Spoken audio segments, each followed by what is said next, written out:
Rejoice, fellow expletives, for one of our executioners is returned. Take up arms, warrior. The battle rages.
fellow expletives, for one of our executioners is returned. Take up arms, warrior. The battle rages.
Definitely a bit of dust collected on that needle, but it still sounds pretty good to me, so we're going to just pretend it's not there. Good morning, g'day, Neo Mechasonic. Fucking thanks for the huge sub, mate. 138 bloody months, what a legend. Cheers, dude, good to see ya. And, the wonderful Holt Undead, who dropped a gorgeous Executioner sub a minute ago. He's off to bed. 12:15, I got work at 6. He's living the hard life too. Good on him, good on him.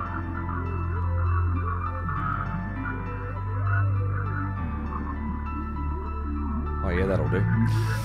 Good morning, hello, how are ya? What's going on? What's cracking? Hope you're enjoying a little Axiom Verge vibes.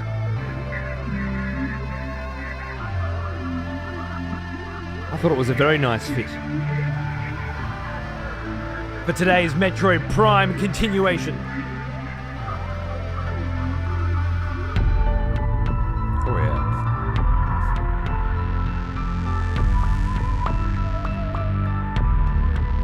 You turned 30 today, Rasta? What? Happy fucking birthday, man. How you going? Good on ya. Beautiful. Hey, Sass. Hello, hello. Yeah. I've got both these soundtracks. I haven't played either of the games. But I watched Man play the first one enough to feel like I played it, you know.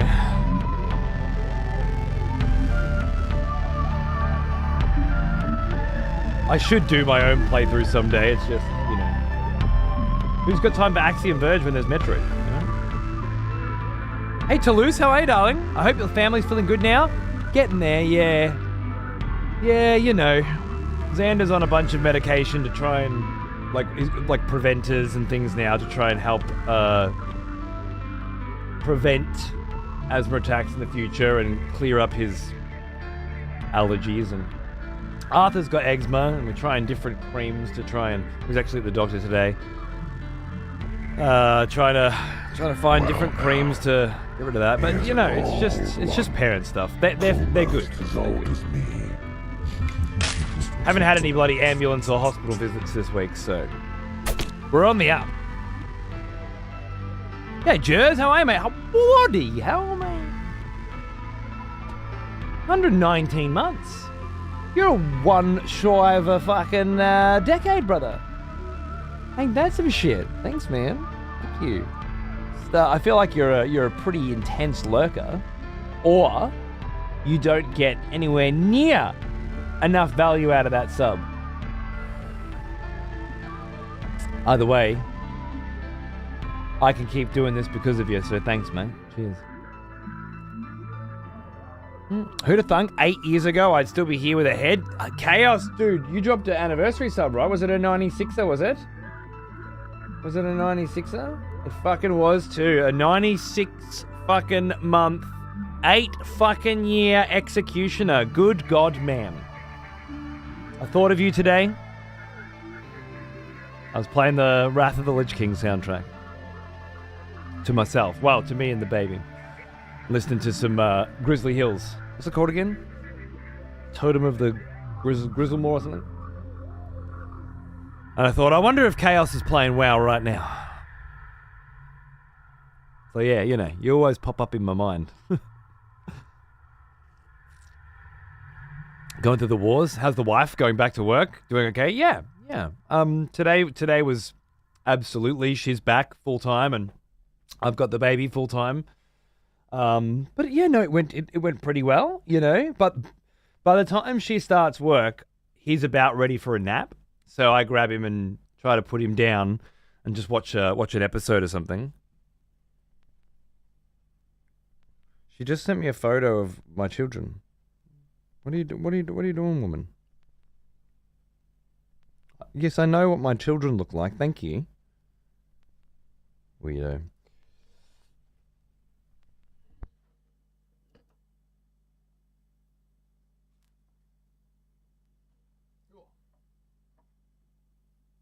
It's a bloody dusty one, this. Whew. It's a relic.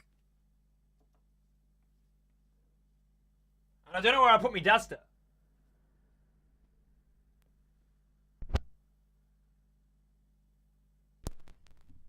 So we're just doing cloth dusts at the moment. Yeah. So I put him down. A nap with my newborn is just hold him while watching TV. And I watched the last episode of something called Last Samurai Standing, which I thought was going to wrap up, but instead was like, end of chapter 1. I hope we get funded for chapter 2. And I was like, yeah, I hope you do too, because god damn, was that a cliffhanger. But a really good one. And then, yeah, I took him for a walk to the park. And I put some wiggles on here and sat in there for a little bit while I was doing some video rendering, which I think worked pretty well. Prepping stuff for a Patreon coming next month. Getting shit ready. So yeah, I think I'm starting to get a nice little routine going. Baby dadding during the day, working at night, and trying to squeeze some other tasks in between. That, as he gets older, that'll get easier too, which is good. I joined back when you played Metroid Fusion. It's been a wild journey, dude. From Fusion to Prime 4, huh? With a little dread in the middle somewhere. Eh?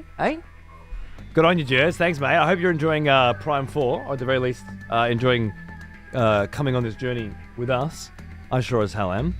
And it's really good to have you here for it. Cheers, mate.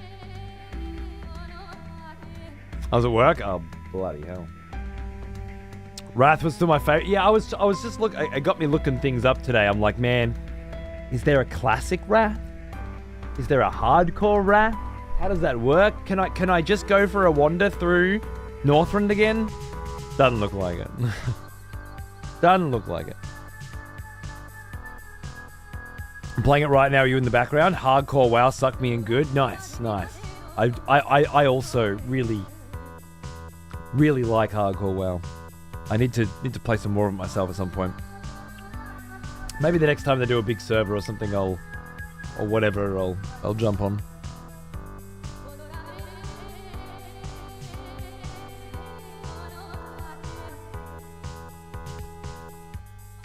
Is the Wiggles the go for the baby?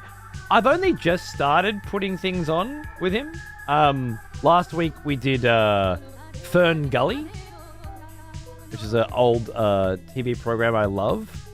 And we did An American Tale, which is a Don Bluth animation that I also loved. I've got Firefall Goes West ready to go as well, and I've got another one called Once Upon a Forest, which I loved when I was a kid. And then, of course, Land Before Time. So I'm kind of trying to get him into like all the old-ass 80s cartoon films that I liked. But, of course, he's too young for any of it, really. So it's more about me. But I tried Wiggles today, and he seemed like a hit. Seemed to get into it. A little bit, I mean, he's 5 months old. He can't focus for more than 20 seconds, but it was enough for me to get a couple things done. It's enough for him to like turn his head and look at it and be distracted by it for a minute. So, yeah. Elmo's World in this house sees for Cookie. Fuck yeah. All right, cool. Elmo's World, huh? Where are you watching that on? I have to give it a fang. I'm on dad duty 3 days a week. Alone. So I had to find some shit to watch. I can handle a bit of Elmo. I have to be able to handle it too. It's got to be 50-50.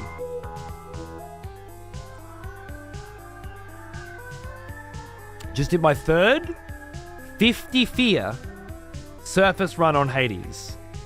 I think I'm going to break a controller or two trying to do this with every aspect. Oh my god, 50? I didn't even know it goes up to 50. It was like 33 or something in the first one, wasn't it? I did. Kids out there drumming, love it.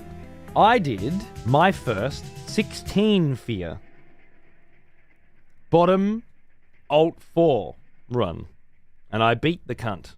First try. Same as I did a few days earlier for the top one, which was a 12 fear. 12 fear top, 16 fear bottom. And I feel like I crossed the threshold, Moon. I'm telling you, I feel like I've done all the fights now. I feel like there's a lot more story elements to unravel, you know, but I finally, yesterday, amidst a whopper of a shit, did the last fight in Hades 2. To my knowledge, maybe there are some other fights in Hades 2. I doubt it. I think I've done them all. It's still my game of the year. But 50? Oh my goodness. First time I saw Surface 4 ult was on a 50 fear. Oh my god. Okay. You're really hardcore. I just put that on and went through. I can't imagine what that's like. Yeah. I can tell you one thing for certain. I'll never ever get that far. That's beyond what I can do. But I won't stop till I get the true ending. That's for sure. There's always more runs. But 50 fears beyond what I'm capable of, I think. Classic Wrath was around for a bit, but then they were re-releasing everything. Yeah, I remember it was around for a bit and I didn't try it, but there was never a hardcore Classic Wrath. I'm hoping they go for that, and I can get in on that.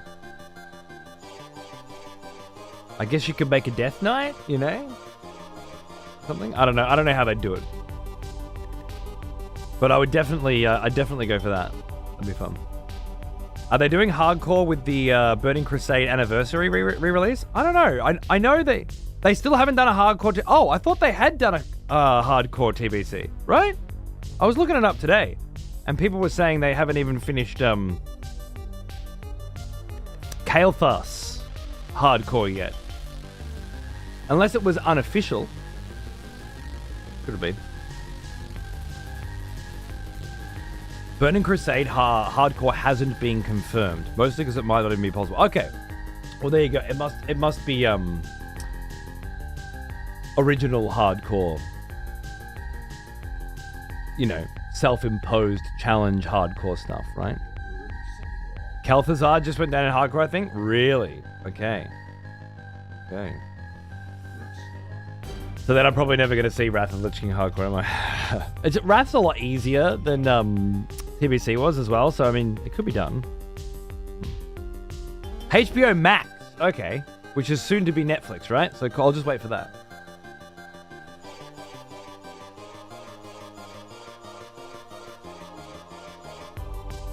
Fuck, the tunes in this game go hard. Amazing. Bear in the Big Blue House was what I'd go for the kids when my friend used to bring around. Bear in the Big Blue House, huh? Giving off a bit of Blue's Clues energy, is it? I gotta do Bluey as well. I haven't done Bluey yet. Bluey's probably a bit bigger though. Good morning, Heavy Metal. How are you, mate? Got some coffee and I feel like a twat. Another day ending with Y then, is it? Beautiful.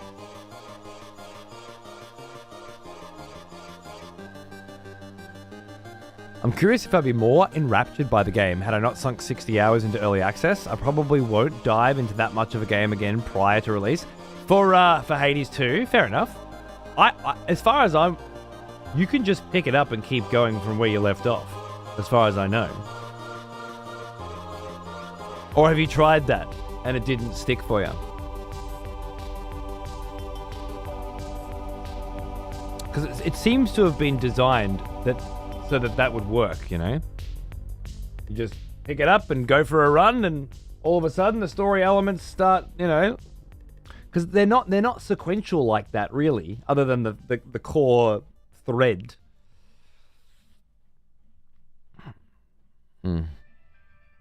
Hey, thanks, Fly Guy. My pleasure. Cheers, mate. How you doing? We're about to start Throne of Thunder in Mists of Pandaria Classic this week. Oh, is that a thing now? Is it Mists of Pandaria Classic's out? I don't even know that. Wow. How's that going? Does it feel good?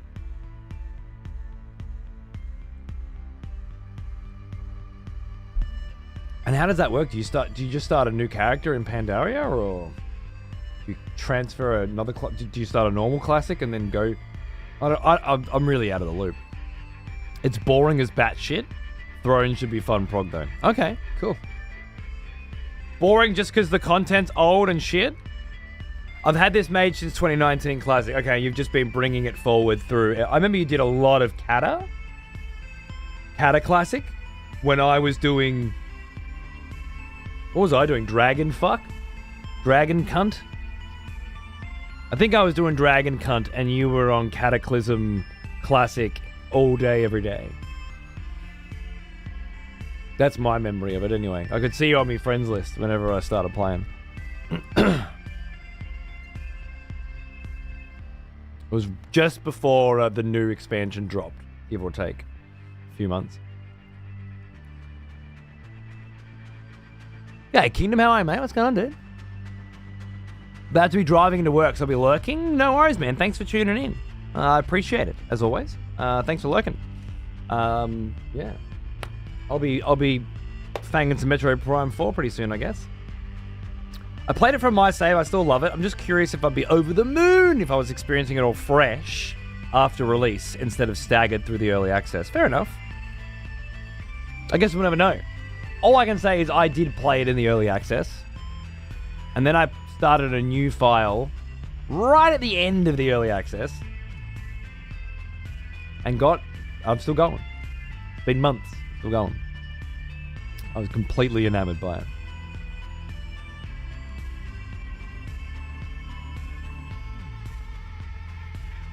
I don't know. The New Game Plus they added to Hades 2 was a nice feature. It's got a lot of dialogue that I missed before. How does that work? I haven't seen that. Do you just start a new game after you've rolled credits the first time, perhaps, or something?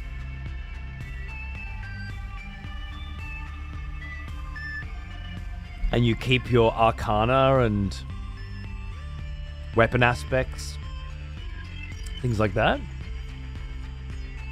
Just basically resetting story progress?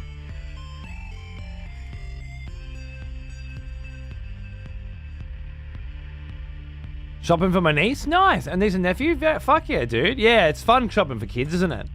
I just bought a motherboard, CPU, RAM, and a graphics card for my kid. That's where I'm up to. And the other one's getting a high table and a walker, so... all the fun. Then again, like, his birthday present recently was a sweet-ass drawing tablet, and he got a 3D printer last year, so it's been pretty fun buying for him. Lots of little Mario toys and knickknacks and stuff like that, you know, comic books and stuff.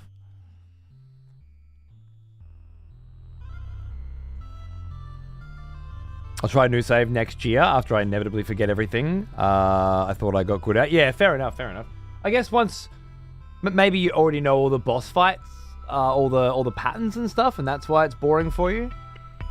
I feel like if you've got fear, though, like I'm still at the point now, 85, maybe 85 runs in, where every time I start a new run, I'm at a higher fear than I was before. It's harder than it was before, in some new interesting way, and I'm finding different combinations of boons and powers with a different weapon or a different aspect. At this point, I feel like I've seen most of the aspects and stuff, but still, I haven't used them all so much that I'm really familiar with how they work, and I don't need a refresher, you know?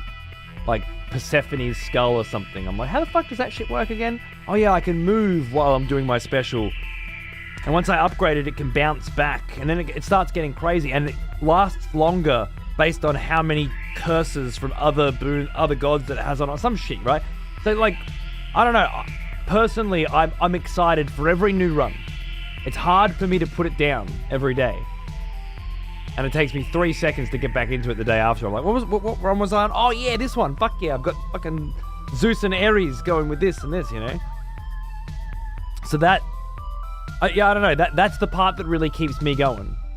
Because the reason why Hades 2 is my favorite game this year is because it continuously adds more interesting things to do every time I play it, and it continuously beckons me to push myself, to be harder, to be more interested, you know, to work harder every time. And I do. It never gets easier. I love that about it.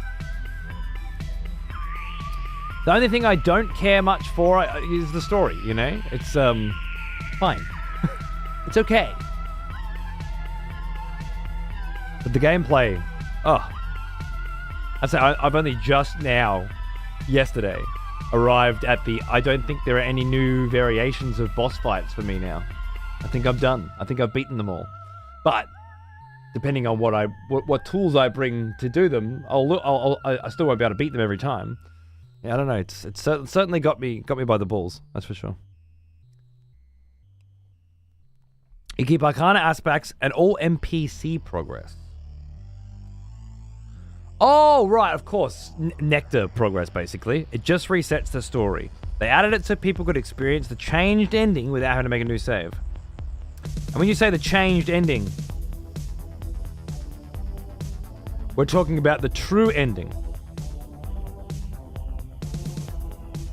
Not the original ending.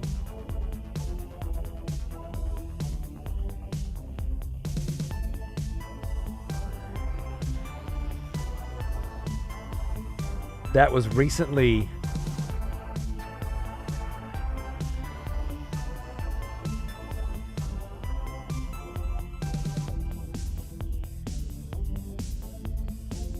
patch 1. The original ending has changed? The original ending has changed. When did that change?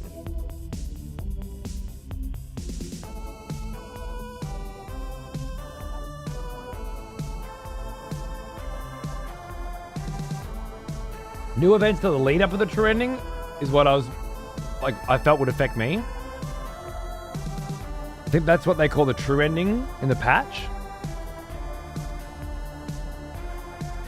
When I say the original ending, sorry, what I'm saying is the first time the credits roll.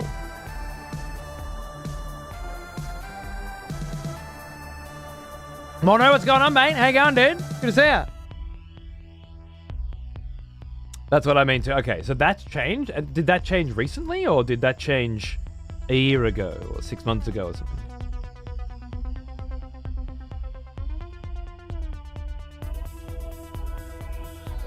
Because here it just says trending enhancements. I don't think it's this patch then. Relatively recent? I don't think it's part of the patch 1 preview then. Which is now patch 1, but...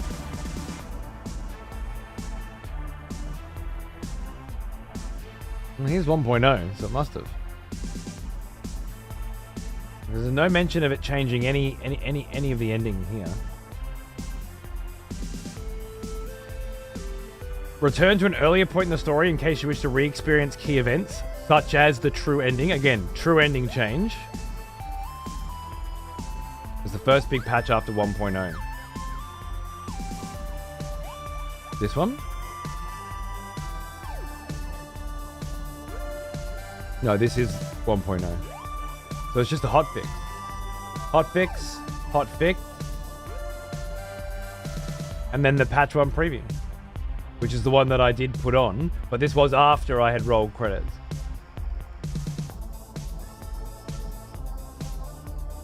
It doesn't say anything about changing the one you were reading.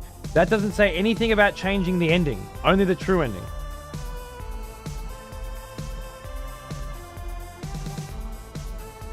Are you sure it changes the ending and not the true ending? That would mean I want to go back and see some shit, right? And I could use this to go back and see the standard ending, not the true ending, because I haven't got the true ending yet. Ending is different. Yeah, well, it doesn't... If you're right and they changed the ending, not the true ending, it would be very strange that they didn't mention that.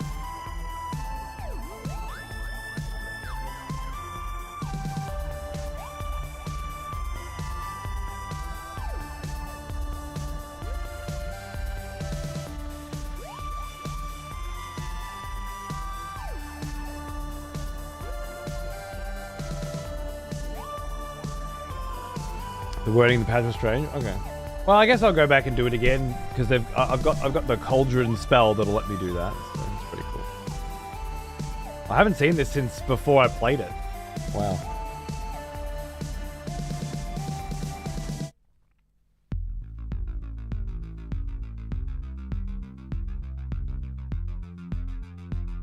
It goes right with this tune, doesn't it?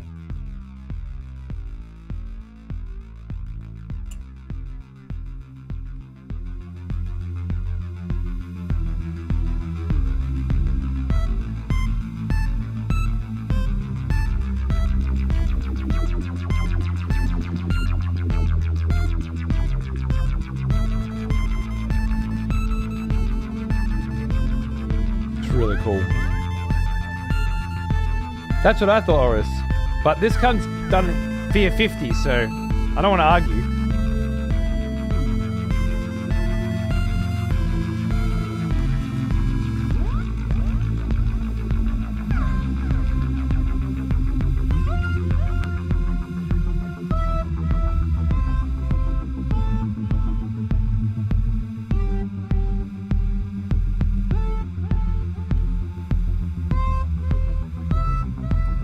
I was just thinking about something that happened to me with Chronos the other day, which I can't really tell you about. It's a minor thing, but it's best not to talk about things, I think.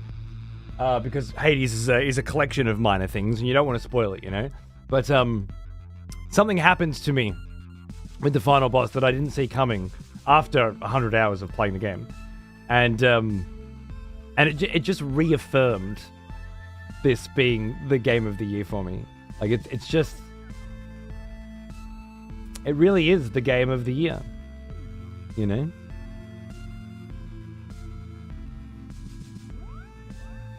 It's fucking... It's huge, and it's hard, and it's a video game, and it's got so many layers, and it never fucking quits. It just never gives up. It just keeps coming at you over and over and over again. It's my shit. My absolute shit. Now I want to dive into a run. Maybe I'm a basic bitch, but I love a good chain lightning build. Yeah, I mean, Zeus's chain lightning is nothing like it was in the first game. Because Zeus primarily functions on the blitz mechanic now. You can get an attack bounces chain ability, and then you can double lightning strike that. But it's not anywhere near as effective as the original Zeus. He's much more about blitz this time, which puts a storm cloud on enemies, and then after a certain amount of time has passed, hits them. And you can get an upgrade that makes your blitz effects trigger whenever you use your special or something like that, and you can combo it in. But it is fun. I find him particularly deadly when mixed with other gods, though. You can do some really crazy shit. Sleepy day, nice and easy. I hope we're cruisy. Yeah, man. Metroid Prime 4 fucking cruisy, alright? You know what I'm saying? I think I might know what you're referring to. It's just something cheeky. In fact, I got an ability to undo what that is on the Cauldron today, which I thought was great as well, because it really helps me personally. But when I tried to do and it wouldn't let me, it really fucking changed shit for me. It was great. It was great. One of those moments where I'm like, oh, fuck. This changes everything. That's what I'm referring to. I can't recall which of the Chaos Trials it is, but there's one that gives you a great combo of Ares and Zeus. Yeah, exactly, dude. That's what I was thinking. Ares and Zeus combos great. Yep. Yes. That's another thing I love, too. The Chaos Trials with the Black Stone give you really good opportunities to learn some specific combos, you know? Very cool. I first saw it recently too. It really isn't. Right? Dude, try having a fucking baby on you who's just thrown up, right? Game changer, Moon. Fucking game changer. I loved it. It was lory and vibey and beautiful. I just rendered another Bloodborne video with chat on it. And I rendered it in AV1 to test how that shit fucking goes. Because I'm trying to build up a VOD storage, a VOD archive on Patreon as one of the things that I want to do with my Patreon For those of you that want to hit the VODs and have them all edited and nice and have chat on the screen from the original days, you know, which is cool, and I can do that, and I've figured out how to do it. But I'm not sure like about sort of quality and rendering speed and all these and absolutely codec. But I think I can do AV1. I'm just not sure if I can play AV1 files on my other computer unless it has a 30 series or a 40 series card or something. So I'm gonna have to experiment with that. Where am I looking? Where am I looking? I'm looking for this. That's what I'm looking for. Part 3. Does it say it's AV1 here? No. No, it says it's an MP4 file. It's 33 gig, which... Hey, darling. How you going? Hi. You want to say hi to the guys? You can say hi to the guys.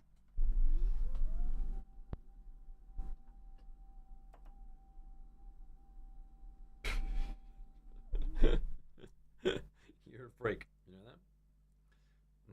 that?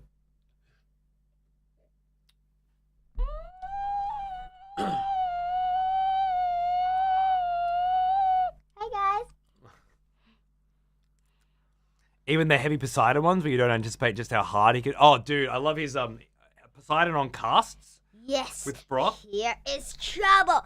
Ah! Get out of it. Give me that. What do you think you're doing, eh? How was your drums? Good. Yeah. I watch my YouTube now. Yeah. It's not 8 o'clock. You can watch your YouTube now. Yay. What did you do? 5 good songs in your drums there? Yeah, Mum listened to a couple of them. Yeah. What'd you think? She thought they were awesome. Yeah. You getting better? Yeah, I'm doing good. All right. All right. Well, look, I got to play games and stuff and talk nonsense. So you go watch your YouTube. In the kitchen. I can't put my own videos on your channel. No. Why? Because you're not allowed to use YouTube. Can you put them on the Nope. Why? Because that's my YouTube. But what can I pop in your shows? That's different. You being a guest on my show and you having your own show is a very different thing. Well, see you guys. Little show pony you are. You'll probably be good at this shit one day. That's my profanity. What a tagline. That's all right. I love you, mate. This is the same one? Yeah, this is the same one. Yeah. So I thought I'd be making these files smaller because I need to keep a second copy of everything. This time with chat, but this 18 gig file has turned into a fucking 33 gig file, right? I don't know if that's worth it. I mean, if they look better, they look better.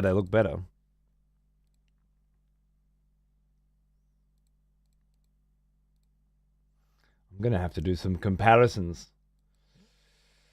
It rendered pretty fucking quick, though. I was rendering at 280 frames per second, which is pretty fucking fast. Oh, yeah, the chat ran out for some reason. I don't know why. The chat file just ended, so like the last hour and a half has no chat. Oh, I should have cut that break out too, huh? That was a bit slack. Oh, honestly, I'm just trying to check file sizes and shit here. But so yeah, look forward to that. Look forward to that. More rendering tests are being done. You know, things are actually happening. I'll try and put a few more on tonight. I got to start getting into the habit of getting that shit ready before bed. You know. Right. What am I doing?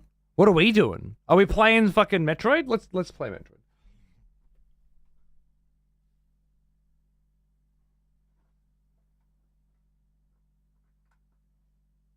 Let's play some motherfucking Metroid, huh?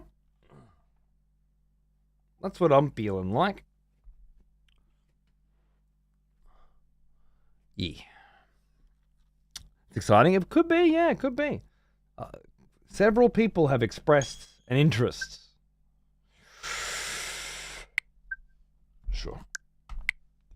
in getting access to some proper VODs that they can watch in their own time. So I feel like that'll complement the other offerings on my upcoming Patreon pretty nicely. I started digging out some reviews as well from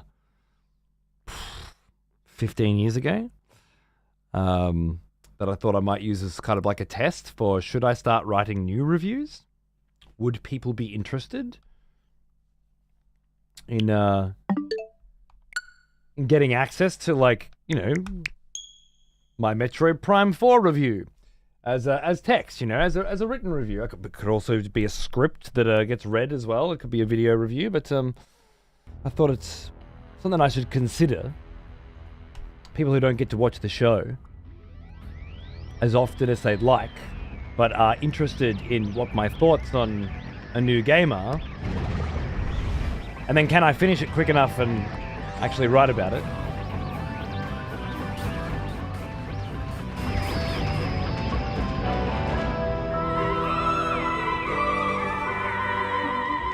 Sounds like a sick YouTube series I'd love to watch when I miss streams. Yeah, well, that's an option too. Turn it into videos. Very simple videos. B-roll footage. And me reading the screenplay out was Peeve's idea. And I thought that's not bad. Because the whole editing process of like editing a video review and making a proper YouTube video for it, that's real work, you know? I don't have that kind of time. But a written review, I can bang them out relatively quickly. I did that for a very long time.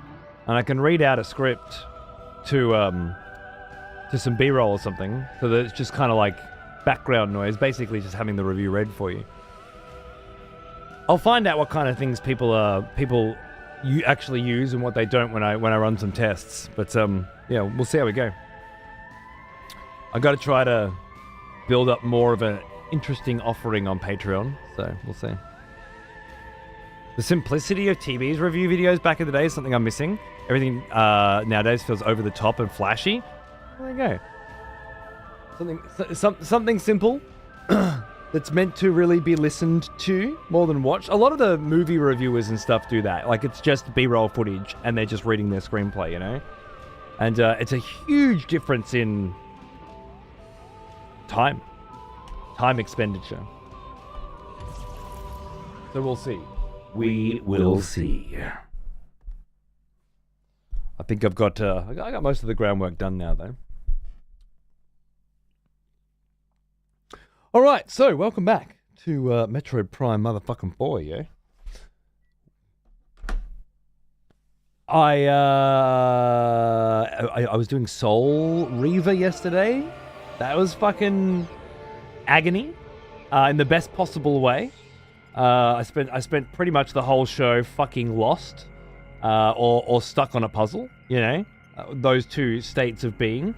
Whereas this game, well, you don't get lost in this game very much, and you don't get stuck on puzzles in this game very often, which part of me is a little sad about. You know, I'm a little sad about that.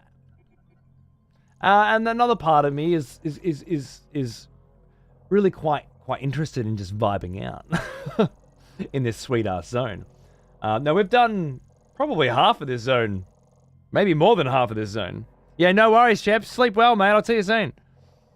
Yeah, we've done more than half of this zone, I'd say. Last time, and it's been a really interesting unpacking. You know, where slowly piecing together this story of what happened when the Chozo, I believe, were experimenting on the victims, their enemies, captured enemies called grievers, and there's some rather dark and nefarious logs that indicate that they needed to perform autopsies, for example, on grievers while they were conscious and awake, because it was the only way to get accurate results for their gene therapy. One alluding to perhaps the psychic gene, and one definitely outright stating that that they have identical genome structure as the Chozo. I think it's the Chozo anyway. I'm pretty sure it is. So yeah, no worries. Take it easy, Moon. Thanks for hanging out. So yeah, there's some really interesting shit going on narrative-wise, and it's been a really good zone at just sort of slowly unpacking it and uncovering it, alongside the exploration. What there hasn't really been is much combat. Haven't fought a boss or a mini-boss or anything so far. So I'm hoping we get to see some of that. Generator back online, Samus. Right. You'll find it down in the lower levels of this facility. That's what we're up to. Looking for the generator to turn back online. Oh. There's another data bank right there. Let's get straight back into it. Accessing encrypted file. Diary Day 293. Query.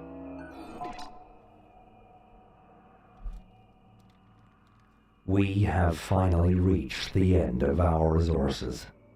Tomorrow, we will abandon this lab, and at Chatoya's instruction, move to Chrono Tower, built in Sol Valley. We will not be able to save our brethren.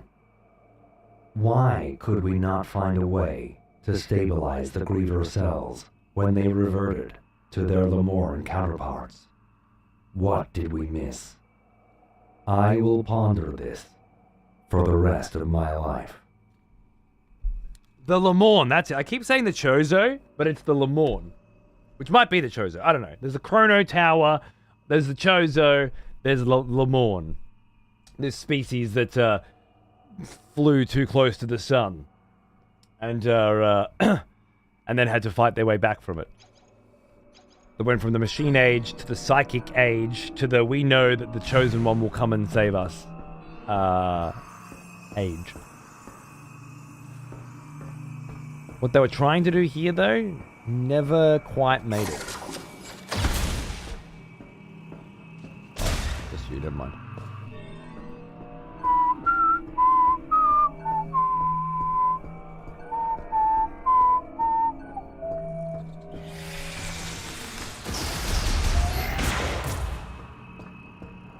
Nice. Cool.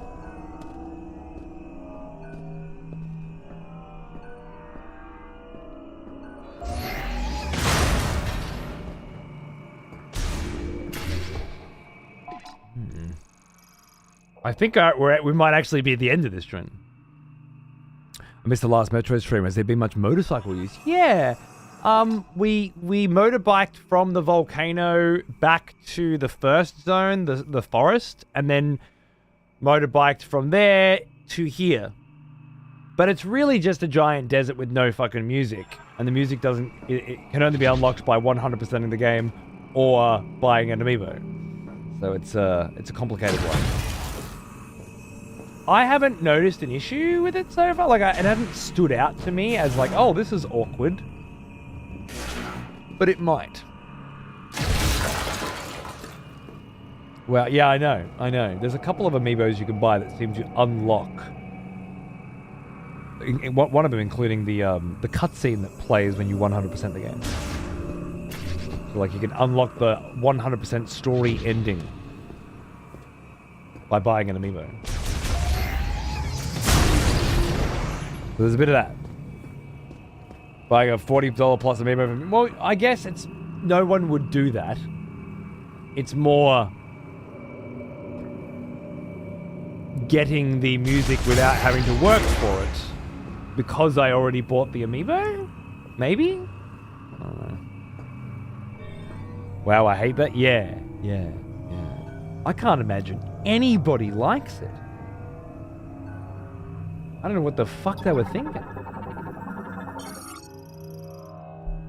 Accessing encrypted file. Diary Day 294. Prayer. Just now, the main generator has stopped.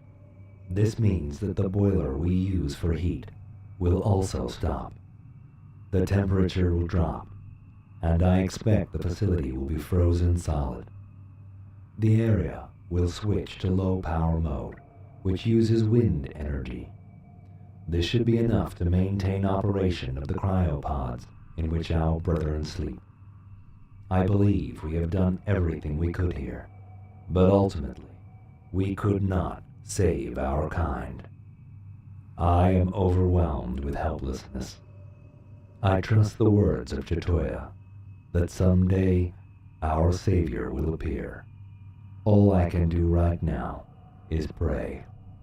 I am Tagrun, and I am utterly defeated. Looks like there's still 4 more of these data logs somewhere, but that definitely felt like the end, didn't it? Cool. To save our brethren. So this facility was designed to extract genomes and genes from grievers, which were the enemies of these guys, I believe, so that they could save the Lemorn. That's what this was all about, and they failed. Hence the low power mode and the waiting for us to come along.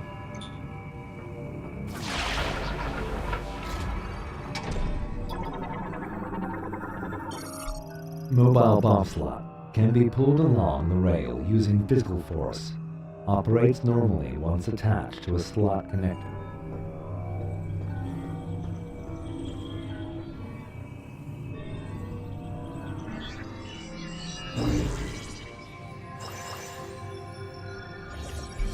Oh. That's an upgrade that I can't get. Wait a second.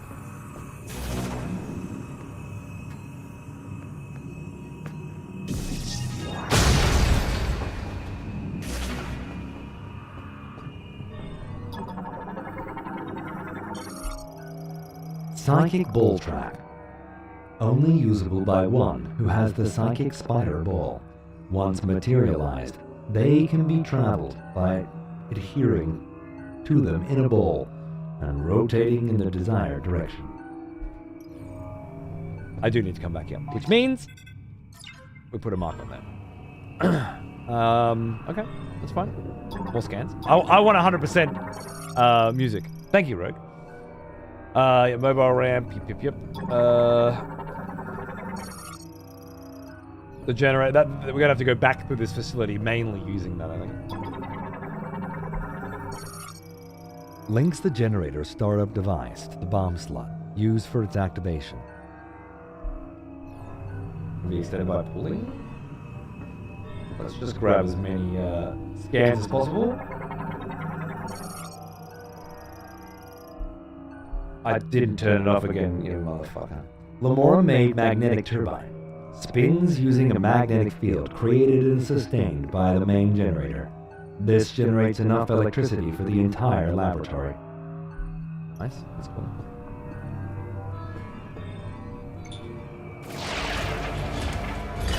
Get him. Didn't do nothing. Wait a second. I know why.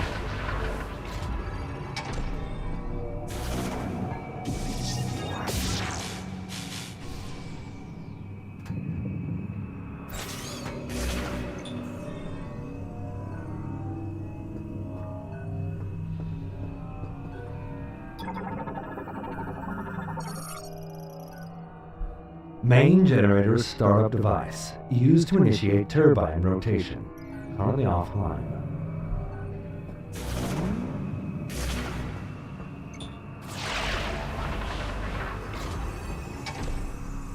Some milk? Yeah, you know how to get it, right? Oh, then you're laughing. Here you go. Yeah, go for it. All right.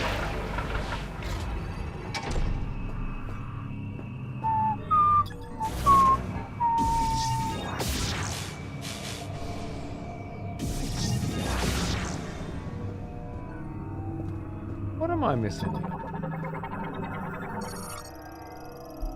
Generator maintenance slot used by maintenance tanks for turbine upkeep. Each turbine has its own dedicated slot. There's something going on here.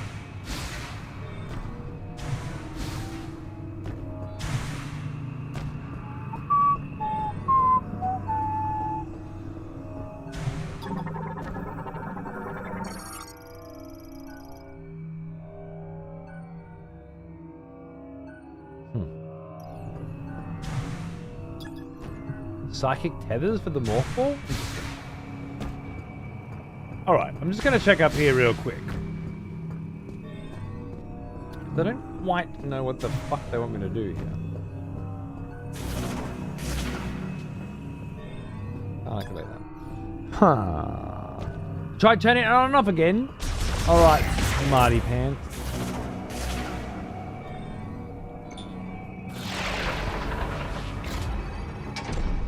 I'll allow it because it's a quiet chat. But you should know. Once upon a time, you'd have been murdered for that. And I'd have found it very funny. There we go.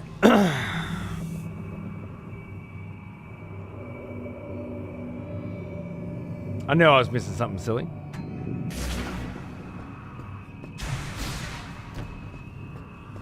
There we go. There we go. Turbine hologram display shows the current state of the main generator turbine. All systems appear nominal. Online and operational. Accessing the hologram will start the generator and begin turbine rotation.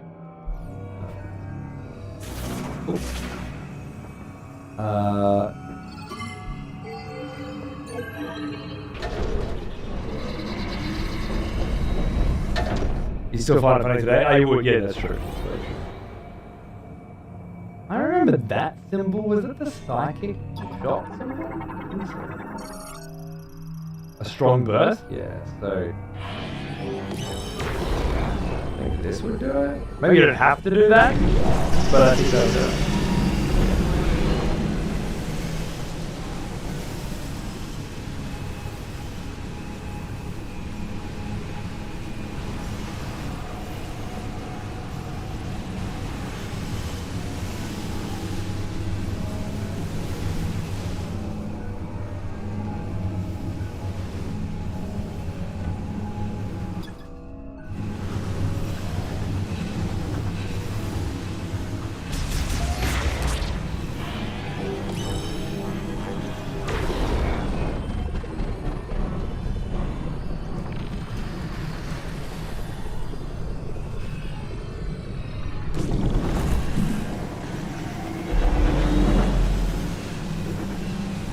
God damn it. I keep fucking turning it off. And I keep fucking staying on. Stupid piece of shit. I have to start using the digital interface.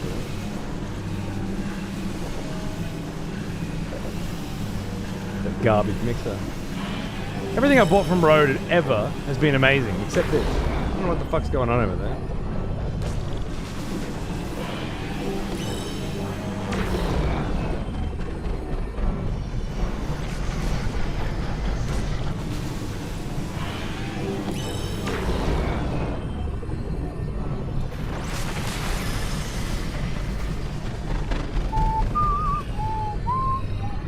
There we go.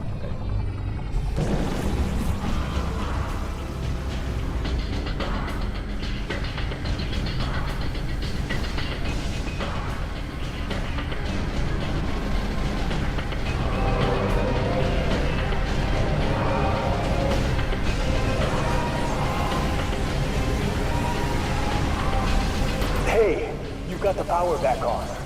Rendezvous up top and we'll talk next steps. Hell yeah.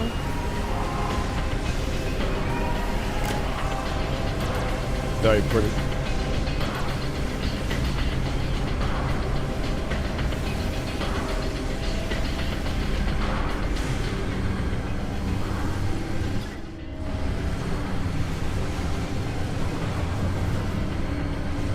Making sure there's no sneaky scans in here.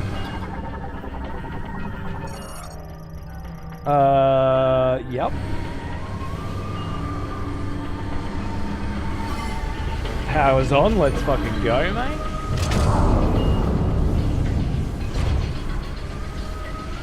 Also a nice angle. Alright.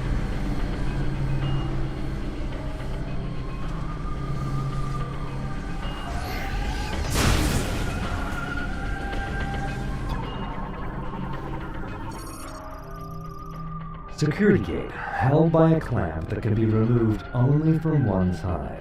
Pulling the clamp will unlock the gate.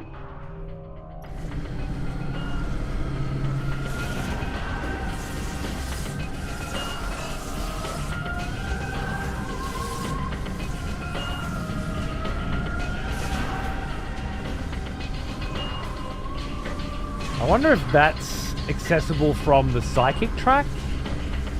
Quite possibly.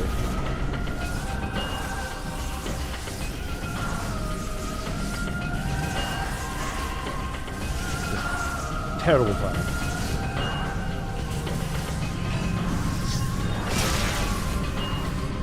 Oh wait, no, it's accessible here. Oh, fuck yeah. I was thinking that's a definite comeback later, but it's actually a freebie.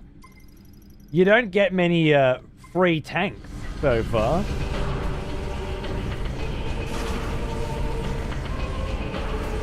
Maybe it's not a freebie.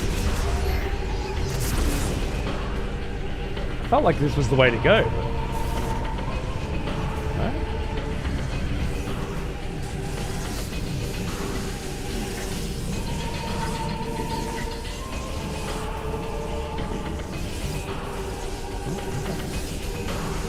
Then you're not supposed to come down here. You're supposed to go back the way you came. Fair enough. Fair enough. All right. Look at the lighting on those. Oh, it's so sick. Again, this is another one of those situations where the HDR, like, it comes through so much nicer.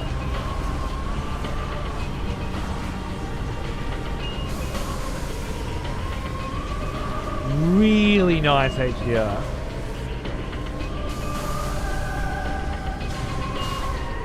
Fucking gorgeous.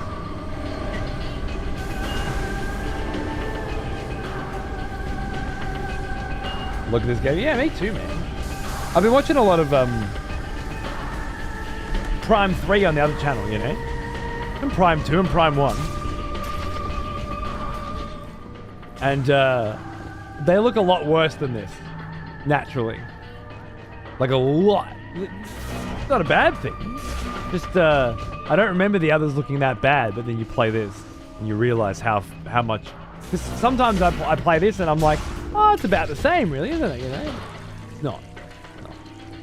Quite a significant leap forward.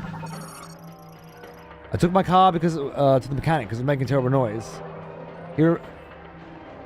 Oh no, Frogzilla. Computer terminal online. However, the device it controls is frozen and cannot be operated. Oh. What does it control? This? Looks like it's melting.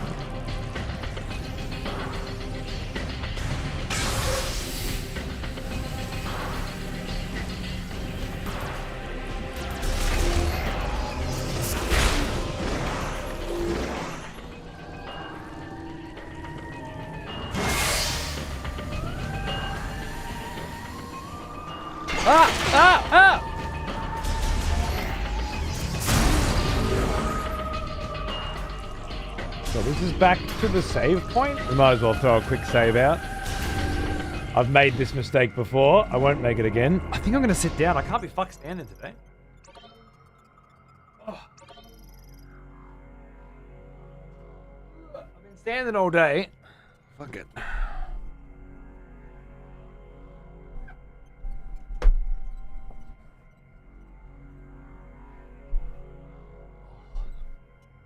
I'll pay for this later, I assure you, but for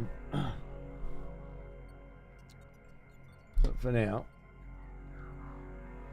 can't be fucked. Prime 3 looked pretty dated. I kept changing my quality, thinking my internet was fucked. I think there's, well, it could have also been the bitrate I was streaming it at the time, but yeah. Okay, yeah, exactly. It's probably likely had more to do with it, but still, like, I look at this and I don't feel like it's a huge jump. But then when you're comparing the two A/B, you realize just how insane it really is.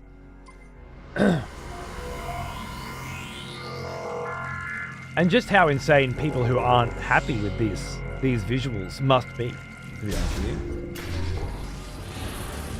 Fucking crazy.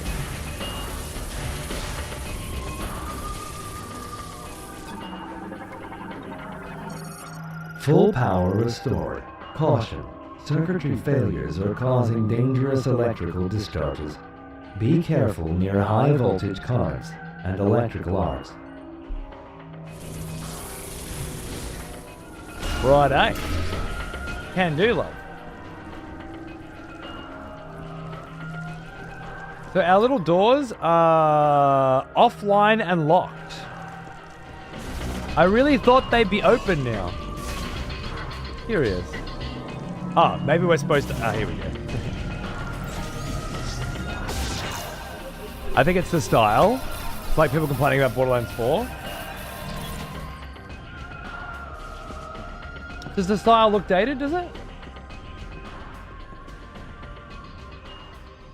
Whoa.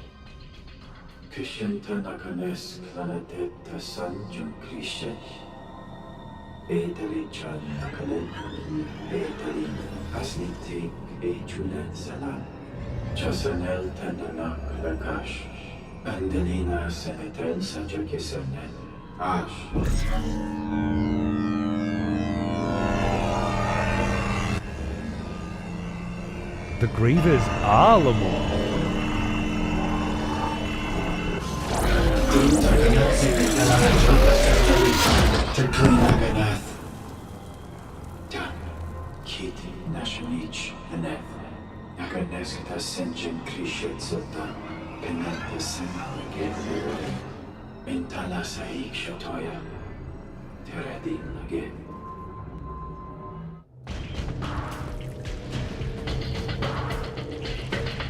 I only played a little bit of Borderlands 4, but I liked it. I just didn't want to play Borderlands without friends. One of those games that makes me feel like a proper loser when I'm playing it solo.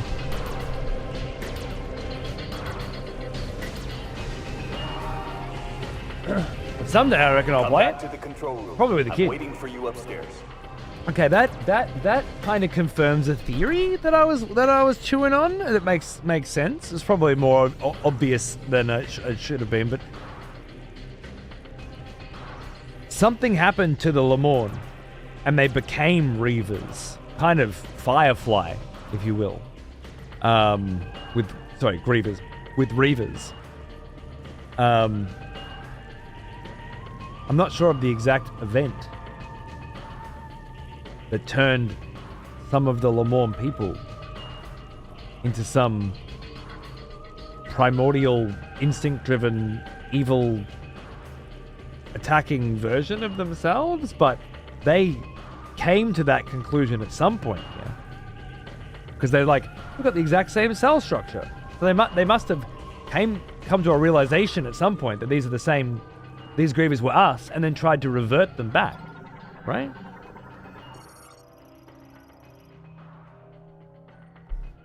Research Data Archive Terminal. Online. Data corrupted due to the deep freeze. Only the most recent recording can be accessed. Which is the one we saw.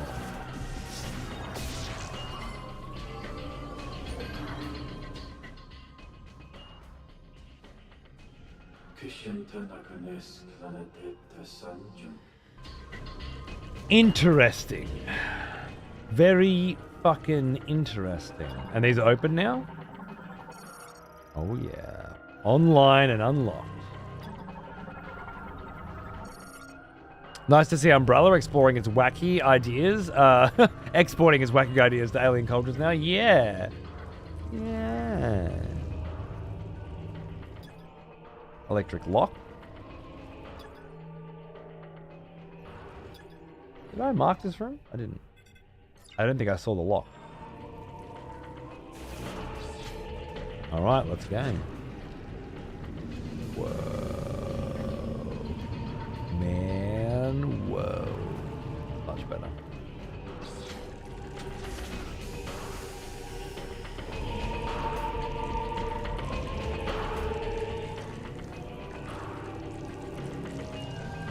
This place is fucking thawing out, huh?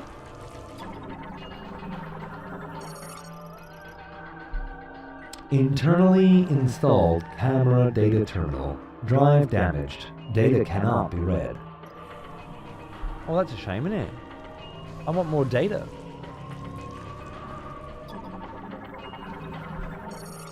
External temperature measurements. Average temperature of one cycle, 253.15 Lk. Lowest temperature, 219.15 Lk. Okay. I'm supposed to be able to do something with that?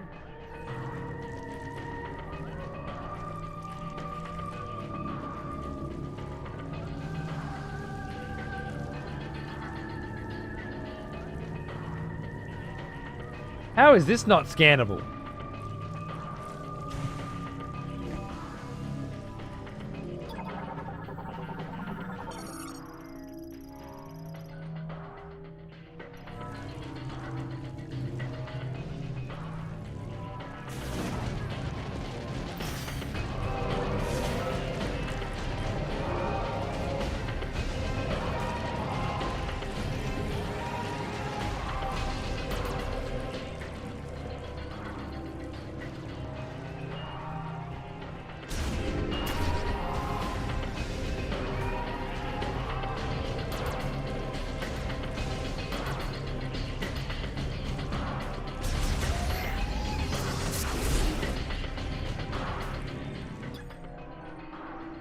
A concussive shock, right? It's got to be... Concussive has to be morph ball, I think.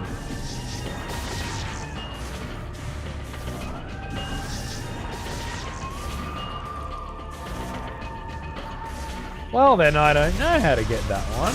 There's also something worth grabbing in there. I should mark that with, Oh. As far as I know, I can't get in there.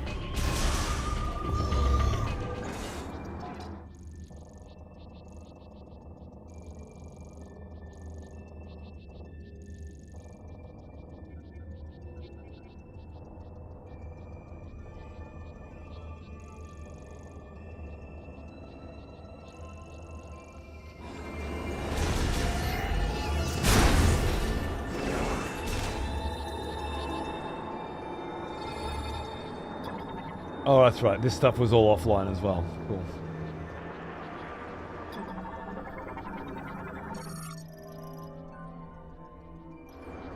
The gondola lift. There we go. Whoa. Because the bridge was broken. Very nice. Very nice. Wow, wow, wow, wow, wow, wow. Can we remind you of your abilities? Sure.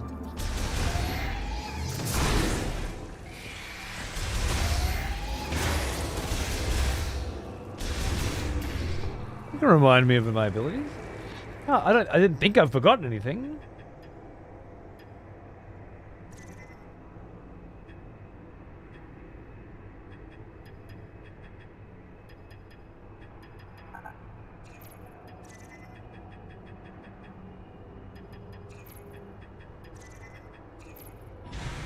Psychic bomb?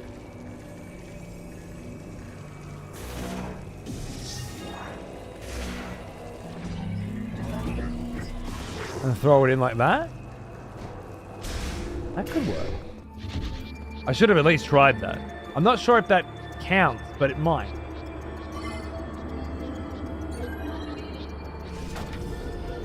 I'll try it.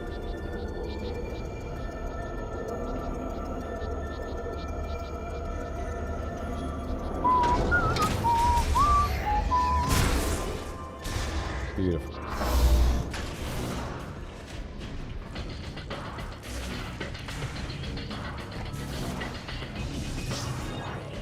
Yeah, I should have remembered that. It did work. Nice. Clever.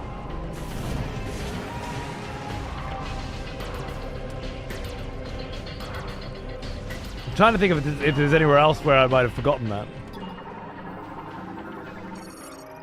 Full power restored. Door sensor online awaiting a beam activate. Oh, thank you. quite cozy in here.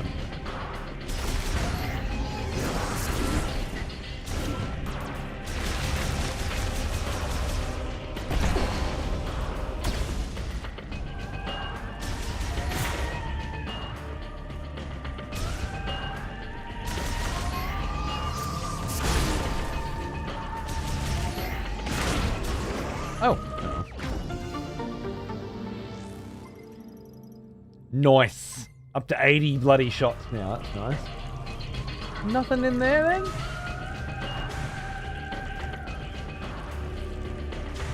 Yeah. Let's do it.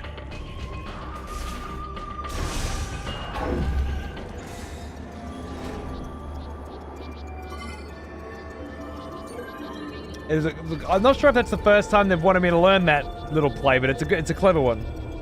I wonder if there was a statue at the beginning of the game that was all like looked broken and needed to be shattered by a concussive blast. I wonder if I could grab a bomb and throw it at it. I didn't clock that when I was there last time. Wow. You guys fucking respawning? Terminal online and functional. However, the linked device has frozen and malfunctioned. The activation hologram will not display.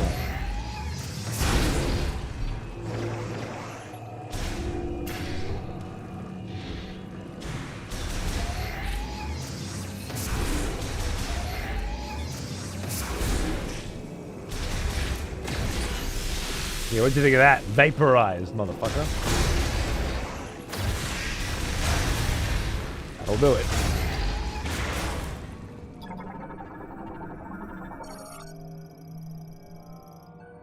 Shutter terminal online in operation.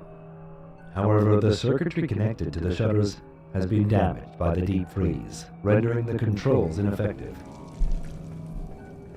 I just want to see how many different ways they can say this doesn't fucking work because it's frozen. So far, very unique. Each time. What the? Something triggered the alarm. I can't override security.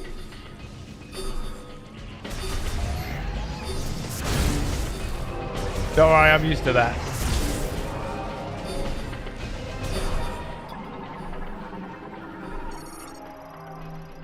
Once the emergency has been resolved, huh?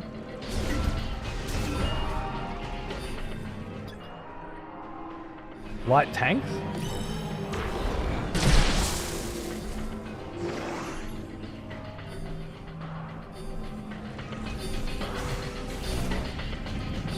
We did get a side character in this particular area, yeah. But I mean, he's just stayed at the start, chatting a little bit. I'm not sure what's happening. This whole facility just went into lockdown. Certainly not enough to be annoying at any point, which is great. And the Metroid Prime series has always had people yapping. So. Not out of the ordinary. Aurora unit. Not as bad, nowhere near as bad as the first one. The rapid increase in room temperatures caused the pod to malfunction, and the internal temperature is rising. Oh no. Have we fucked up all the fucking specimen samples? Oh no. Oh shit. No life signs detected.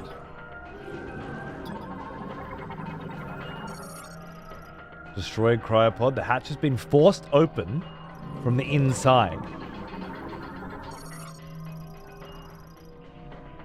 Several pods are reporting system errors. Dude, if there's going to be like a mad Reaver breakout soon, I'm here for it. I'm in. Oh! Hello.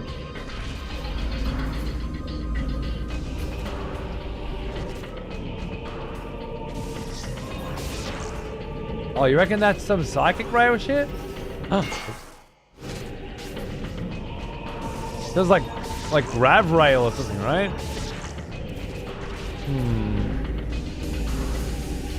Was he yapping one? Honestly, I haven't played one or seen. I didn't see one getting played the other day.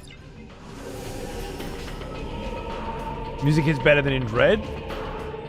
Can't remember the music in Dread specifically, but I guess that's a good response. Yeah, 3 was the gappiest.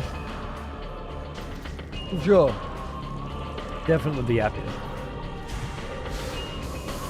Like, it had a big opening sequence where you went onto a ship and spoke to an AI, and then that AI was talking to you throughout the course of the game. Oh, it's happening now. Yeah, Griever! Oh, that's a Griever.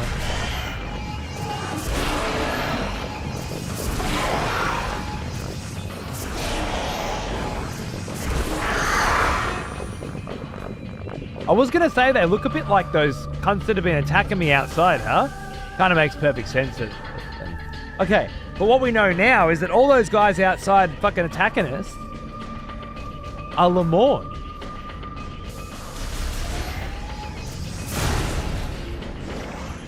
That's what happened to the Lemorn, right?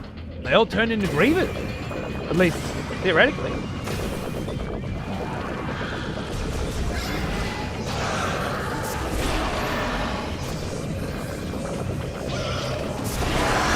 These guys supposedly have the psychic gene too.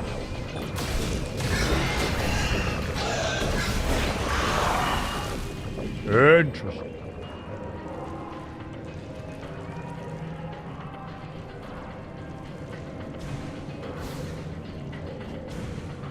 Took me a little bit to clue in, but I've clued in.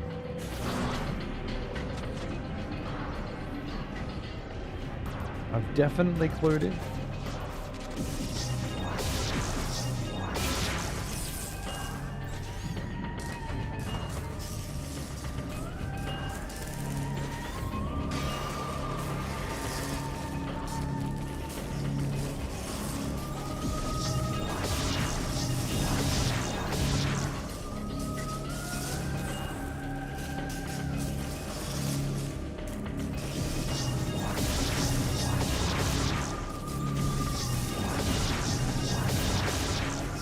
I don't think it's gonna happen.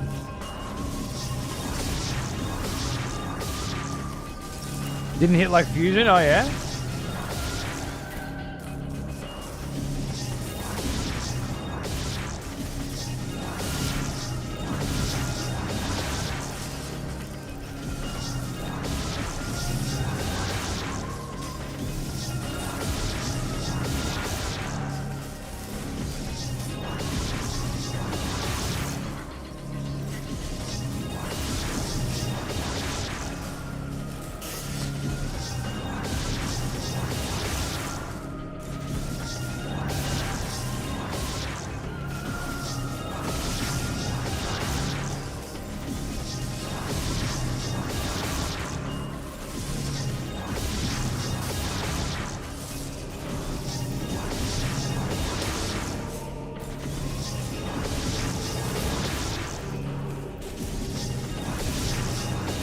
Fuck yeah. I know I can get higher than this.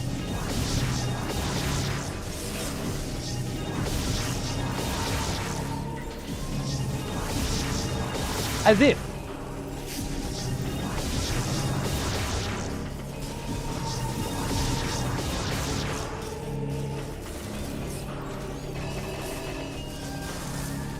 The timing bomb? This is absolutely Metroid. But I don't think they want you to do that in this game. Peeve minigame confirmed.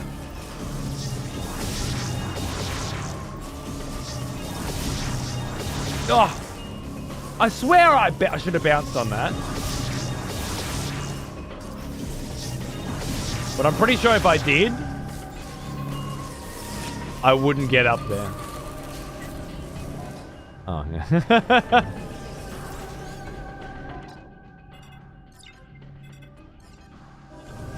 I'm picking up a lot of activity. What's happening down there?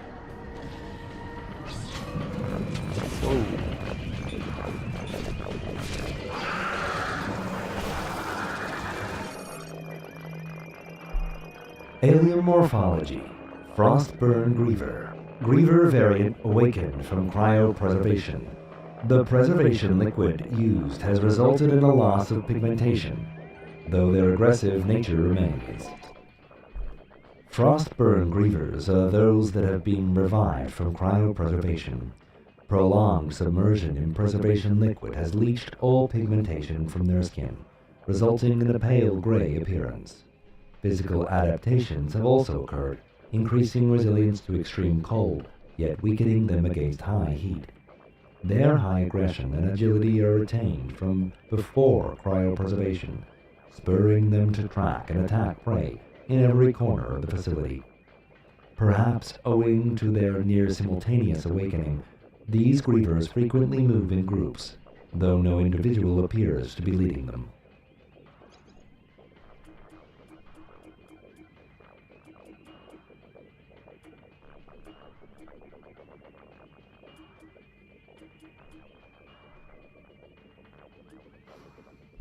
I should definitely have noticed that Grievers were those enemies, having scanned them before. But it doesn't say anything in here about the discovery that the Grievers are actually Lemorn.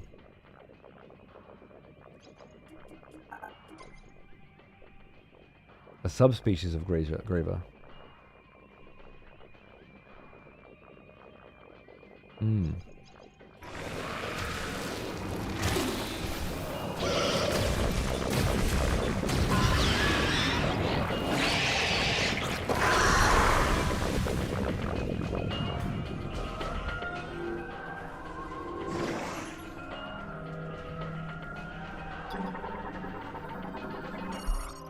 Storage shutter destroyed. The damage appears to have been caused by physical force.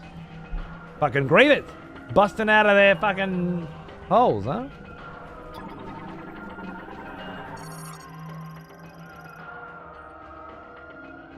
Circuitry failure?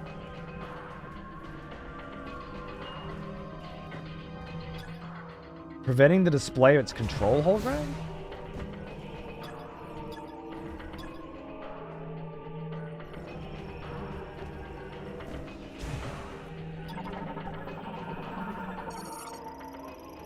Recording camera drone, developed to autonomously record video, including medical procedures. A powerful impact has rendered it non-functional.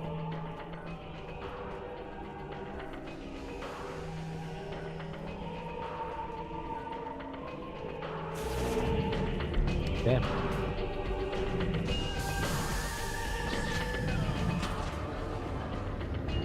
I want them to remaster 2? Best one by far? Most complex map to navigate with the whole light and dark world thing? I'd say it's my least favorite, personally. I'm a 3-1-2 kind of guy. 2 just had way too much backtracking to be fun for me. The last time I played it, anyway. 3 was much more of a cohesive experience with really cool mechanics. For me, but I can certainly see what you mean. I wouldn't judge anyone. I think 2 is a great fucking game.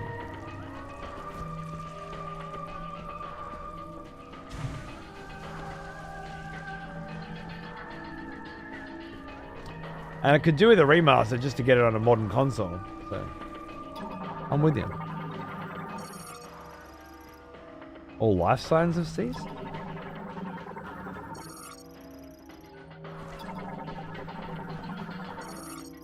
Recovery currently operating in full power mode. You and your spoons, you're never going to let it go, are you, Major? Good to see you, mate. Cheers.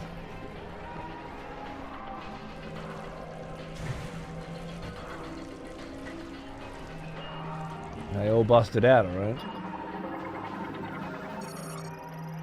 A powerful impact has damaged its circuitry. Oh, look at the fucking busted open shit there. That's great. Enough physical force to be torn off entirely.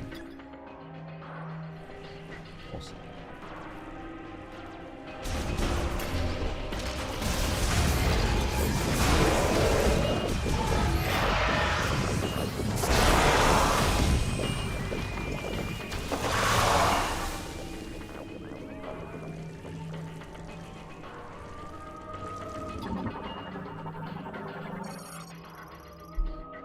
Cryopod tracking terminal monitors the specimen inside the socketed pods. Last use unknown.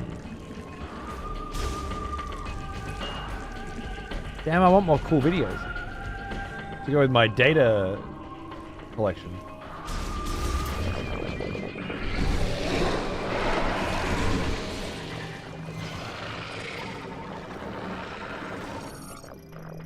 Security shutter destroyed. Debris is blocking the door sensor. A strong impact will remove the debris. Oh yeah? Like that? Hey, you can get out. I'm just trying to help.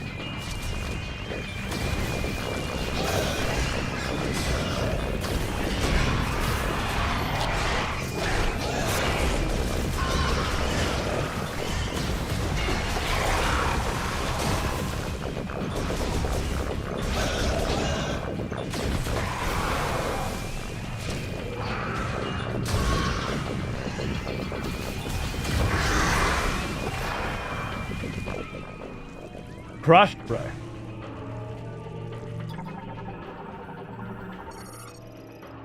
No data retrievable. The last remaster was for the Wii? Yeah, the Prime Trilogy's Wii, yeah. Why not just remaster the trilogy then? Well, I guess they chose to do one first, probably to see if it was worth the time, right? The question is, was it?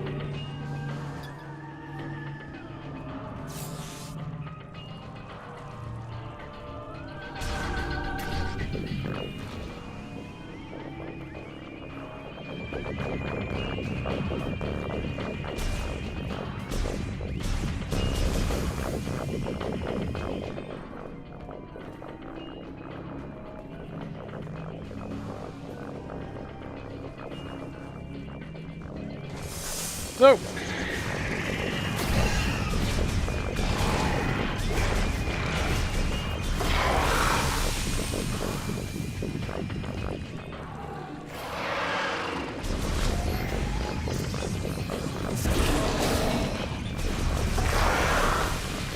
smash, bro. Was this door open before? It was not. They must have busted out of here. Or busted out from here? And then opened the door for me. That's quite awesome.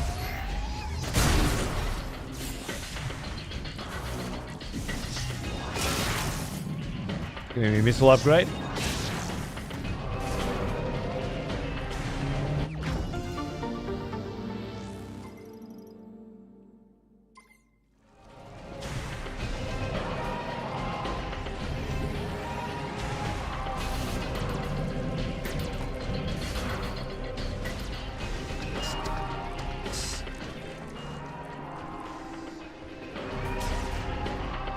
Wait, wrong way.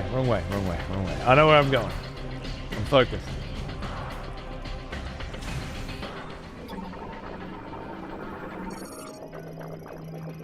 Inventory data lost? Oh no.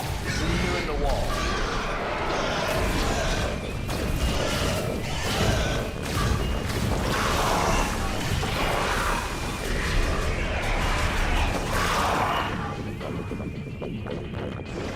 Got a nice red glow about them, don't they?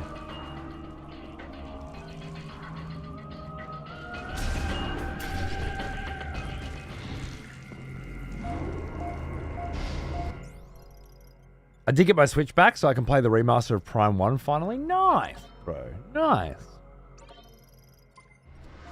Well worth it.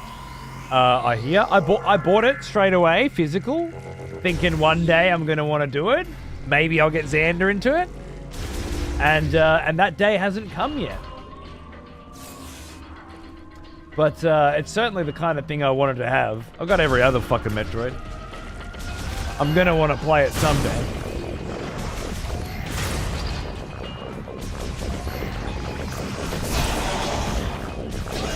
I might play it when I finish this off stream, you know?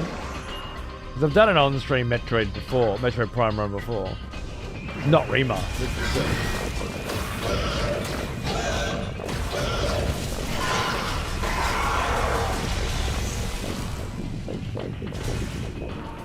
We shall see. Samus, do you copy? I got red dots on my radar. I wonder what that could be. Are they shooting each other? No. They're shooting the tank. Love a little mob-on-mob violence. Big fan. Alright, I didn't make any marks here. So I'm just going to assume that I've done everything here that I wanted to do. And hope I didn't forget to make marks.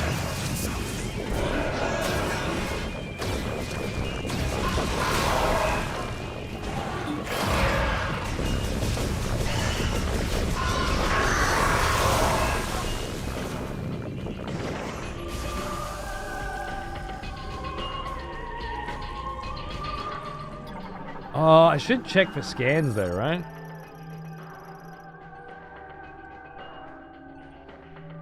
System is currently in lockdown? Yeah.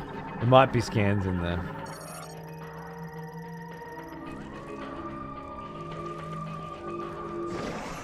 Was watching it on ESP TV? Me too. Actually been pretty fun. Yeah. There's definitely some new scans in here. G-Tracking Terminal 4 Flare Pool. Location telemetry of last scan refresh B sector.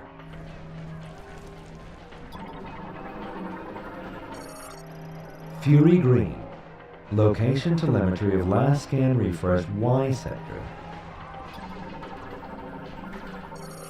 Soul Valley.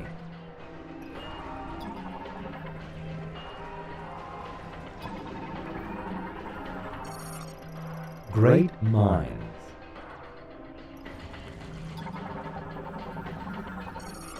Hologram of Planet Vuros, currently displaying Griever tracking information gathered and compiled by each G-tracking terminal. G-Tracking Terminal is... So the Great Mines must be the other joint we haven't been to yet? Fury Green. Soul Valley. Great Mine. Or maybe I have, but maybe it's the volcano joint. That would make sense. There's one other element I don't quite understand yet. They were injecting these motherfuckers with something to try and switch them back into Le Morne. I don't know what they were injecting them with.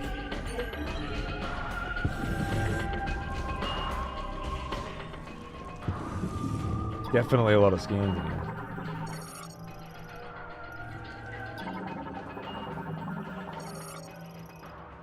Just the DNA samples we grabbed before.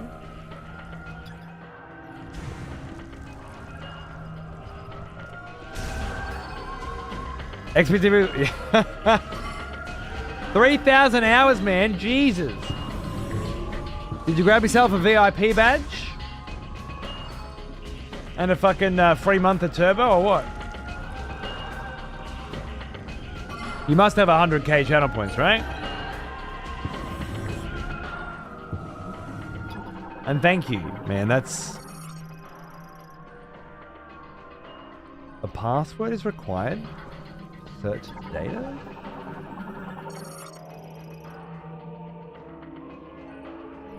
Backup.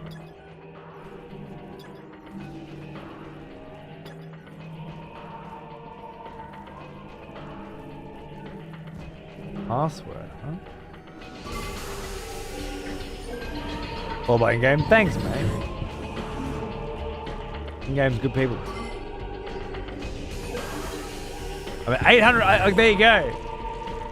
So you can definitely afford 100k if you want a free month of Turbo, unless you already have Turbo, and a VIP badge. You just pop that shit when you're ready. When I see it, I'll grab it. Sequesia for 3k and Gem for 2. It's safe to say that you have a type, right? I think that would be reasonable to say. Wouldn't you? Double check really quick.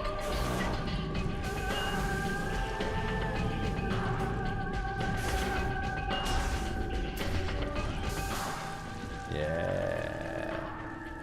A lot of cheek. Flora Security Terminal. All security doors report signal received. Locks released. Nice. Yeah, good on you. Cheers, Tommy. Thank you very much. Love this tune. Gives me like Fifth Element vibe. Like when they rock up at the joint. That was the map room.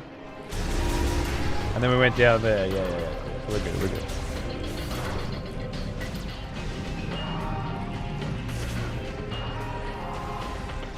I wonder how many scans I've missed in the first zones.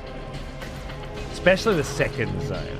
But I mean, I gotta go back there and look for upgrades and stuff later anyway. So I'll get a chance, but I wonder how many sneaky scans there really are that bar your progress from 100%. Which I wouldn't give a fuck about normally.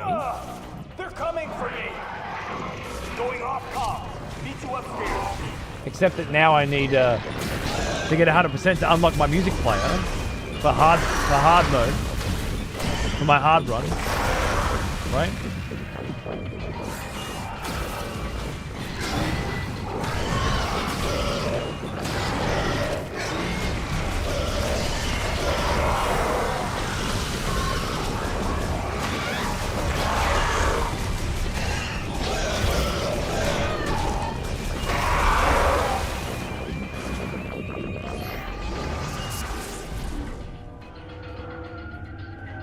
Guess we're going through there.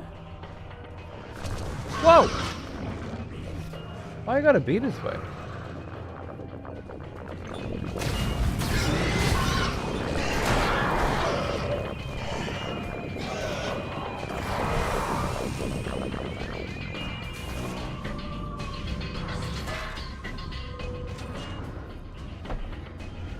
We gotta go save our friend. Ooh.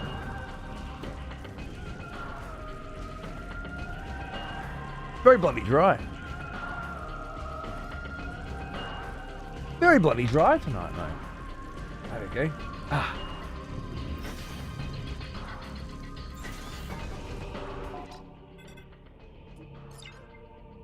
There's another something hiding in there.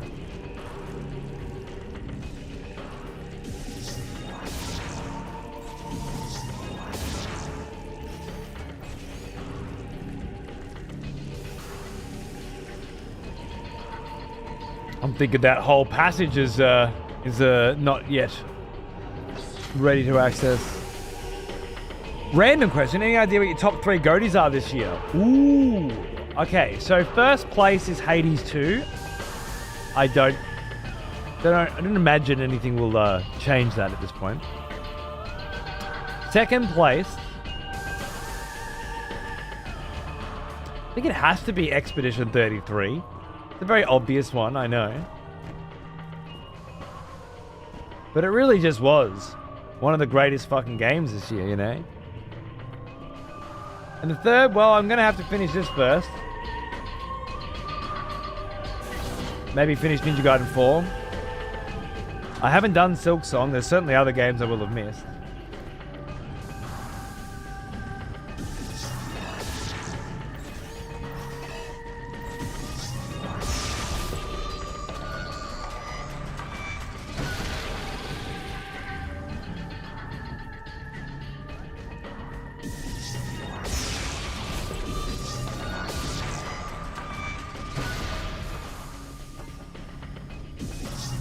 Unexpected surprise?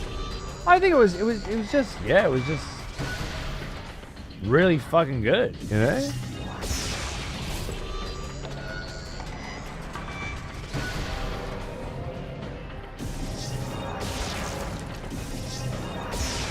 Can't think of anything else. Kingdom, yeah, I haven't done that one either.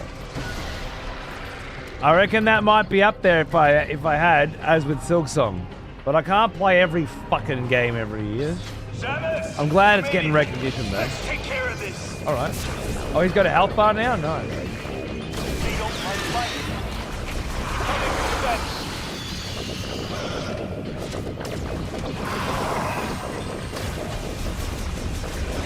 Acquiring instructions. Good shot. One down. Good shot.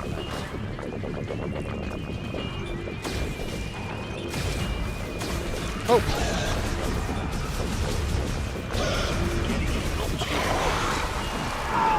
Oh, they hit you? Oh my god.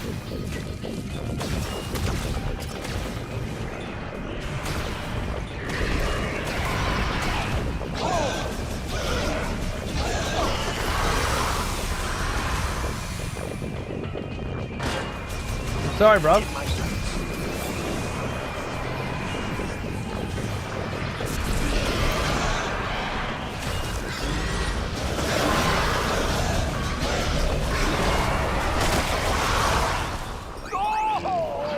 I'm down. Press X to psychic heal? Oh, wow. Thanks.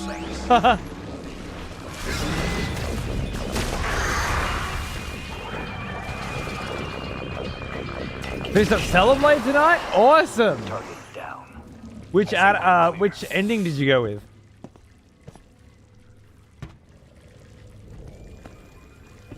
Solid work, Samus.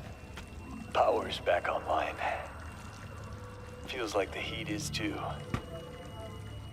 Might be what's drawing those strange creatures. You'll be able to use that elevator now. It'll give you access to the deepest level. I'll hang back and try to open the gate from up here. The rest is up to you.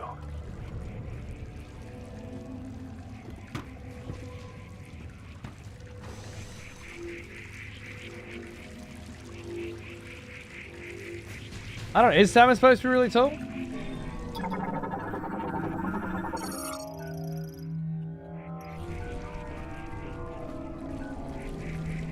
Not quite sure.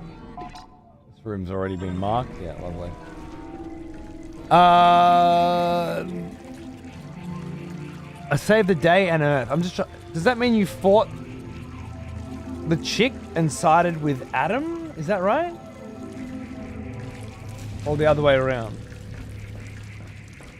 I'm trying, vaguely remembering. We did the merge, right? Yep. I thought the ending sequence for all that was fucking cool as, man. Really fun, not difficult per se, really fucking fun. Kind of brought it all around for me. If the ending wasn't that good, I would have felt a lot less enthused by that game personally. But I really loved it. Aren't they online? Let's go.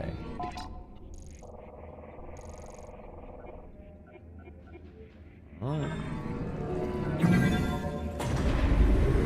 Start was a bit weak. Yeah, I agree. But I think it come together nice. I look forward to playing it through. I tried playing it through on hard, but gave up. I look forward to doing that and getting the other ending someday.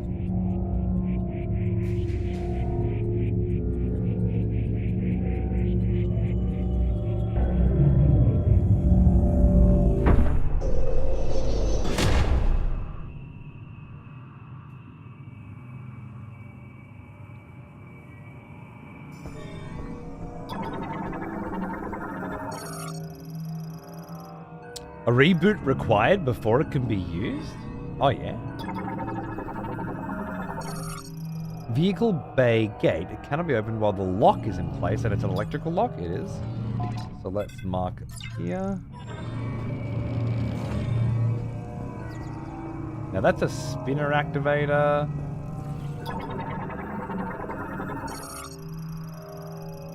Controls are inoperable due to deep freeze. When aren't they? This must be a save room. Yeah. Thinking if I want to do New Game Plus or finish up Death Stranding, I just met Hartman, but I needed a break. Fair enough. Yeah. I started streaming a New Game Plus of Stellar Blade because I played it off stream.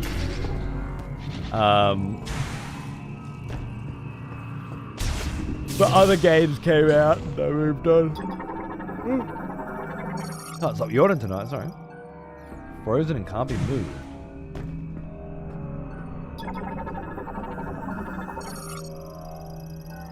No hazardous life forms detected. No abnormalities. I tried to open that gate, but it Requires password input to disengage the locking bolt and open the door. Linked to Terminal B, both terminals must disengage their locks. won't respond. See anything? Terminal B requires password to input. Linked to Terminal A, both must be disengaged simultaneously. Quarantine chamber for dangerous bioforms. Bioform considered too difficult to control in a laboratory setting are kept in a special underground containment facility built into a natural cavern. The entry gate is sealed with 2 clamps. Once the clamps are manually released, the gate can be opened by 2 staff simultaneously operating its control terminals or remotely from the control room. Heavy clamp used to secure the door. In the event the release mechanism becomes non-functional, it can be pulled open.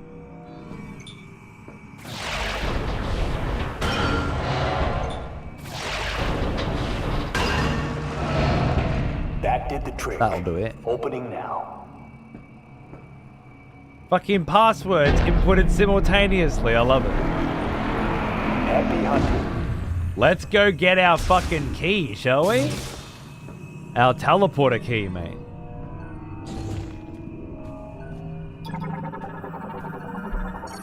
Dangerous Bioform Research Terminal collects research data on bioforms quarantined inside the dome.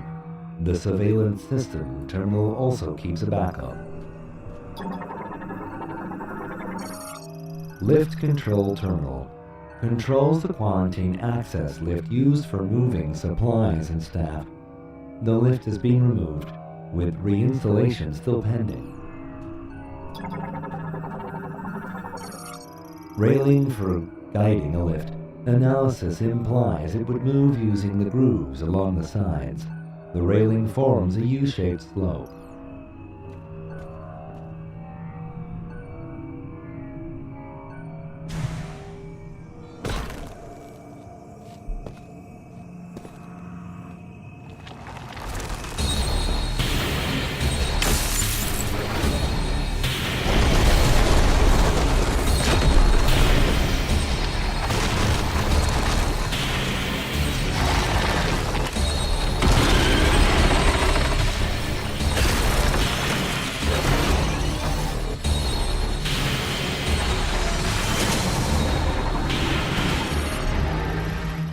Crustacean morphology, Keratos.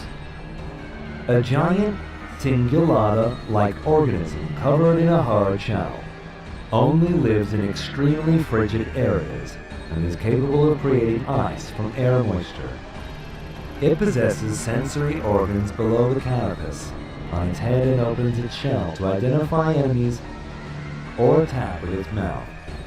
Metroid fusion has altered its body composition, leaving its core completely exposed. There's got to be something to every single teleporter key is guarded by a Metroid-fused mob. Keratos is a giant cingulata-like creature double Samus's height, inhabiting Ice Belt. Inhabiting Ice Belt. You got there eventually. Its body is covered in a hard outer shell that resembles the peak of an iceberg and is impervious to firearms. Behind the shell segment on its head are sensory organs and a mouth. This shell segment opens when it wants to identify prey, at which point it will spit icy boulders. If the sensory organs behind the shell are significantly harmed, Keratos is known to enter an agitated state. It will curl into a ball, spin, and launch itself at its attacker. Fusion with a Metroid has also altered its body, completely exposing its abdominal core. Unique hybridization means Keratos is a one-of-a-kind mutant being. It was highly intelligent and could communicate its will to Lemoran priests. Sadly, Metroid fusion has irreversibly altered its consciousness. and body composition. So perhaps they were all key bearers before they were Metroid fused, but Metroids did find and fuse each of them. Because a lot of them had a psychic connection with Lemorn. Stellar Blade was great. It was pretty good, yeah. Alright, let's go.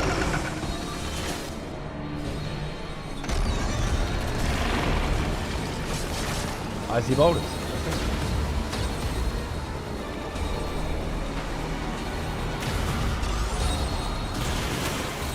Oh, I'm being sucked in.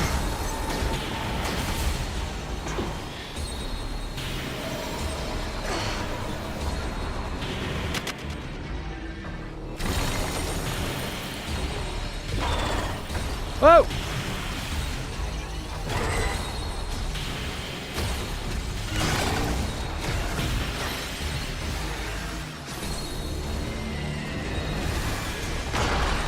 Jeez!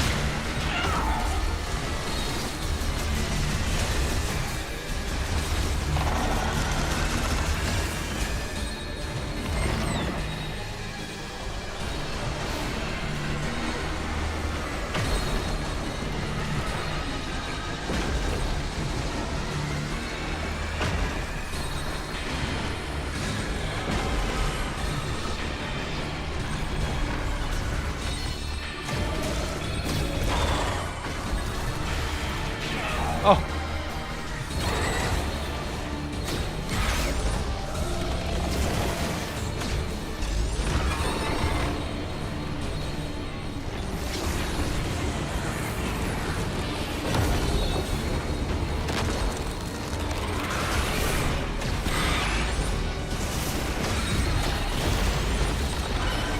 Didn't like that, did ya?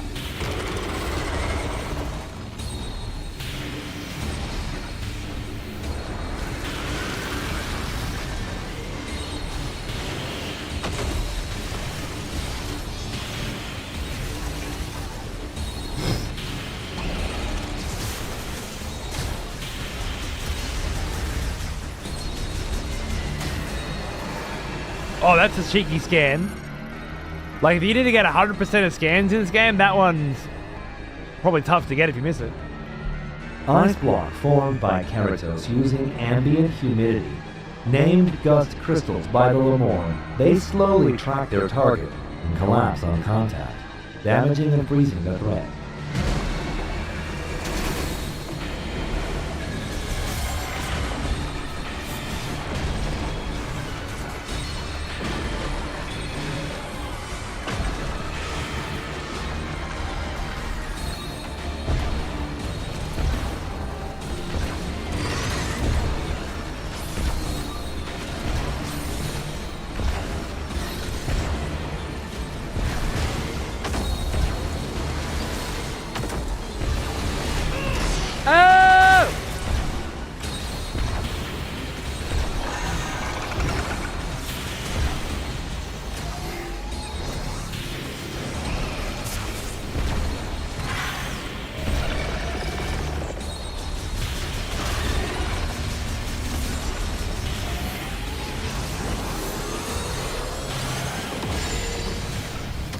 There we go.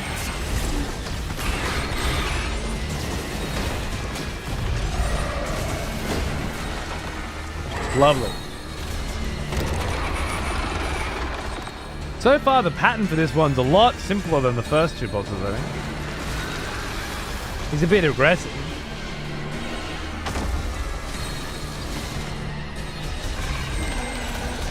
But it doesn't seem to be a trick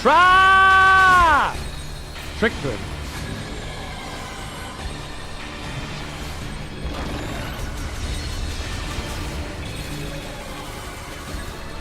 Just has a lot of moves to dodge. And they all seem pretty easy to dodge.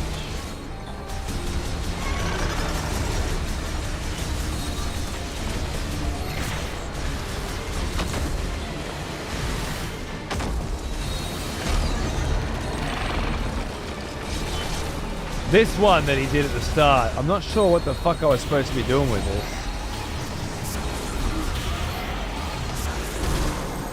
Ah, it's scannable. No. ice pedestal used by Keratos to assist with spinning. High-speed rotation melts the surface of the ice block, creating a thin layer of water between it and Keratos, which prevents friction. Destroying the pedestal will stop the rotation and end its tornadic pull. High-temperature weapons are especially effective. I thought I tried that.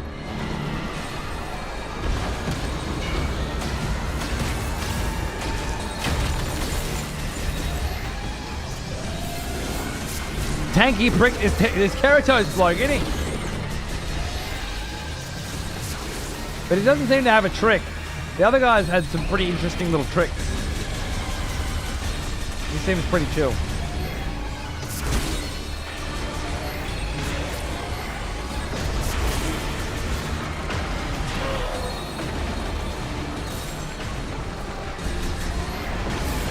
But I guess being an absolute aggro cunt with like 7 unique moves is...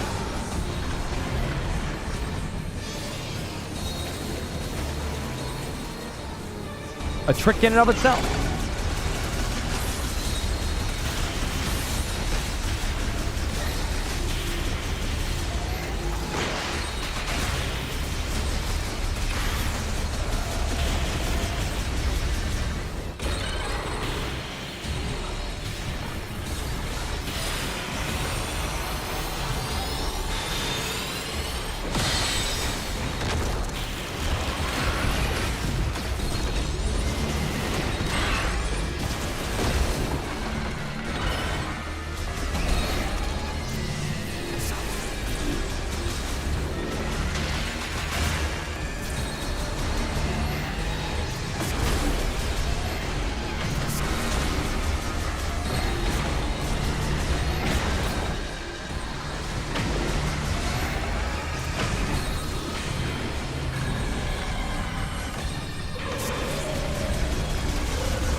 I wonder if this cunt's just an absolute dick on hard mode. Oh shit! He did a double banger.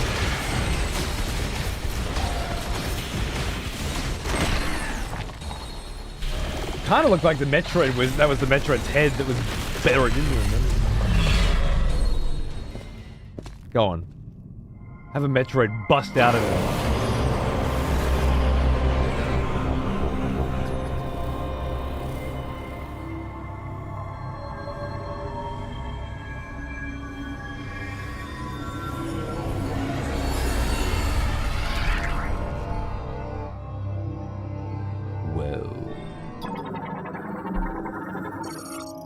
Psychic Boost Ball enables the Morph Ball to generate rotational momentum, which can then be unleashed as a surge of speed.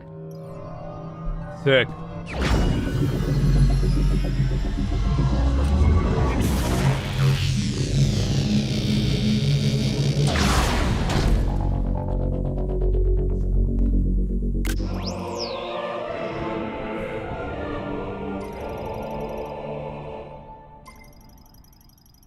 Boosting while on half-pipe terrain can also generate momentum to launch higher.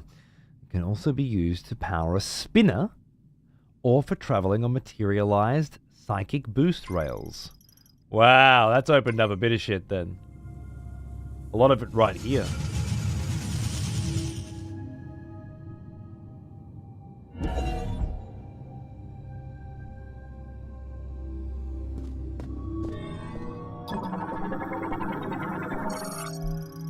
Spinner for activating a Sacrotrine. A fast-moving sphere moving inside its loop can turn the rotary or switch, which operates the pedestal.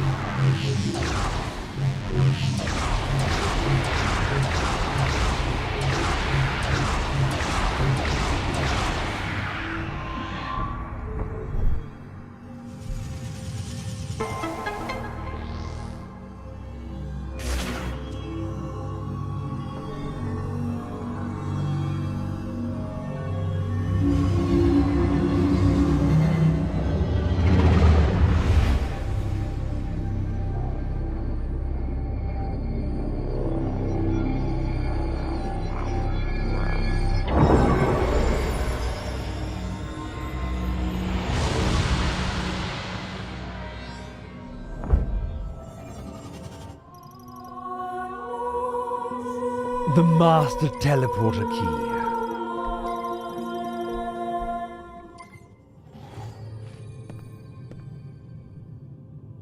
God, that suit looks cool. Damn, that suit looks cool. Alright, that was it. They had a big beastie in here. Honestly, I'm pretty underwhelmed by that one. By that boss fight. The others were good. That one was... maybe it depends on who you are. Like, that could be the hardest fight for some people that find it a bit too aggro. Have I fucking locked it? Oh, I didn't see that. You're half piping me.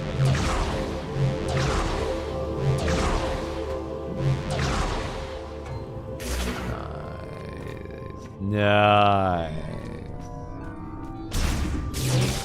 You've done well, Samus. I'll meet you up top. Righto, Chuck. Cheers, brother.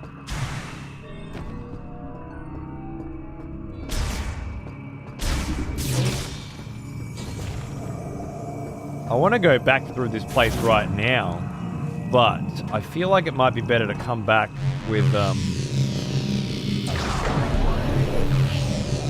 electric shock. I'm pretty sure I've got everything I need except electric shock for this round. Just in case, we'll throw a safety save in. Love a little cheeky safety save, eh?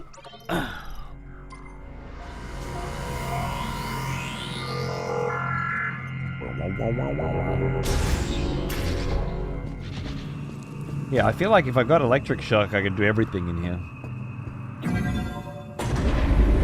And if I'm going to do a big backtrack through each zone section, I'll do it once I got all the goodies. Samus. Looks like you got what you came for. A message came through the station radio while you were gone. Somebody named Specialist Mackenzie. He sent over the coordinates for base camp, so I'll be on my way soon. Now,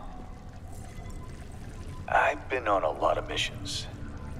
This has always protected me. We read about that. May Solon light your path. You go on ahead. There's a healing pod up here, and I'll be as good as new in no time. Oh, my psychic healing not good enough for you? Alright, cunt. I'll have you know, I'm an adept psychic healer. Been doing it for my whole life.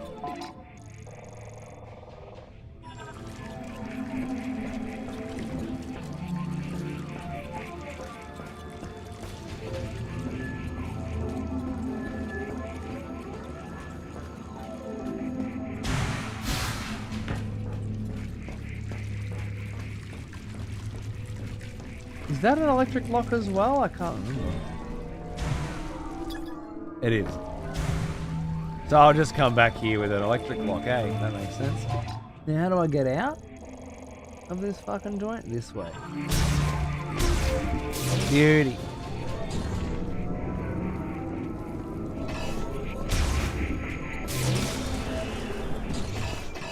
Ooh, hello, spinner.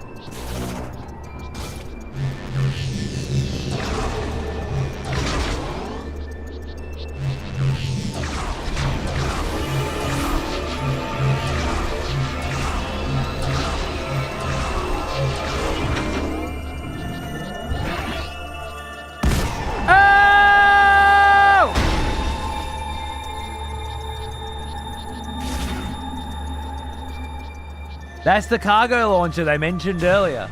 It's nice. Nice. We scanned and read that a while ago.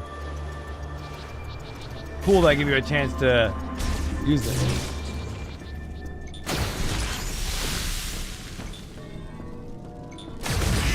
So I've got the psychic grapple and the psychic ball now that I didn't have when I came through here before. So neither of those, I think, are going to help me very much with the lava place, but we'll see. This thing. This old thing.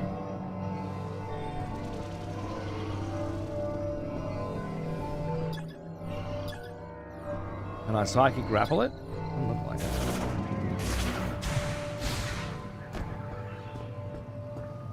Maybe from here?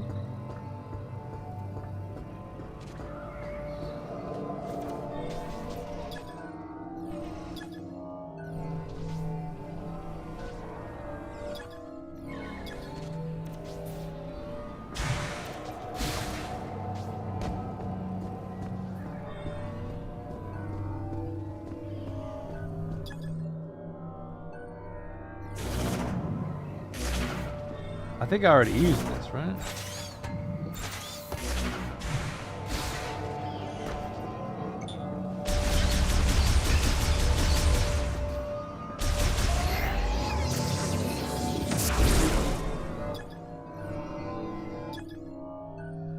Circuitry from a cryopod's cooling system. Its protective cover is missing, allowing it to be safely removed.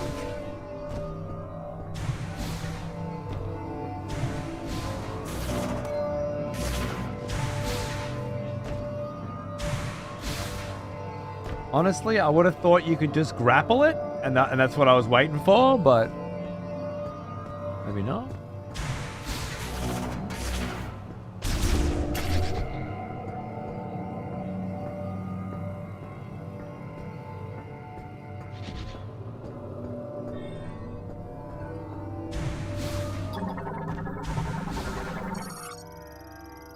Currently offline, it draws power from the linked spinner.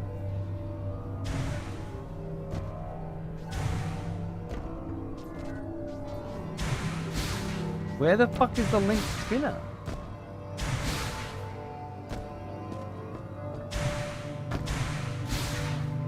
Must be up there, right?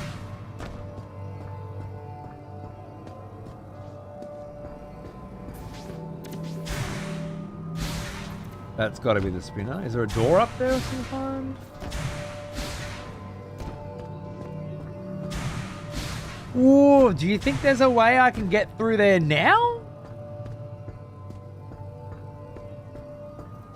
This jump doesn't feel like I can make it.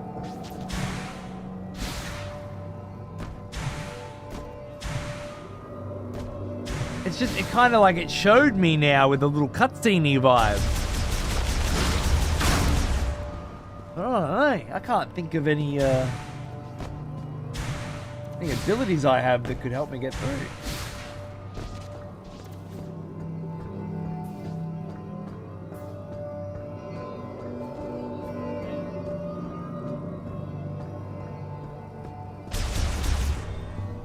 Definitely nothing in here. I don't know then.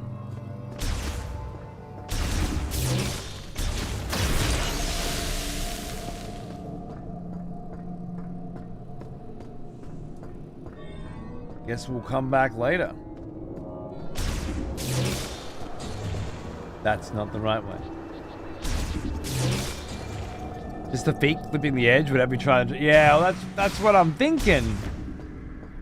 But I'm also thinking maybe there's something I'm missing here. I came through, I blasted that open, but yeah.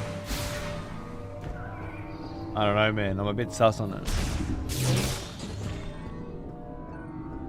Well, I gotta come back later anyway, so it's not gonna hurt. But whatever that piece of circuitry feels relevant, right? Like I might need to take that to base camp to unlock some sick shit.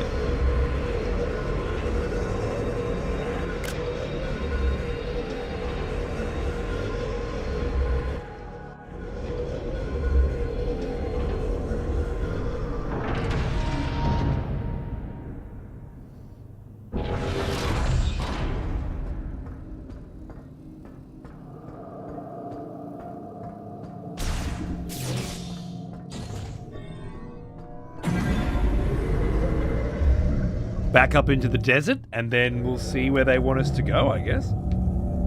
I assume there'll be some kind of cutscene telling me where they fucking want me to go.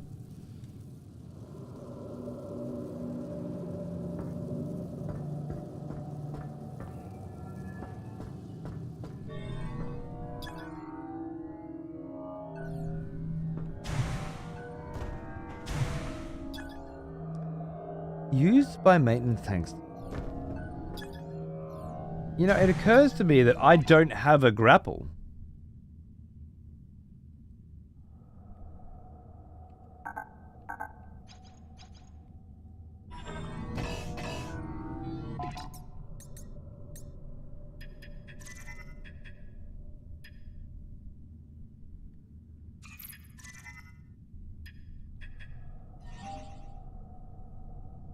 I got a lasso, not a grapple.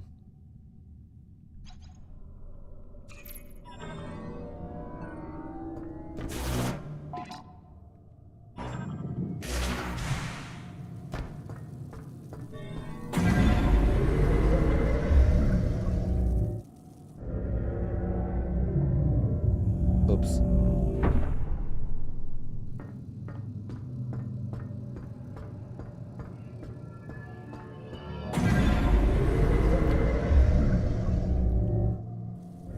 Yeah, well, Vorsk, it's kind of connects all the zones together. Would be the best way to describe it. And you ride your motorbike through it. I wouldn't say you go back there often. Any more often than any other area. So far. But you don't spend much time there, really. Yet. Guess we'll see.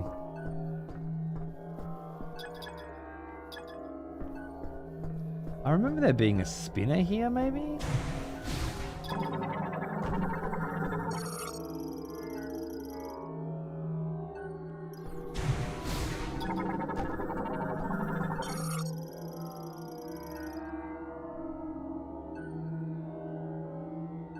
Can be traveled using the psychic boost ball.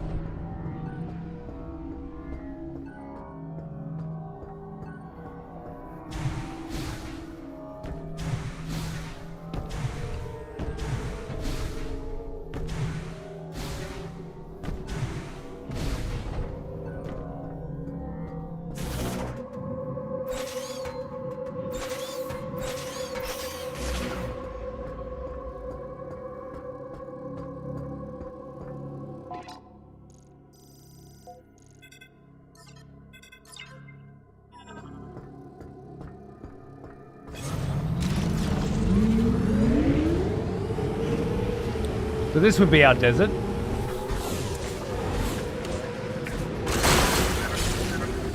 Congratulations, you got another teleporter key.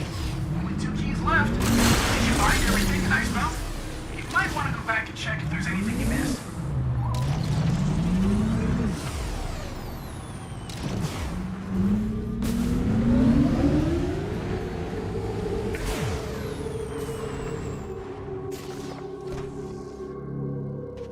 One of the few things I think the game could have done better with scan descriptions is when you don't have it unlocked yet for the grapple here, is not the name, not name the ability, but it might have been, seems to be at some kind of point, but just have it be, it seems to be some sort of grapple point. I see what you're saying. Rather than them knowing... I guess Samus knows it's a grapple point? A strong pull. I can strong pull.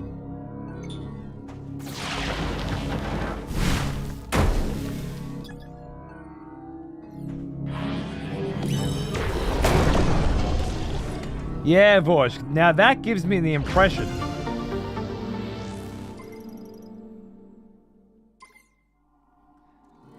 that I did miss something.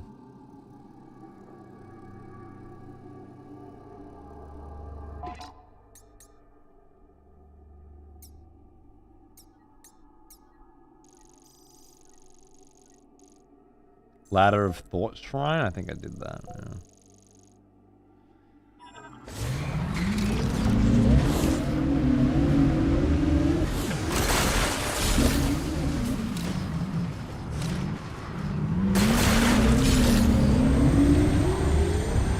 I can't think of how.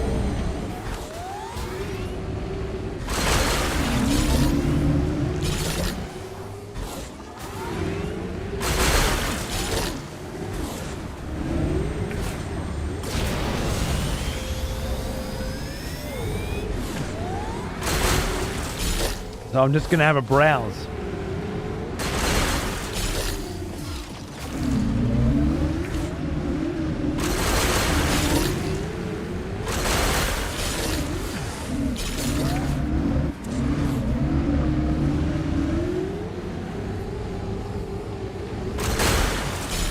Her knowing the name of the ability is kind of weird for me, as it's future alien tech. Her having the Lamorne script, she might know these abilities. You feel like Samus Aran, at this point in her career, doesn't know what a grapple point is?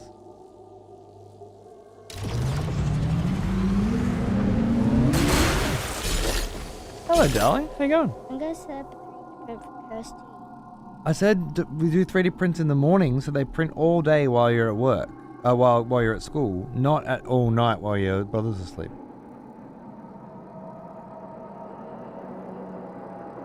What do you think? Is it?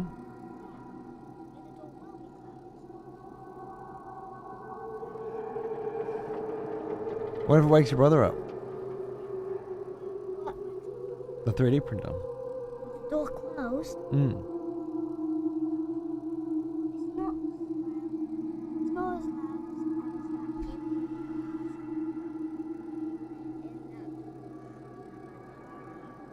It's not as loud as that? Okay. Alright, well set up the print then. And let me know.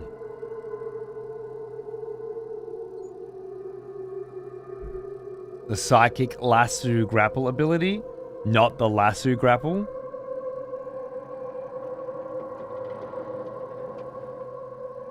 It did say grapple point, but yeah, I guess if it does specifically say you need the psychic lasso grapple, then yeah, that doesn't make any sense at all.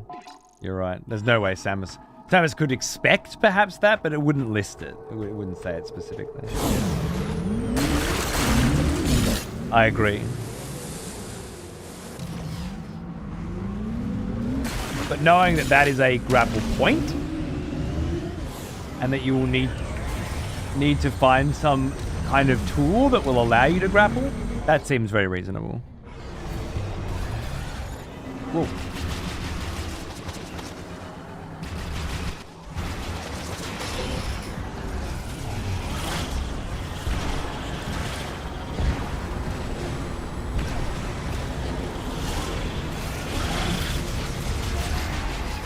The noise is a bit muddy here, isn't it? What am I listening to?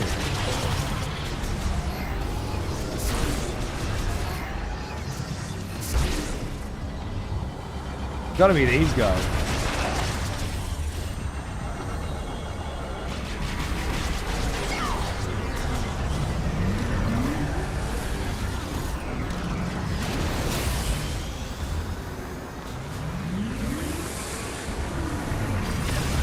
Oh, you can't target them?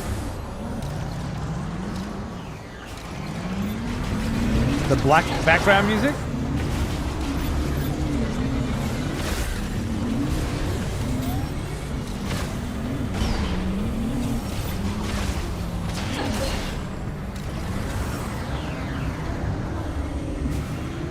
Wait, how am I supposed to be?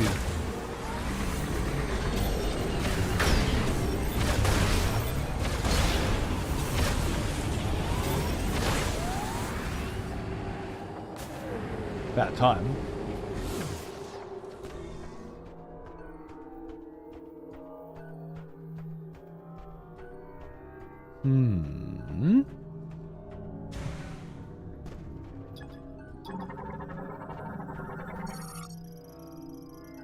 Forearm for a Galactic Federation heavyweight golem.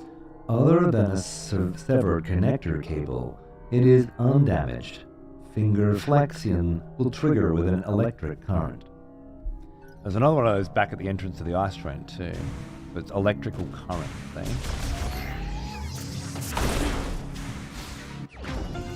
We've got to get that electric shock going. That's going to be a big one. We had to go to the fireplace before we could go to the ice place. But now, I don't know, I'm getting very, very big you have to go back to the ice place vibes, but I don't know why. It's got to be that little that circuitry chip. Has to be. And I just haven't figured out how to grab it. Doesn't make much sense to me though.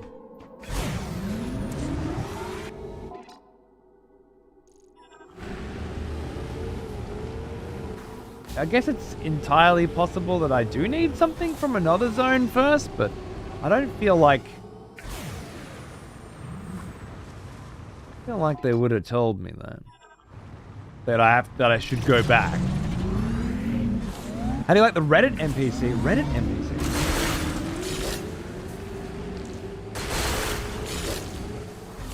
I'm sorry, Ultima. I still don't speak that language. It's starting to look to me like I may never. But I don't understand the nomenclature for Reddit NPC.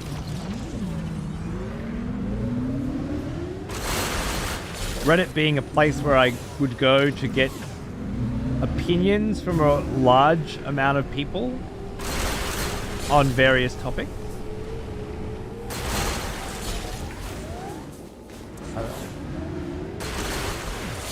I'm not sure. Hey Kerman, how you going, mate? Yeah. We finished the ice joint off. It was really cool. Now I'm a little lost. But I'd say the NPCs are very brief.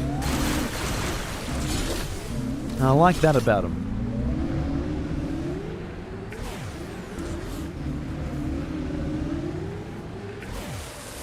A little hand-holdy.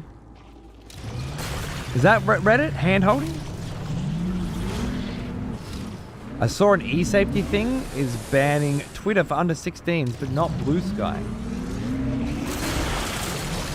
Oh, in Australia?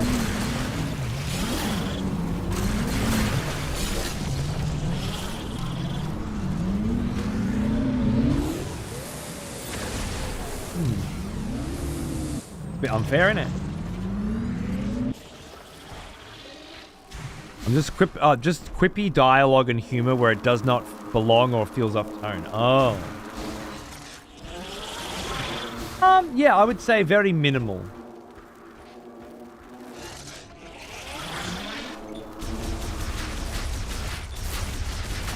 And as somebody who doesn't really enjoy that kind of shit, I'm very thankful for it.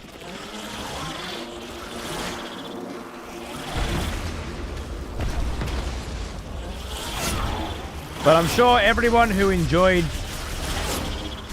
the new Star Wars sequels would be fine with it, you know? Not really my sense of humor.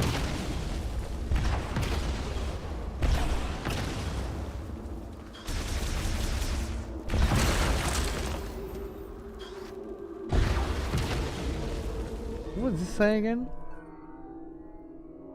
Only psychic energy in the form of an oscillation blast. We certainly don't have the ability to do that. It's a nice little comeback later.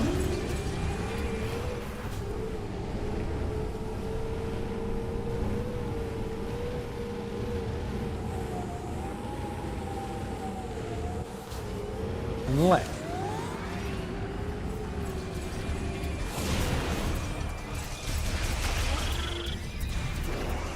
Did I miss a nest somewhere? It couldn't be this shit, could it? Oh, there's a sangreaver, hello.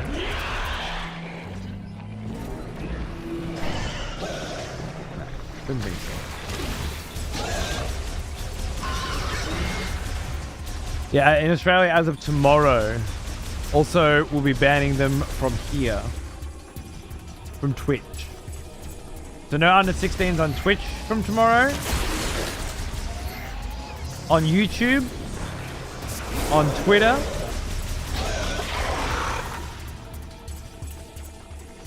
apparently Roblox is fine though, I've heard.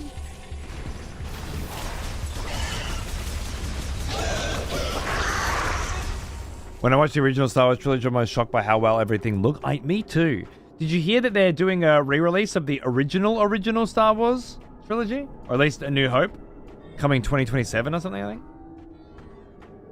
Like the George Lucas said you'll never get your hands on these again releases. Yeah, that's right. Roblox and Discord aren't included.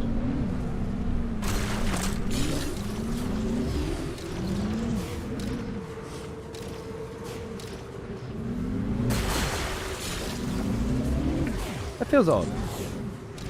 Is this a 4K remaster of A New Hope? I mean, I assume so.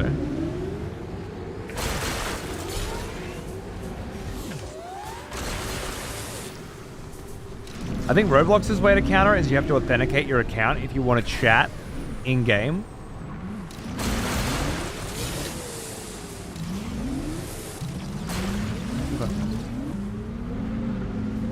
Yeah, I hope it comes to Australian theatres too.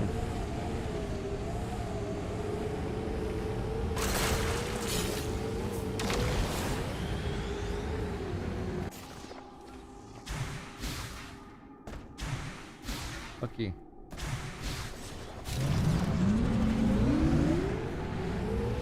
I need some air.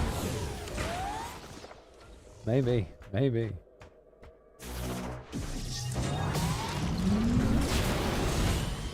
Ah! Really? I've wanted to. I have also, man. I have also.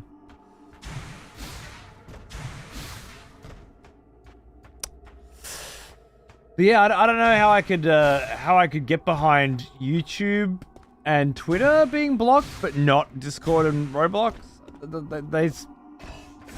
If the idea is kids shouldn't be communicating with other kids on the internet.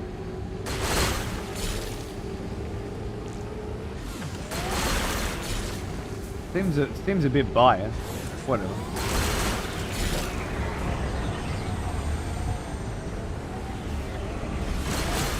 Where's that volcano? Must be pretty close.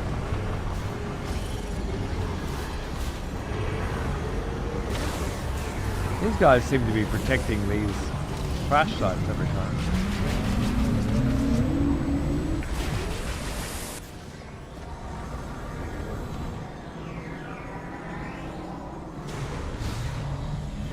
Lord of the Rings is doing a cinema re-release for its 25th anniversary. Yeah. I saw the popcorn bucket.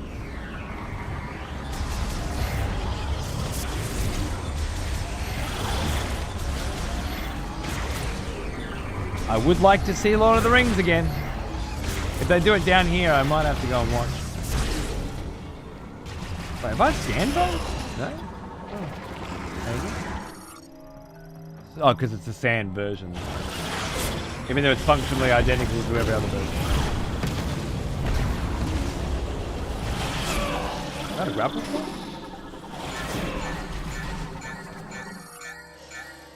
It's a grapple node used in Galactic Federation facilities. Come back later. Whoa!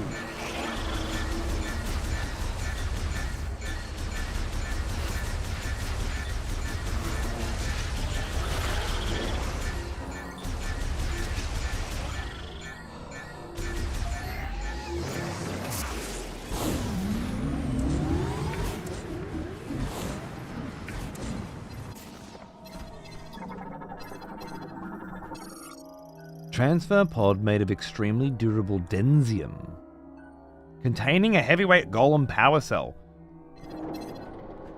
Destroying the pod would not destroy its content.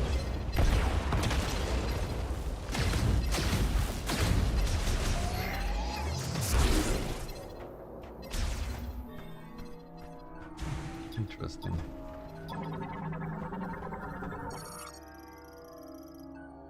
Made of densium, often used to okay, so we can't destroy densium objects yet. Really feels like Mass Effect 1, empty planet, then a random tiny point of interest with a couple pieces of loot, and all like, what? Yeah.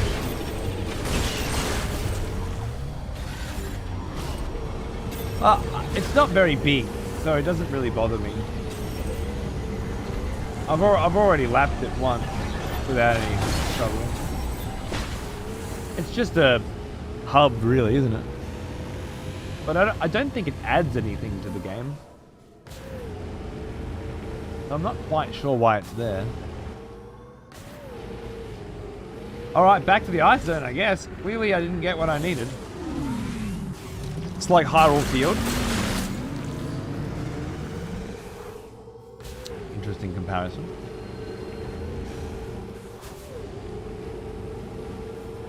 This feels like filler. I guess Hyrule Field felt like it had a lot of character, but it is similar, isn't it?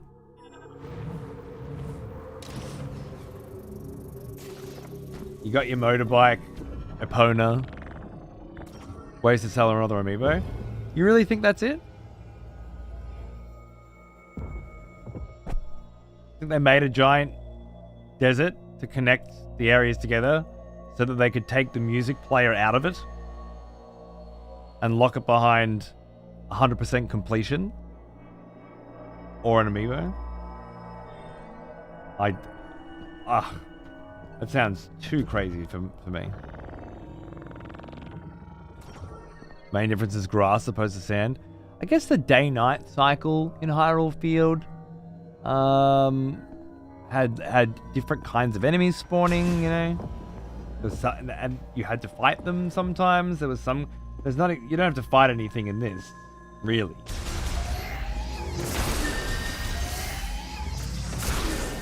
Not anything significant. I don't know. I feel like you might be right, but it doesn't. It feels wrong to me. The towns, areas. Well, I guess. Were there towns, areas in Hyrule Field?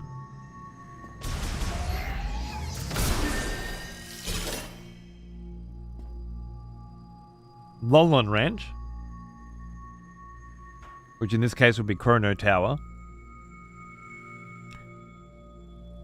I don't think there were towns or areas, were there? It was a hub that connected into those places, just like this does. That's what I mean. I don't think he's wrong, but it doesn't feel right. But I don't think he's wrong.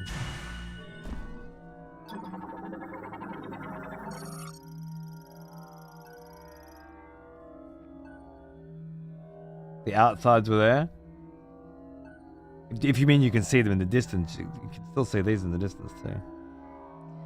Pylon with an electrically conductive decoration at its center. It's etched with alloys, instantly amplify currents, linked to a device that activates when all pylons are electrified simultaneously?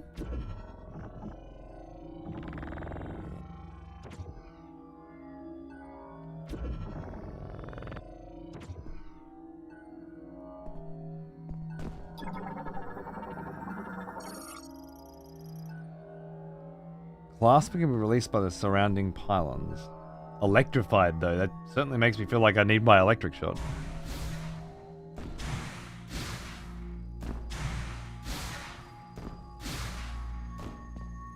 The drawbridge you could climb on, get 5 rupees that way. I guess we could say it's a very dull Hyrule Field.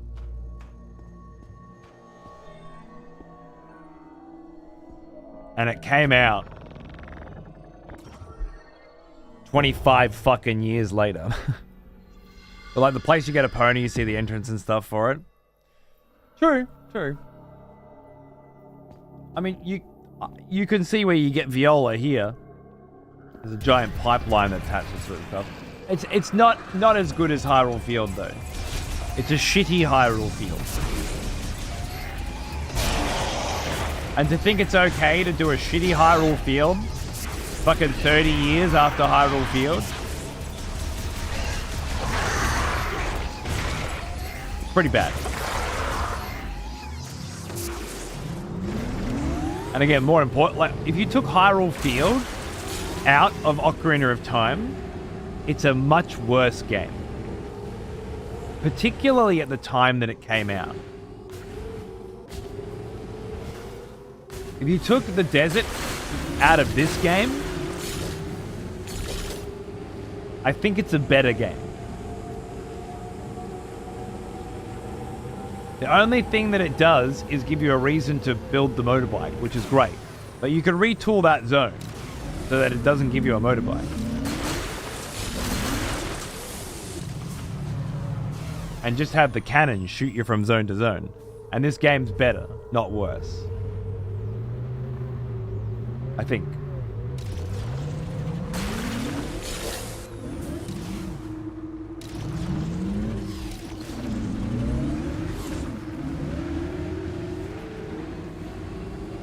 Can you go there? That's the first zone. That's the third zone. That's the second zone. And that's the fourth zone. And I think the fifth one's over there.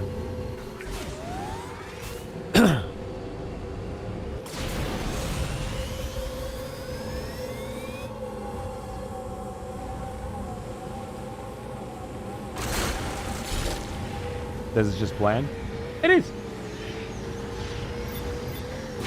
There's no doubt about it. Gullbat. I don't think it's anything worth complaining about. So if we want to sit here and talk objectively about it, sure, but a lot of people seem to be talking about this desert thing. And it's like a huge non-issue. It's just a little bit of flavor connecting the zones together, you know? It's ugly and boring in the game. That I agree with. That I have been saying. But I don't think it's so bad that you wouldn't like the game because of it. It's just 5 minutes of bullshit, right? Hey, Pawns, how are you, man?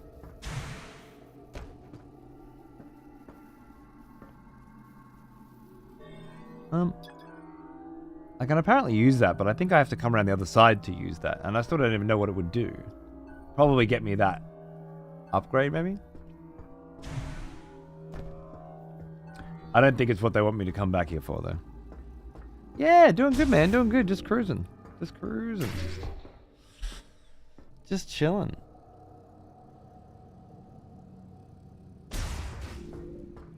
Why is it here when it could not be here? I agree. Undercooked. It also adds probably the worst part of the game to it, which is that you need to complete 100% of the game in order to unlock the music player that you can use in the desert. Or you could buy an amiibo which will also unlock the music player in the desert.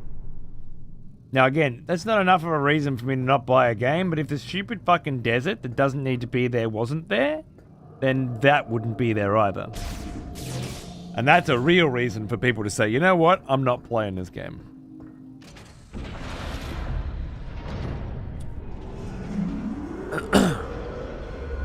Actually, that is not true. It's only the amiibo.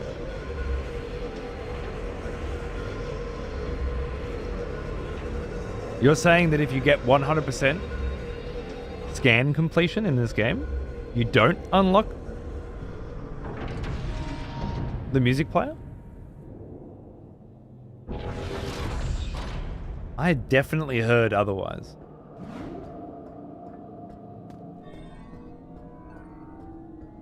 From multiple sources. The amiibo also gives once a day faster bike speed recovery. Nice.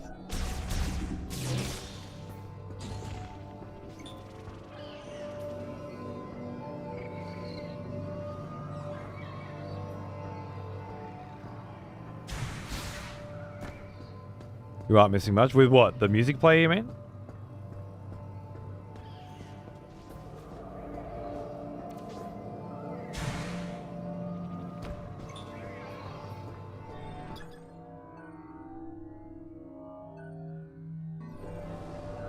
I don't believe these guys were flying around here last time either, so maybe they're significant somehow? Oh, it's not, has nothing to do whether or not it's amazing or not. It's entirely to do with whether or not you can unlock it by finishing the game 100%. That's all it's up to. Either you can,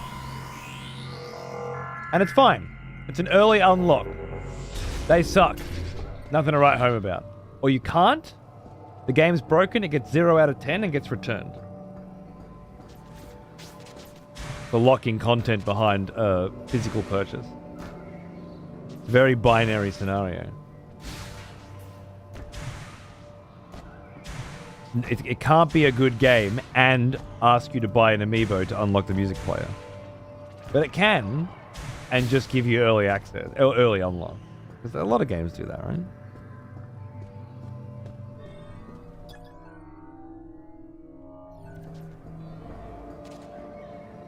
We have to find out more information.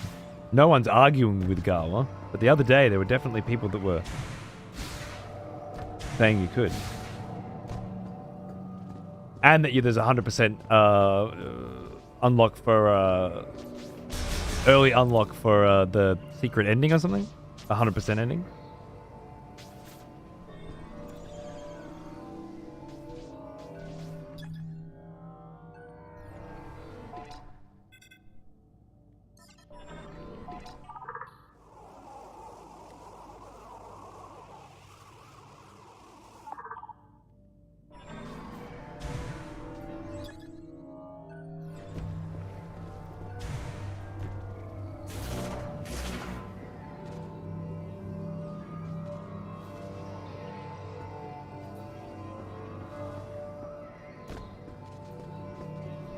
It seems it's unlocked with 100% scan. What's funny is that it's even worse than just beating the game.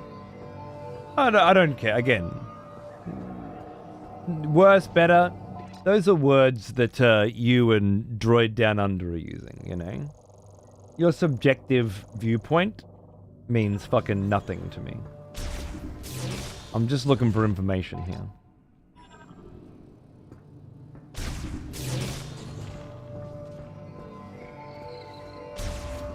I don't have a problem with that, Zev, at all. It's saying, first of all, it's a lovely reward for finishing the game. 100%. You actually get something. And that something is a music player, so you can listen to all your music. Like, all the music from the game. Awesome. In the game, too. Not just in the extras menu, which is how the previous Metroids have done it. Particularly Metroid Prime Trilogy. Fuck yeah, that's great. I love it. I'm into that, you know? What's that to do? Hard mode?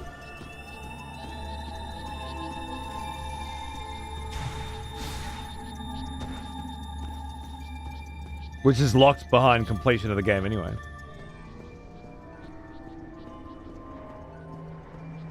The secret ending, yeah, that makes sense.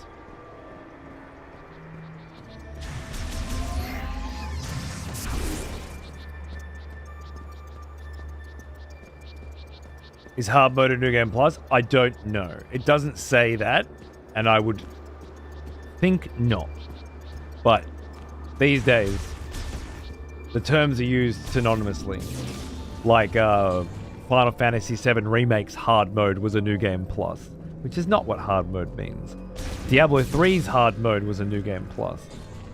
It's like they don't understand what these words mean, so they just use them incorrectly.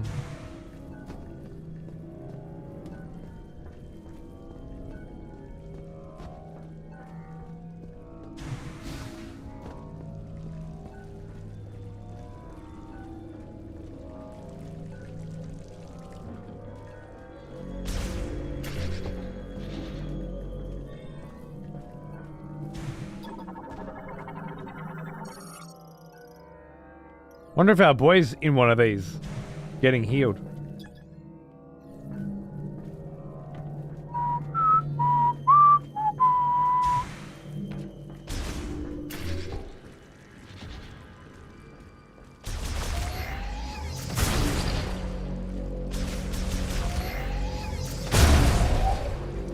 Another expletive has returned. My man, what's going on, dude? Welcome back.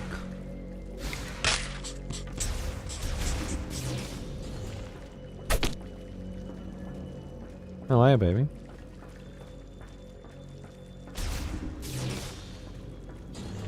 Good to see you. fading tonight. Fuck.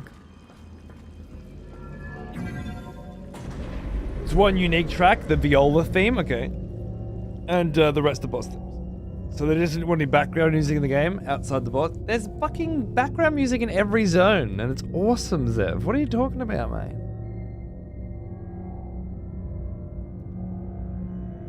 It appears 100% in the game unlocks new radio tracks, not the radio itself. Okay.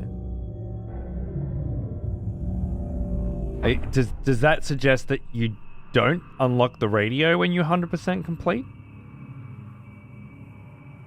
You unlock new radio tracks? So if you don't have the radio, you unlock nothing or something? It seems you do need the amiibo to unlock the radio. The 100% gets you the extra tracks. Really? So if you don't buy the amiibo, you get nothing for your 100%? Is that where Gawa was getting wires crossed?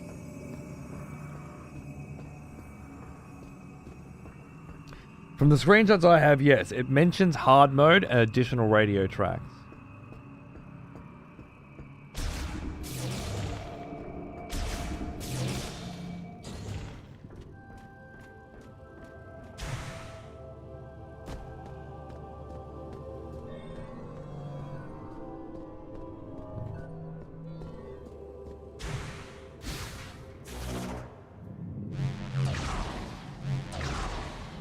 You have to beat normal for hard? Fair enough.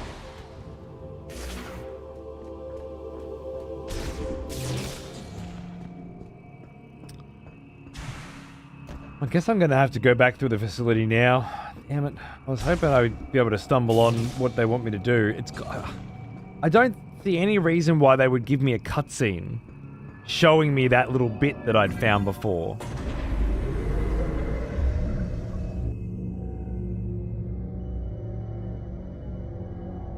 Have to go back to there are definitely places I can explore. I just feel like there'll be upgrades, not shit that I actually need.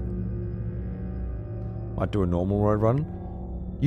You bought the amiibo and then played it on casual, is that right?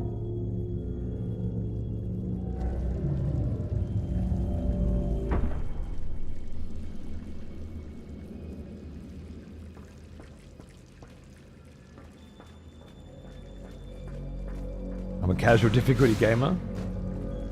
Is there a reason why?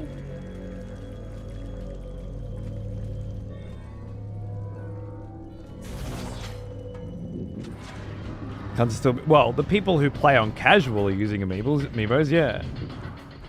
I don't know if anybody else is. At least one person bought the amiibo and they're a casual difficulty gamer. For a more chill experience. How do you know that?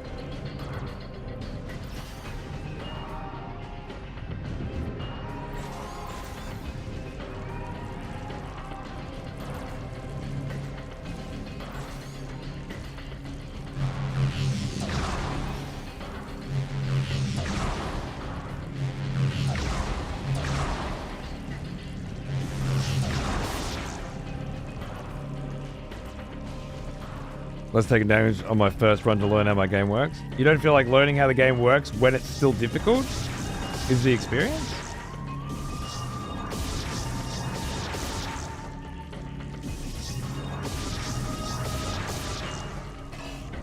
I don't know, we're all different. I just figured casual was for, you know, young children and grandparents and things like that. Not people who play video games.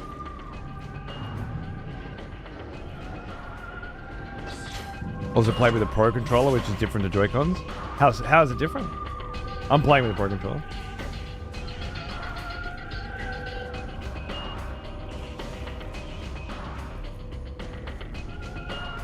This is cool.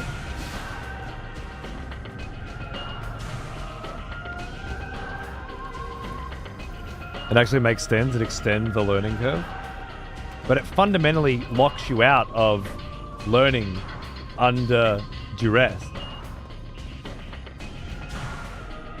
You can't, once you've learned all the basics in the casual playthrough, how the bosses operate, for example, you can't learn them in a more intense environment ever. Background music, yeah.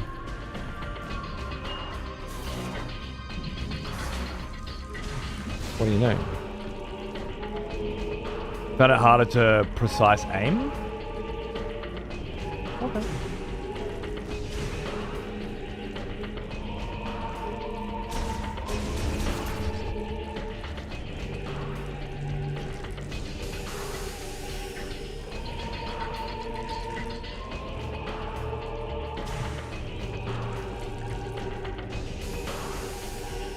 What warrants the background music? Being in a zone.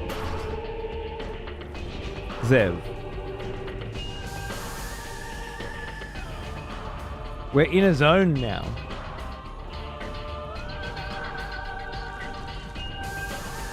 Just like every other Metroid Prime.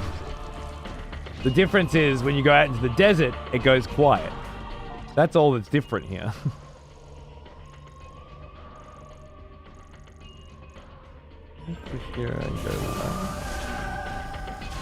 There's no way they're making me go through this shit again this quick.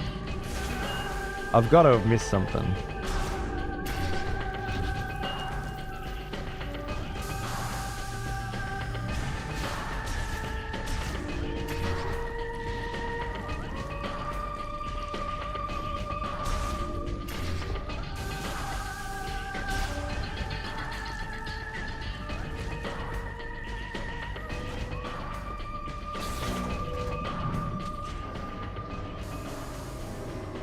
Yeah, I do think Zev's asking for it a bit.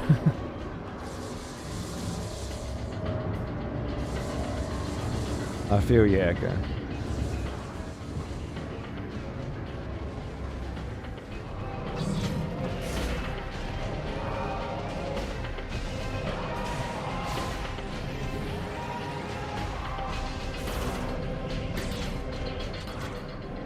I know right at the end I can use this psychic. Oh wait, here as well, right? I thought I could hear.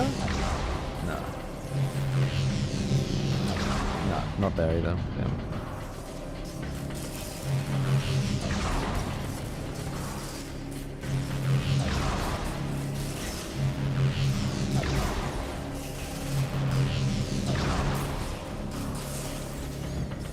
Trying to see if I can, like, can I jump and then boost myself with this?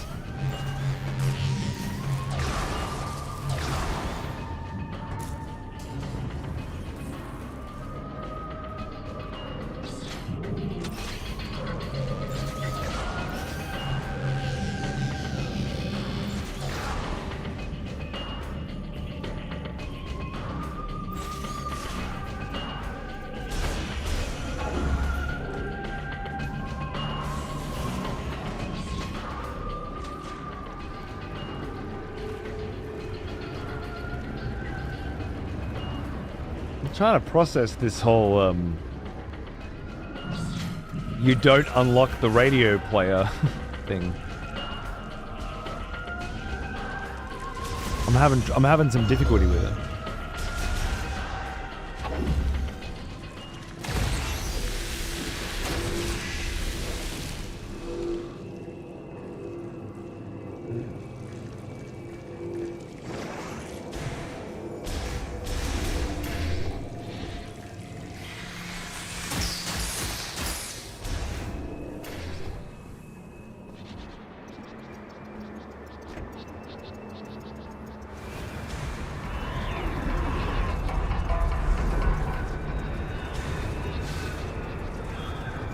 That was my bad. It's really hard to find concrete information. Every article's different. Old one. Almost as old as me. Problematic just in and of itself. Quill, thanks for 49, mate. Hang on, dude. I could have sworn I just resubbed the other day. Welcome back again, my friend. Gaming journalism at its finest? Yeah, yeah. Classic.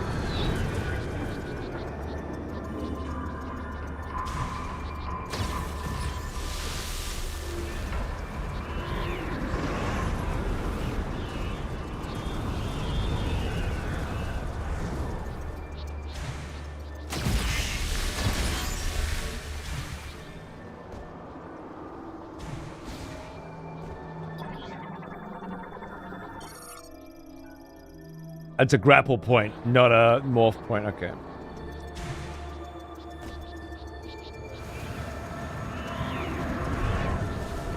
That's where gaming journalism nowadays is 99% AI slop.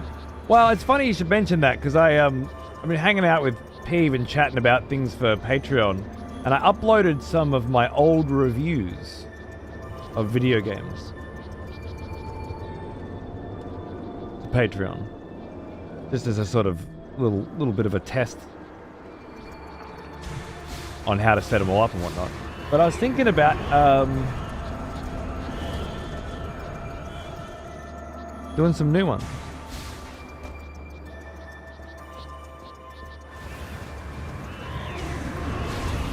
Peeve convinced me that enough people might, who don't get to watch the show as often as they'd like to, come in and, you know, see if you like something. Which a lot of people do. But they might be interested if you're like, hey, yeah, you can check it out. You can check out my full thoughts here on Patreon. In my review. Kind of thing people might want to read.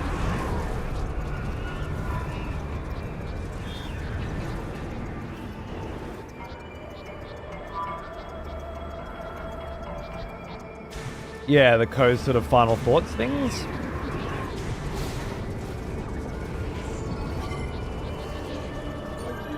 So websites reporting on it, I feel, have intentionally left out that 100% unlocks the tracks just to incite more rage.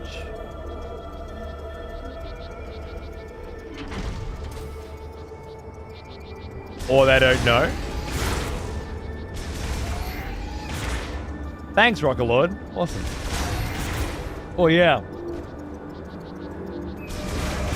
I'll start trying to put some time into that.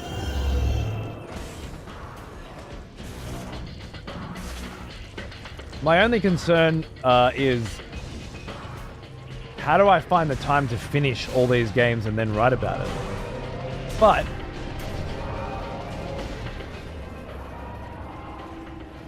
as Peeve said, you could start the review with current playtime, and then if you keep playing more of it, you can update it later, right? Which isn't a bad idea.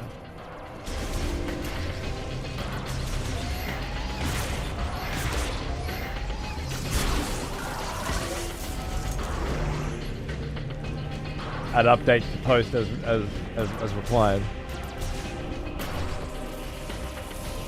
Could do pretty simple video versions of them as well.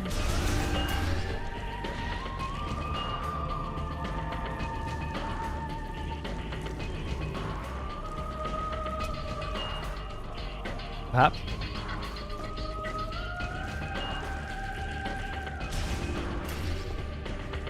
There were also comments from people that went along the lines of, would you rather there be no music at all? I don't get it.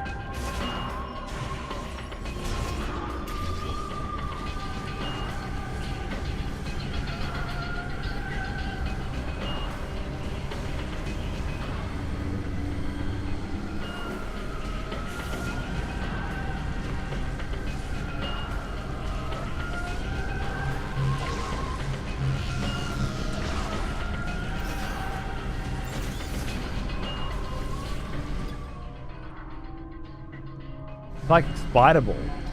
What have I got? Psychic Morph Ball? Psychic Boost Ball. Half Pipe and Spinner. Not this rail. So I did come down here for fucking nothing. Fuck you, game.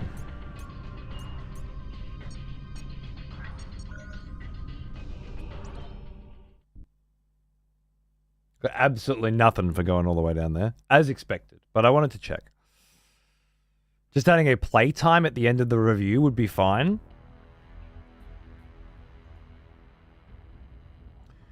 When I did reviews before, I would never review a game without finishing it, but I'm not sure if that's super relevant. Or at least not as relevant as it used to be for me, anyway.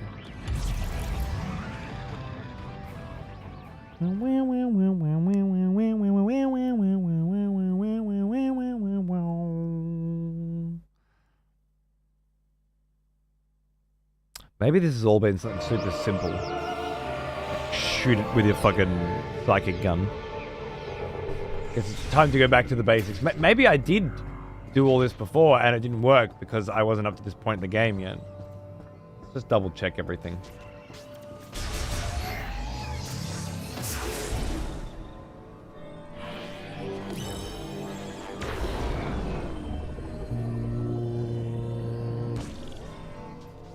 Circuitry not exposed. Its circuitry is exposed? That's not tedious at all.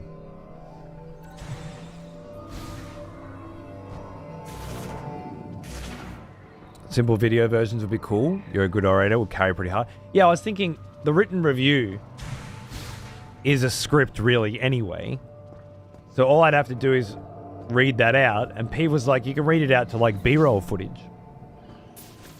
And people would be very interested in just having that in the background while they do something else, you know? So I've seen it before with other like IGNs and stuff, but there could be, you know, this is the video, this is the written, whichever you prefer.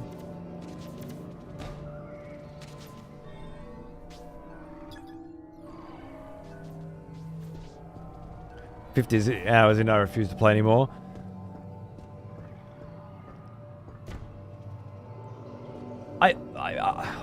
I'm morally against that concept, but I'm 15 hours in so far,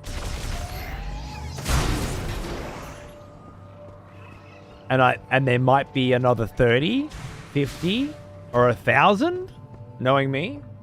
Like if I did my Death Stranding 2 review 5 days in, it would have been 4 months before I'd finished it, you know what I mean? But I can always update that review retroactively. I'd take a 5-minute rant yap about your thoughts. Yeah. Well, I guess it'd be similar to that. Not every game has front-loaded fun. Well, that's the thing. I don't want to be getting into the habit of playing a little bit of a game and then formulating an opinion and then putting it out there. Well now, he is an old one. Almost as old as me.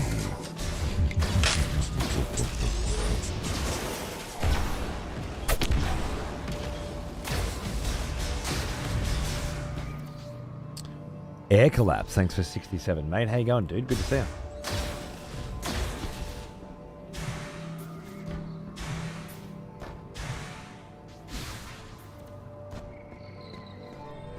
Early review, initial thoughts, previews.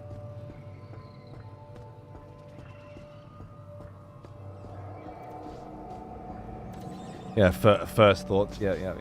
I think that would be good.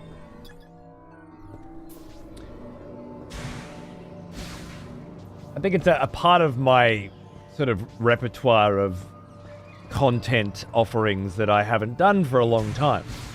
That could be a good way to provide. I feel like I stopped writing reviews, and I started streaming because it was better at doing what a review does, you know. But we may have gone backwards a bit on that.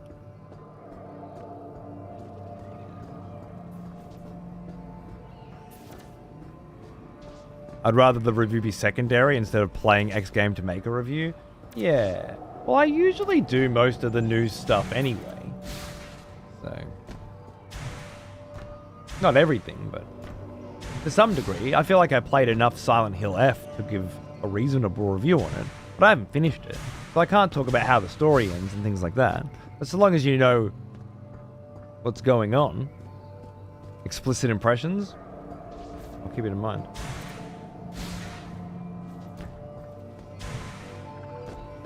Well, this game has got me very confused now.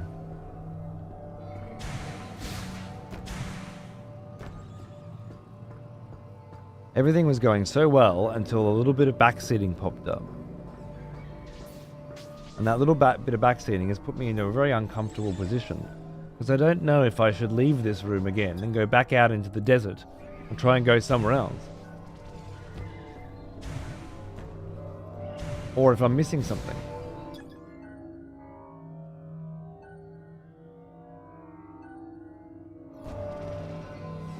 feels like it should be. You should just pull it out with the psychic pull, right? With the yank.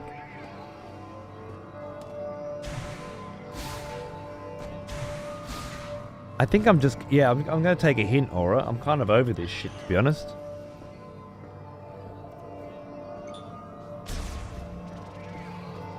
I feel the music is a 50-50 thing. You're wrong, Zev.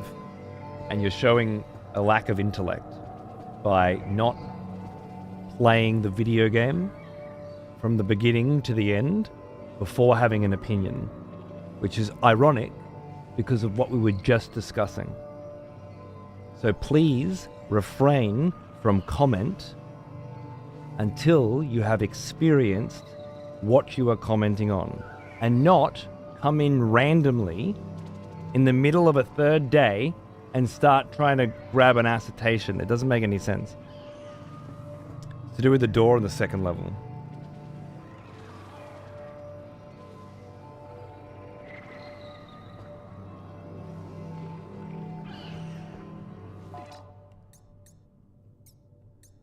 This is exactly why I don't like the idea of doing previews without, or doing impressions without actually playing video games, because it's too easy to fall into that. That I think I know, like, I'm just throwing it out there. I feel. You feel what? You didn't provide any context.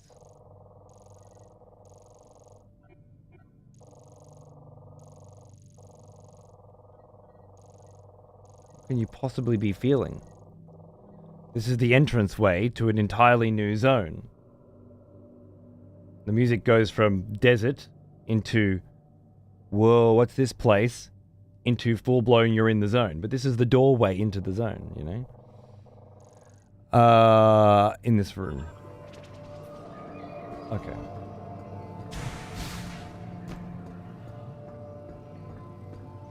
Let me just read that again.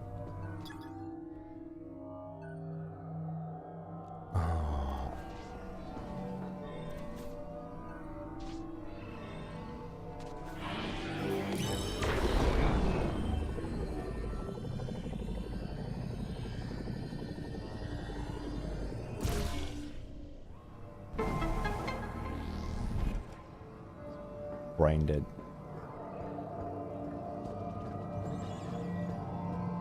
It's the spinner I would have needed. Ugh.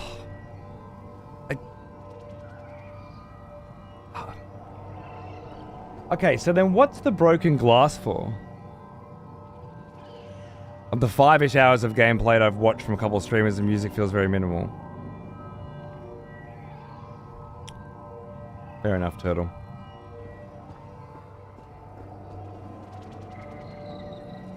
Yeah, I can't condone a world where people watch streamers and think they know what they're talking about.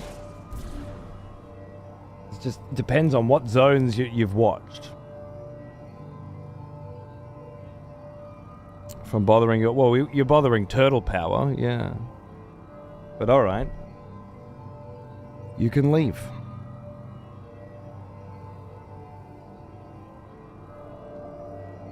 Forever.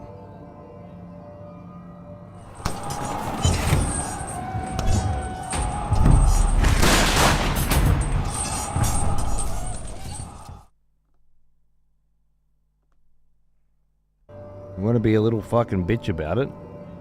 Die.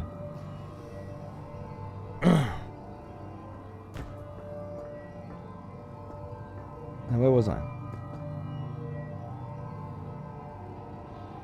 Why the fuck is there a broken fucking window there? Huh.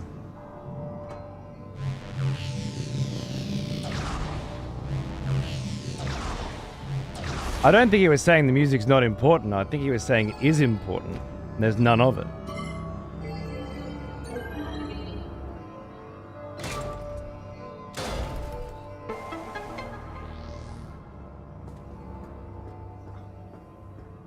That just confused the shit out of me. I don't know why my brain couldn't get around, like, you don't need to break this. to shoot the back of that door, you can do it from here. Right?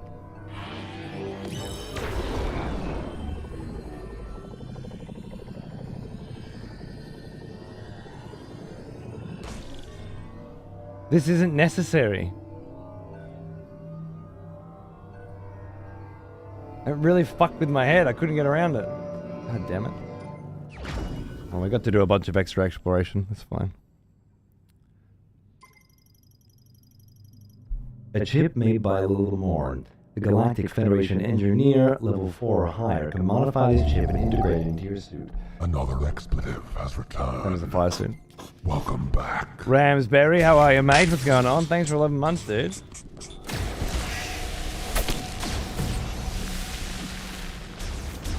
How the fuck are you? Wrong way. Zeb was annoying me anyway with the...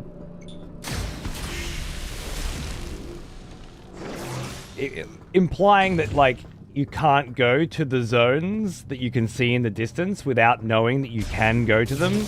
And then saying, like, that giant tree in the distance, can you even go there? Yeah, that was the first zone. But if you haven't listened to the music in the first zone, He is an old one. Almost as old as me. you probably shouldn't be talking about the lack of music in this game, right? Alright then, keep your secrets. Broken window. Thanks for 87. How you going, mate? Are you using mouse controls? Fuck no, I'm using a fucking pro controller.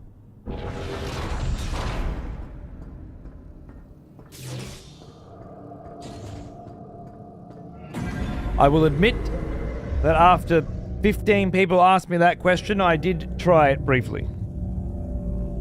And even though I am sitting at a computer desk and the mouse controls are available, like under any normal circumstances, normal person playing a Metroid Prime game, you do not have a desk with which you can put your mouse on, right?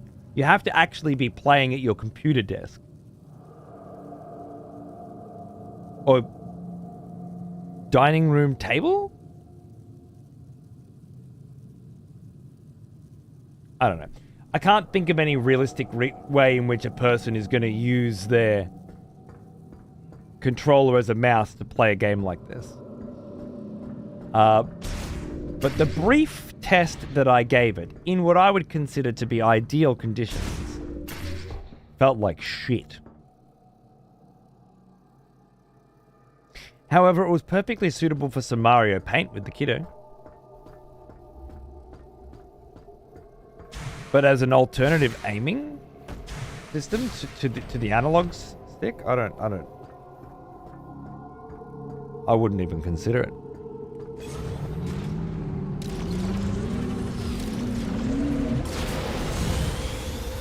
I was on my desk as well, but it wasn't it. Let's see that. One edition of Metroid Prime 4 comes with a small mouse pad for the mouse controls, really? Did you find more than Vortec and Ice Belt? I might be able to help you. Can you bring it back to base camp? By the way, I saw the data you acquired. I can't believe that Grievers used to be. That was a big one, alright? Yep. I know where base camp is. You showed me last time. Are you really showing me again? That's not cool, bro. He knew that there was tech back there that I missed as well, which is pretty wild, isn't it? Does the Joy-Con stay upright? Looks like I want to tilt it a lot. Yeah. Thank you for playing, so I don't have to buy a Switch 2. You can play it on Switch 1.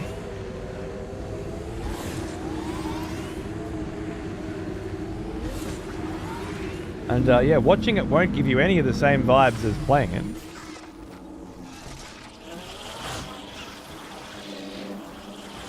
It's certainly a game that you feel.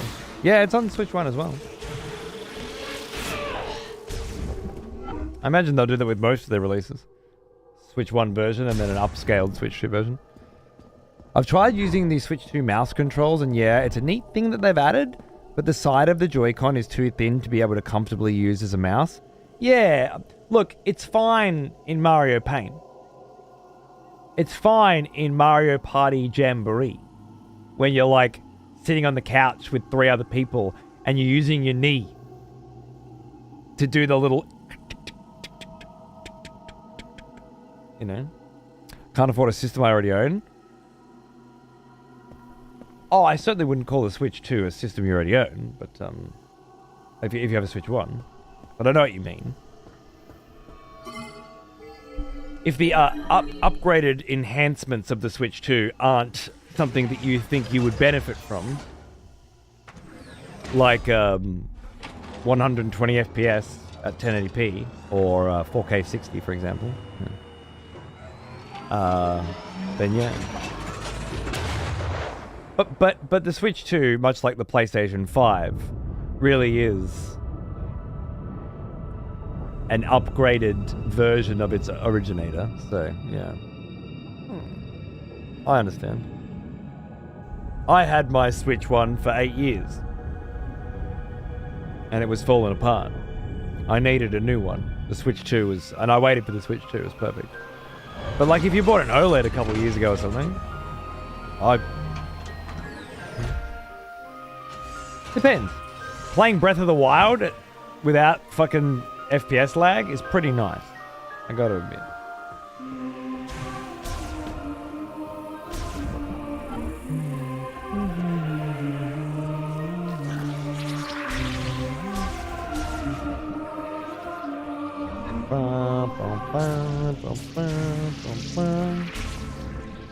That was kind of a hard cut on the music, wasn't it?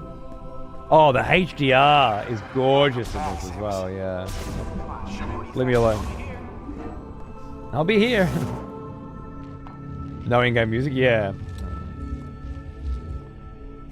Sucks that, like, because of the desert bullshit, I can see why someone would get that impression, but Zev didn't appear to be willing to open his mind to that.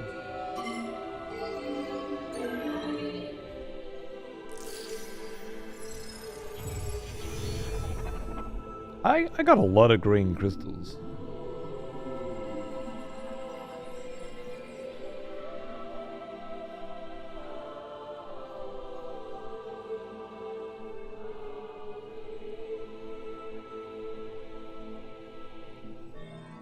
What am I doing?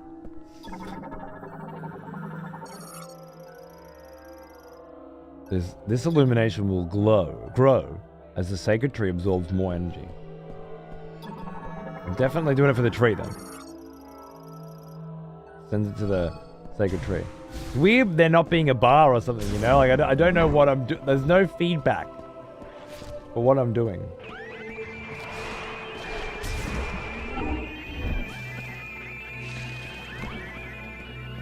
What's that noise?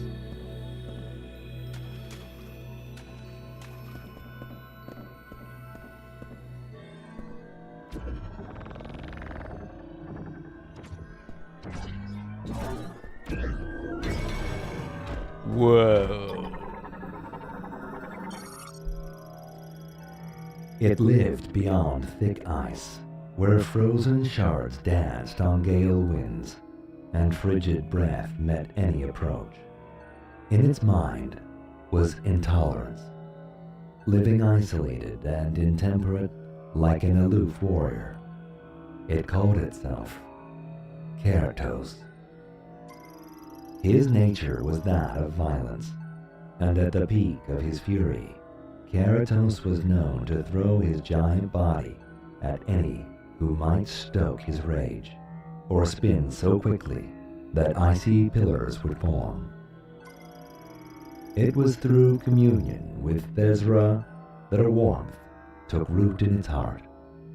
Slowly, his rage subsided, and he became more taciturn. In time, this calmer Keratos would be hailed as a guardian deity of the Lemorn. Nice. That was before. Beautiful. I do like the little bit of Lemorn perspective that is that's added to them. Nice.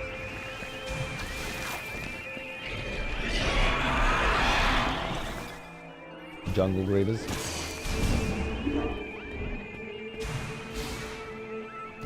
Yeah. All right, back to Mackenzie then. If I got it. If I got it.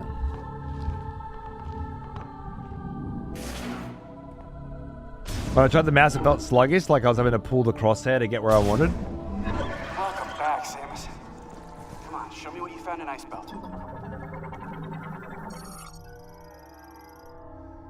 Galactic Federation military hard cases in a folding table. One table leg appears broken, and a case is being used as a substitute.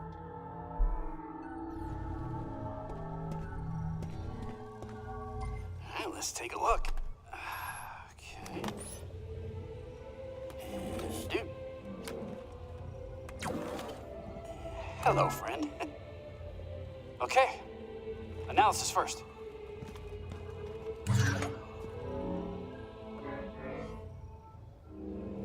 Oh, this is fascinating. It looks like this program inverts the energy emitted from the device. That means if I reprogram this and set it into your arm cannon, you should be able to use a new shot type.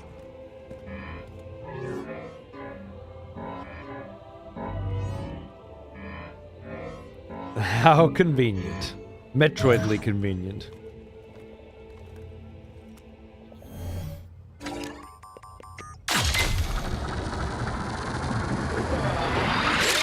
Ice blast.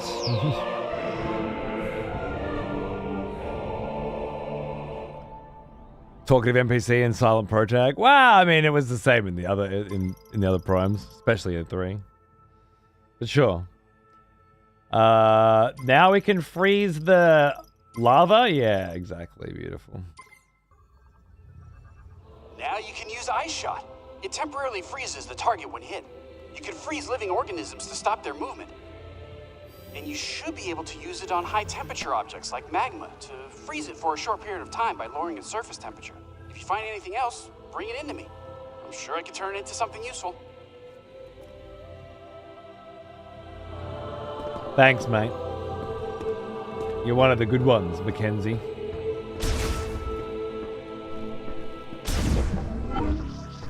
Freeze them all up with Ice Shot.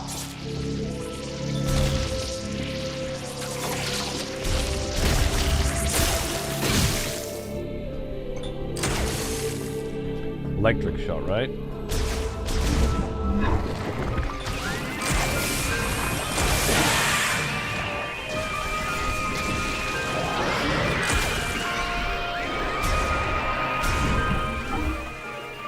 Those Grievers always make that sound, that high-pitched sound effect? Feels new.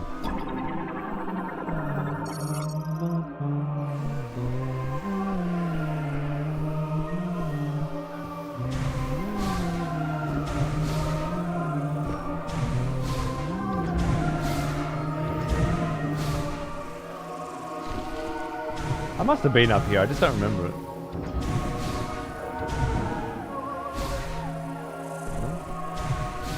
Whatever.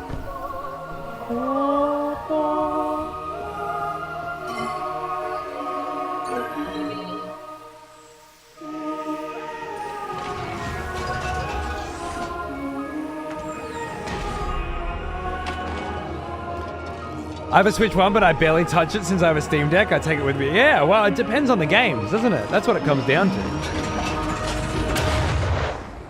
So, I can go an entire year sometimes without touching my fucking Switch, and then I pull out some Hyrule Warriors, and before you know it, it's been 3 months of me bringing it everywhere with me.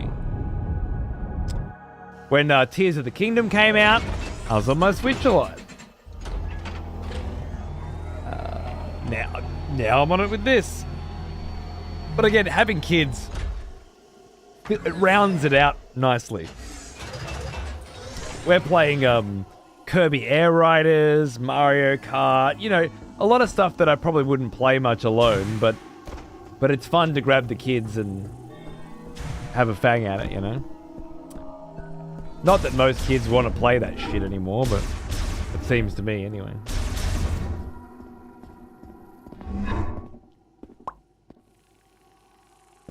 Alright. Might take a quick break. I'm a little dry. Grab a cuppa. So we can get a couple more hours of good old Metroid Prime 4 in. It was really, really nice up to today, but it's starting to wear down on me a little bit. But not necessarily. I think the confusion around this no desert music radio unlock thing is very difficult for me.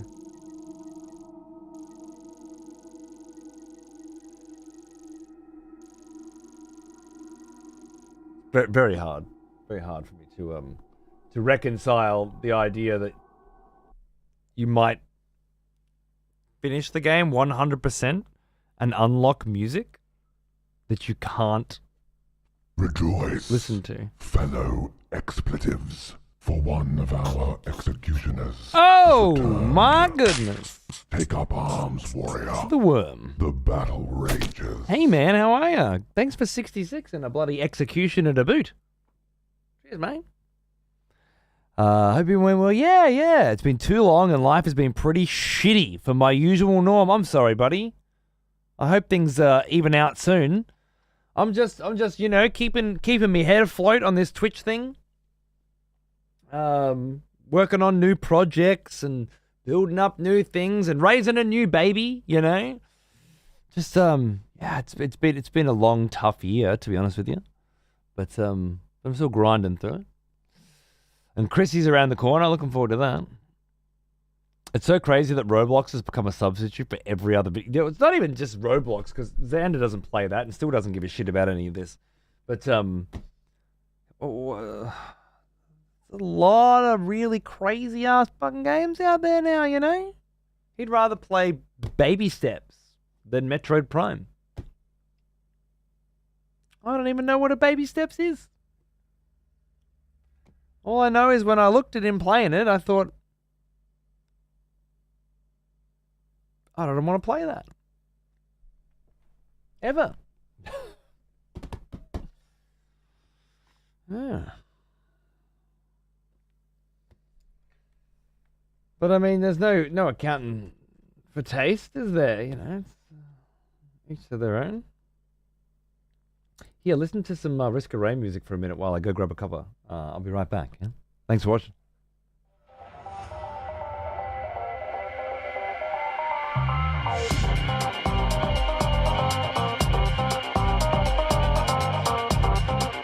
That's the one.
Look what I bloody found, eh?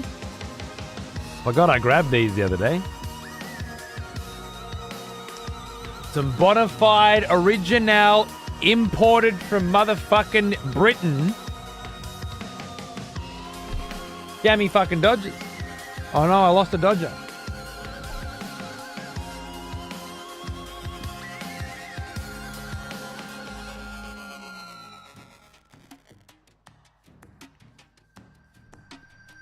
Ridgy fucking did.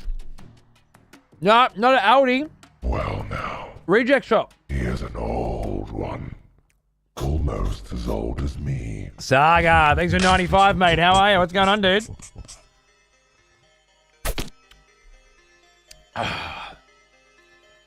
Audi always imports some good obscure stuff. Really? I never see any of it.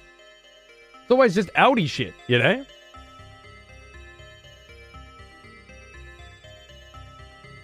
My Audi's just Audi. Jazzy Jam, what's going on, mate? Sorry, Jazzy Am. I was thinking that you were a different kind of Bicky.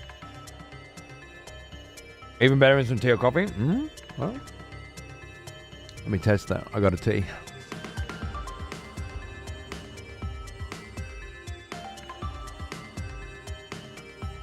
Very good.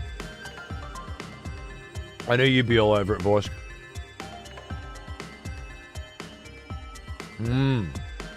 Good, I needed a little pick-me-up. I was starting to fade, mate. Starting to bloody fade. It's stupid fucking door that fucked me for so long. Oh! And it's just this idea of stupid fucking microtransaction amiibo crap. And the one fucking guy who's given me info the whole night played the fucking game on casual.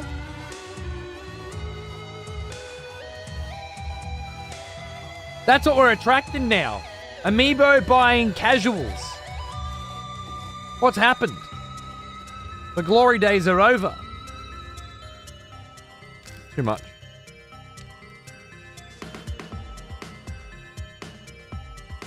What I needed was some bloody jammy Dodgers, a cup of tea, and now some new direction. What happens when the gala's down? You're not wrong. You're not wrong. Oh, it makes sense. It makes sense. I should have considered it earlier.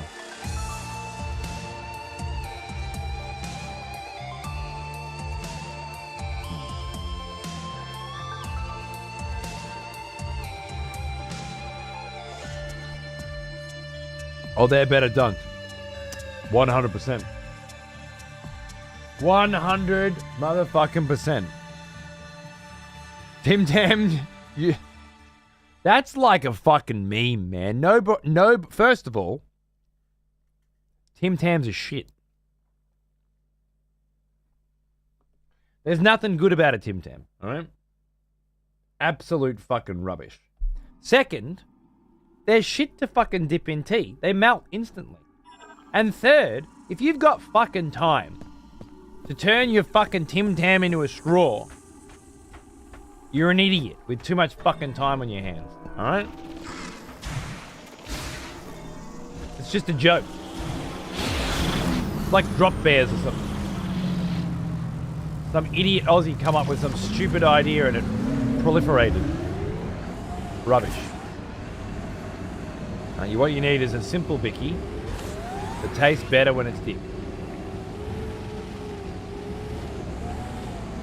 What the fuck is that? Mechanoid, Aeronaut, a prototype anti-Griever weapon developed by the Lemorn after the Great Tragedy. They were never deployed in battle. The Aeronaut is an anti-Sandgriever battle mechanoid designed by surviving Lemorn technicians following the Great Tragedy. Its large anti-gravity engine and 7 altitude control wings allow for exceptional aerial maneuvering. When its hull-mounted camera identifies a Griever, it begins a continual bombardment of the area, using delayed-action energy bombs. However, the Lemorn detested using aggressive attacks on Grievers, and so avoided deploying the Aeronaut in battle. So someone is now deploying it. Someone is now let Metroids infect all of these different enemies. There's something nefarious going on here. It's a lesson we all have to learn, Horace, yeah.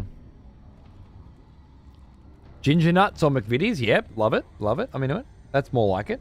None of this Tim Tam straw bullshit.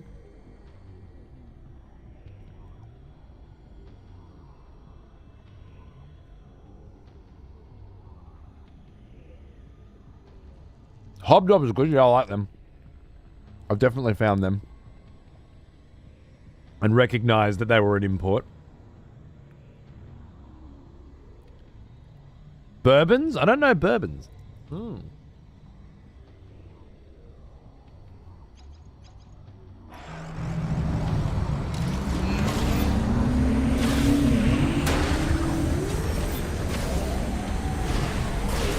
Oh, nearly.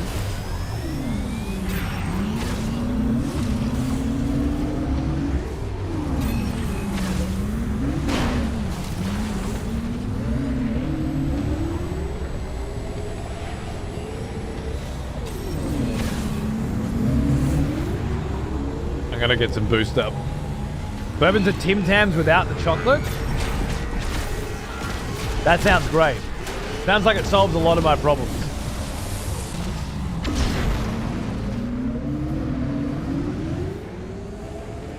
Bit of bourbon in my coffee. Ooh, yummy. They're solid but don't melt. Okay. Well now, he has an old, Timon! almost as old as Yeah. me. Fucking gorgeous. Thank you very much. How the fuck are ya? Wait, did we find this shrine? I found...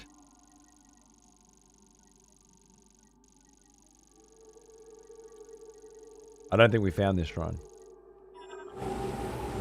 There was a shrine where I needed Oh, I need to mark that one, by the way. Can I put a marker there?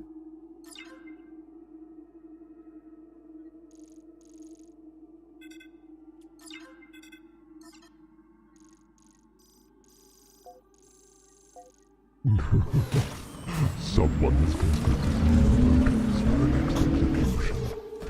Wonderful. Sway! That's bloody nice of you, isn't it, mate? Thunder blocker. Yeah, I need it for both of those. Alright, we're going to get our thunder fucking gun from the fire joint, I hope. All good, all good. Am I headed in the right bloody direction? I'm not. Swinging around, mate! Swinging around! Aim for the volcano. Hard to miss.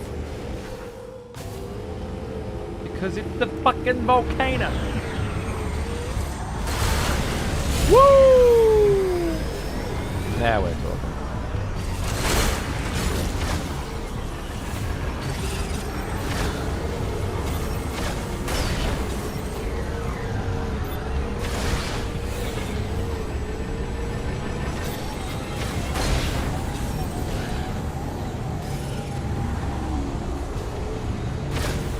Another part of like the redundancy of this zone, I think, an important part, is how boring the enemies are to fight here as well. Like, you really just hold A, it automatically targets them, and then you let go, you know? It's like,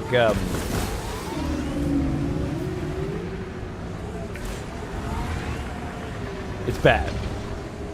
It's not difficult, it's not challenging. It's like a glorified loading screen, yeah, to a degree. There's really nothing to it. Everything is it's just a takeaway. Like way further on. Way further on.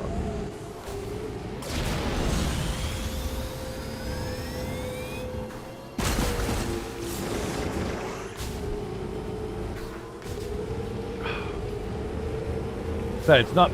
I probably wouldn't have even talked about it much if it wasn't the #1 criticism people seem to have with this game. Next to yappy characters, anyway. Hey.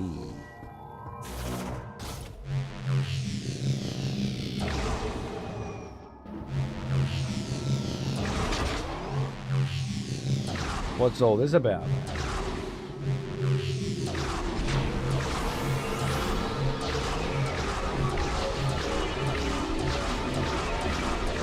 They had more planned and it got axed? I wonder, you know what it could be? Now that I think about it. What if it was a leftover from the original version of this game? Because remember they axed the development of this game. Increased by 20, wow. They axed the development of this game and then Retro Game Studios came in, right? And started from scratch, as far as we're told. What if they didn't start from scratch? What if they built all the zones from scratch, but the desert, this big open world desert, was a leftover part of what they were trying to do or something?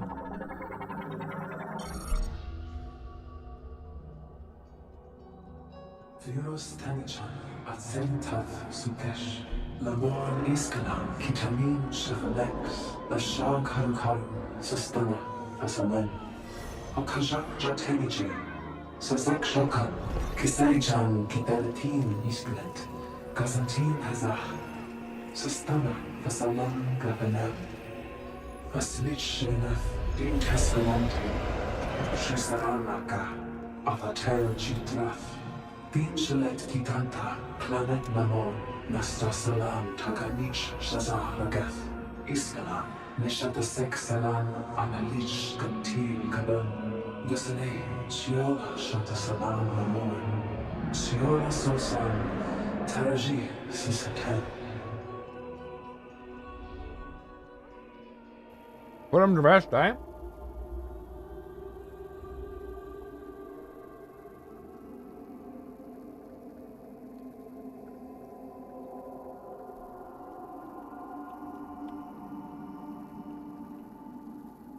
I'm still not quite getting it.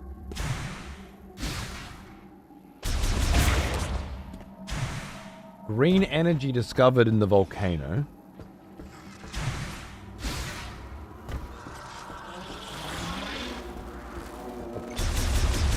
But somehow that fucked up.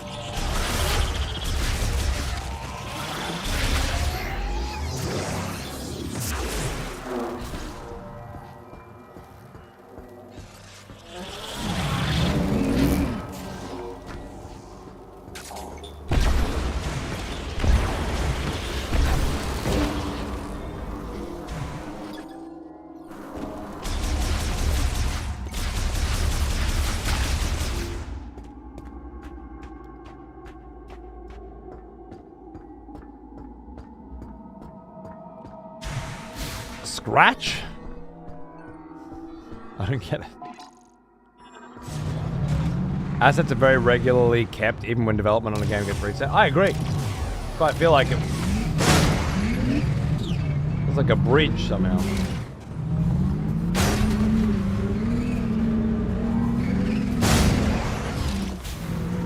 Damn Nintendo.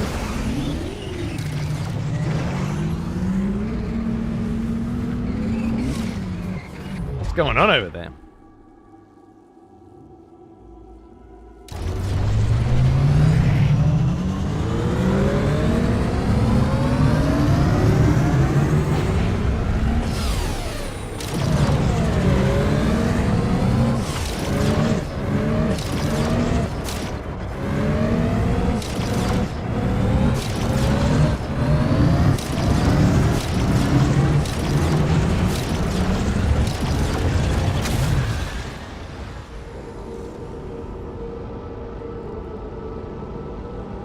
The release date of this game was very, very odd. 1 minute there's nothing, then there's an incorrect release date being advertised, and then months later they quietly release it.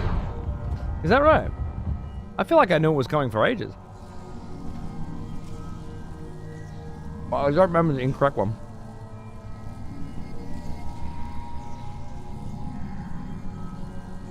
I can imagine a fair bit spent of dev time to make the open area. Really?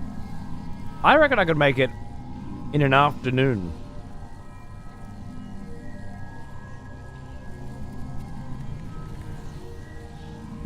Personally, having no video game development experience whatsoever.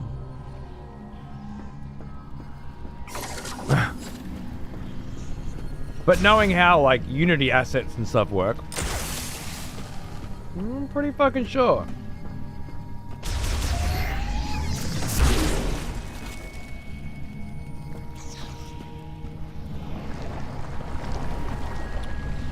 That I couldn't make in a year. But that desert, bunch of sand, man. I don't know.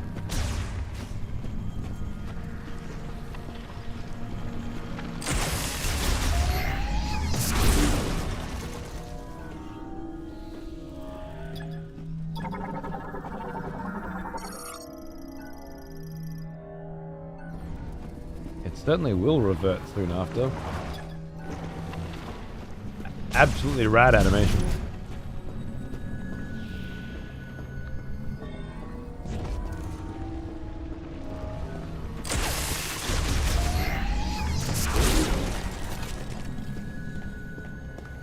Just checking, just checking.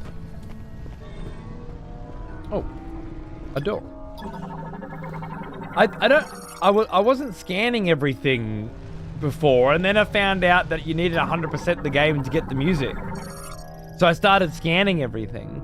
But now I find out maybe even if you 100% the game, you don't get the music. So now I don't really want to scan everything again. I'm very conflicted.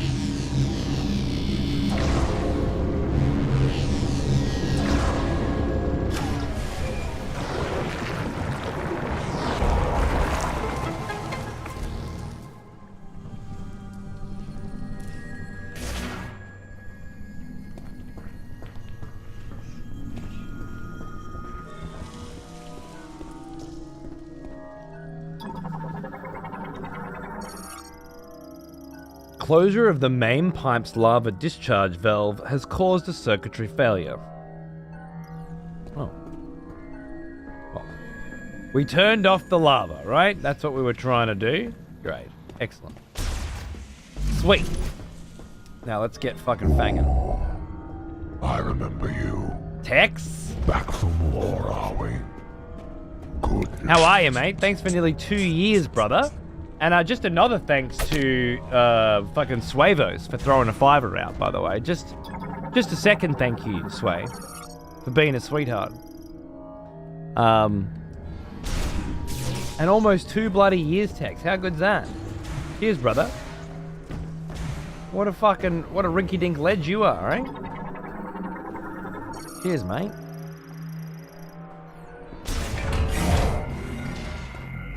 Get a save in, beauty.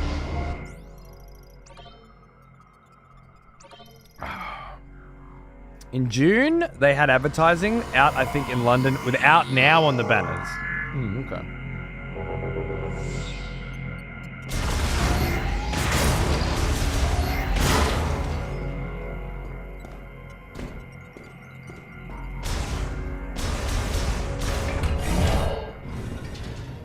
Reminds me of the open world Mad Max game and how good the map was in that game. It's such a shame the game itself was terrible, but the map in the desert was so striking to look at, and how the horizon changes the more you progress. That's cool. I bought it once a week. I still never played it. But I did buy it, thinking, like, for $1 or something, right? Thinking, fuck, man, for $1. I ought to play this one. And it's been so long since I played one of the bullshit Batman clones that I reckon I could stomach it too, you know? Seems like a good one. One of those ones that I slept on because of very good reasons. But those reasons might not fully exist anymore. Oh, this is the dead end, that's right. Well, I came to check for scans anyway, yeah, obviously. So.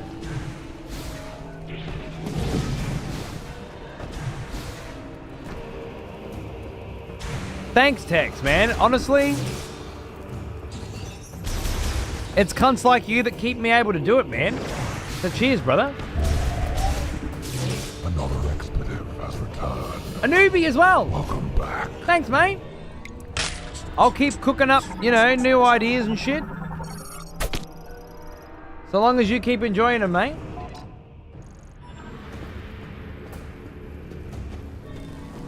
Thank you. That looks like there's something hiding there. Yeah. Yeah, I knew if I kept shooting them, I'd find something hiding in one of them. You know?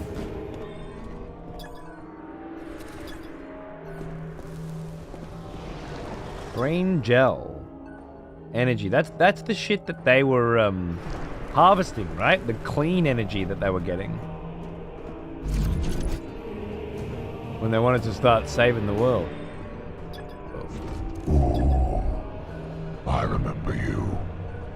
Back from war, are we? Good. Motherfucking Hellspawn for a full year too. What a legend. Thanks, dude. Happy anniversary. How are you, mate? Good to see you. You could have some fun streams out of Mad Max for a bit until you finally understand it. Yeah, and then it just sort of becomes sort of cut and dry.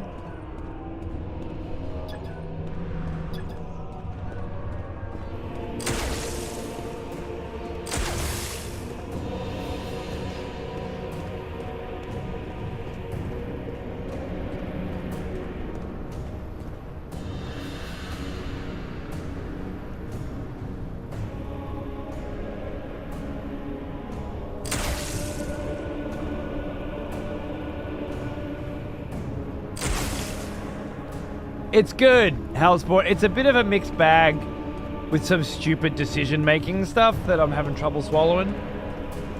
But like, putting the bullshit aside, which I gotta do, the bigger criticisms of this game seem very minor to me.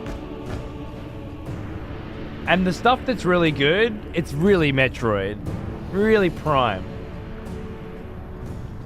And I feel like I'm playing the next in the series. So I can't really complain.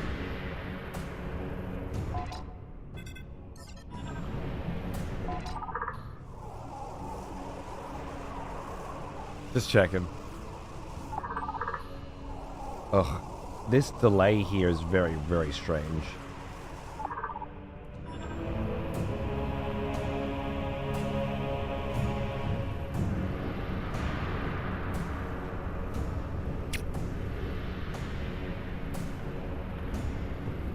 Yeah, just Warner Brothers slop fest for the mechanics and stuff. I assume that's why I avoided it in the first place.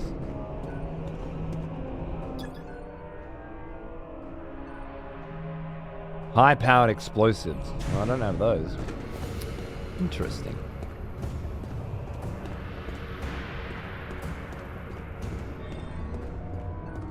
I really thought I'd be able to scoot across there. For some reason in my head, I'm like, yeah, I got the ice gun. I just fucking shoot the ice at the lava and freeze it. But the game's like, yeah. It's a lake of lava. You can freeze a stream. Can't freeze a bloody lake. But if I can't go across there right now, where the fuck else am I supposed to go? There's nowhere else, is there?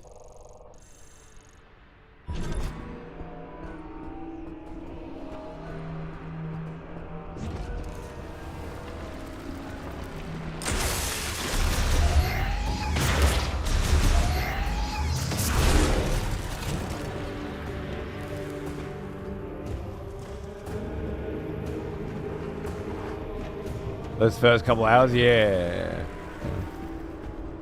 Couldn't believe Netflix acquired Warner Brothers. Shows how much I know, because I would have thought Warner Brothers would have acquired Netflix, you know? I thought Warner Brothers were doing fine.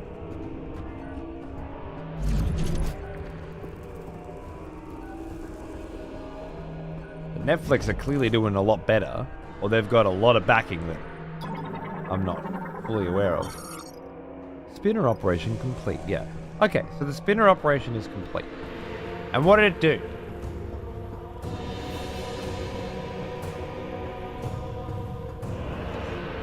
It shut off the lava valve, right? Whoop-de-fucking-do, Basil. What do I want to do that for? What did that achieve?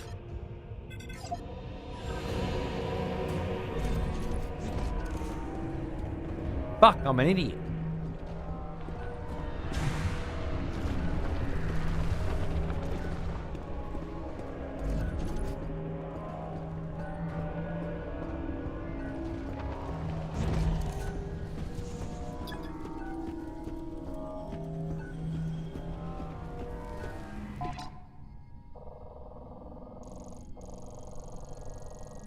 I come back here. I've got a new upgrade.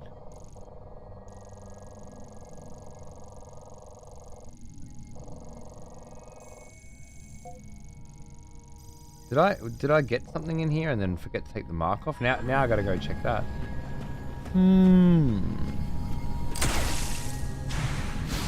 This was a missile upgrade.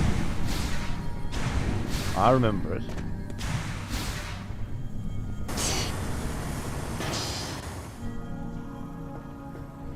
That didn't happen.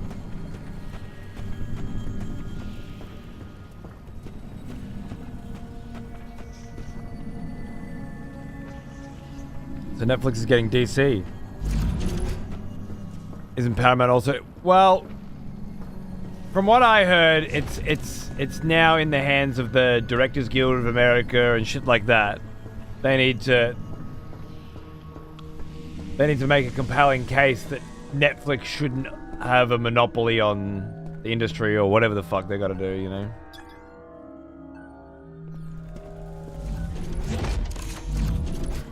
And with James Cameron and whatever fucking spearheading it, they'll want to. Those Samusai's always spooking me. Boom! Oh. There we go. So good. Gorgeous.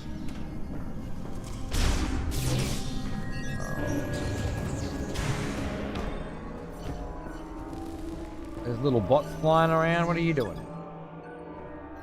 Scanning shit.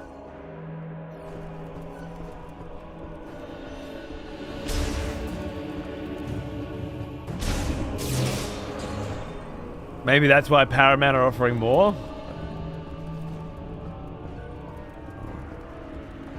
I was actually pretty okay with the whole Netflix owning Warner Brothers thing. Like, I don't mind. And then I saw a few tweets quoting the CEO of Netflix.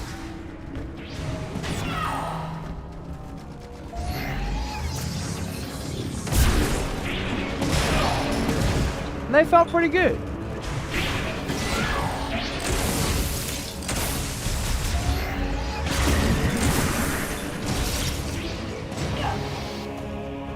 They seem to make sense to me.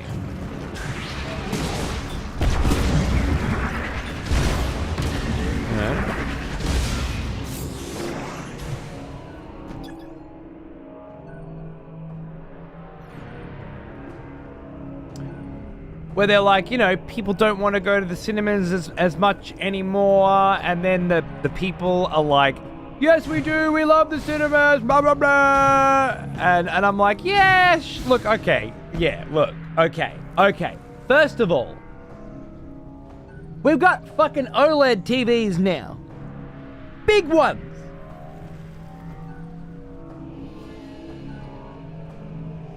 I'm not saying I don't ever want to go to the fucking movies, but when I was a kid, I didn't have a fucking cinema-esque experience in my goddamn fucking house, and now I do. Alright? So I kind of agree. And Netflix isn't like, no cinema release. They're more like 3 weeks of cinema release. Like they did with Frankenstein. And I'm not saying necessarily I prefer a world like that, but I can certainly live in one where it's like, I couldn't get to the movies because of where I live, so I didn't get to see Frankenstein in a cinema, and I didn't want to drive 4 hours to do it. And I've watched Frankenstein twice in my own little home cinema, and I loved every second of both times. All good, loved it. I'm okay with that. The people who did really want to go for the cinema experience, they got to do that too, right? Good. Don't really have a problem with that. Then I read the next tweet.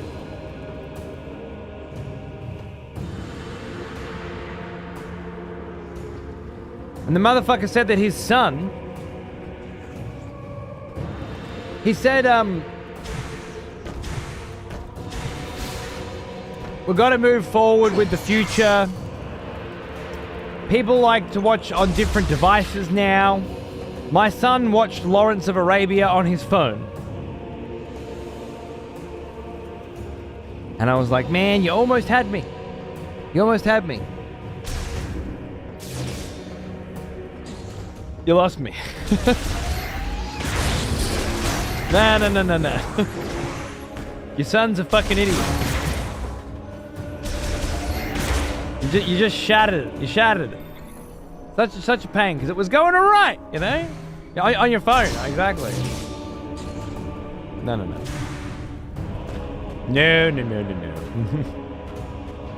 Didn't realize you were streaming. I DM'd you the new Bloodborne 10. Thank you, yeah.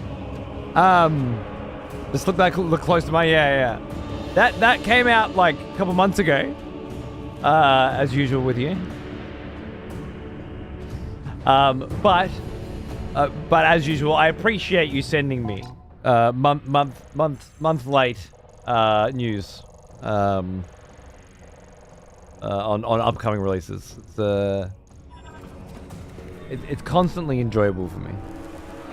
Thank you. Have me a hello? Yeah. Well, you look a lot of people, just as many people say movies should be watched in the cinemas, not at home. Movies are a social experience. Fair enough. Like, yeah, okay. But just as many people say that as people say, I fucking hate going to the movies. I fucking hate paying $500 for popcorn and a Coke. I fucking hate listening to people fucking chew the whole time I'm fucking watching a movie. And I hate people clapping and jumping around and fucking around. Now, I'm on both sides of this fence. You know? Sometimes I like this and sometimes I hate that too. I am in agreement. And Netflix going with a limited cinema release followed by an early Netflix release like they did with Frankenstein seemed like a good compromise to me. So I'm okay with it. But even suggesting for a moment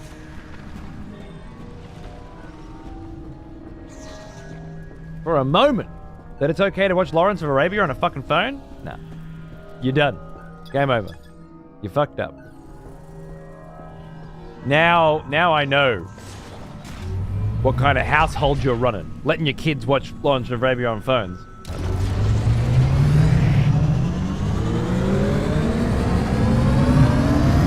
Exactly, Spyro, exactly. Because then they really are starting to talk about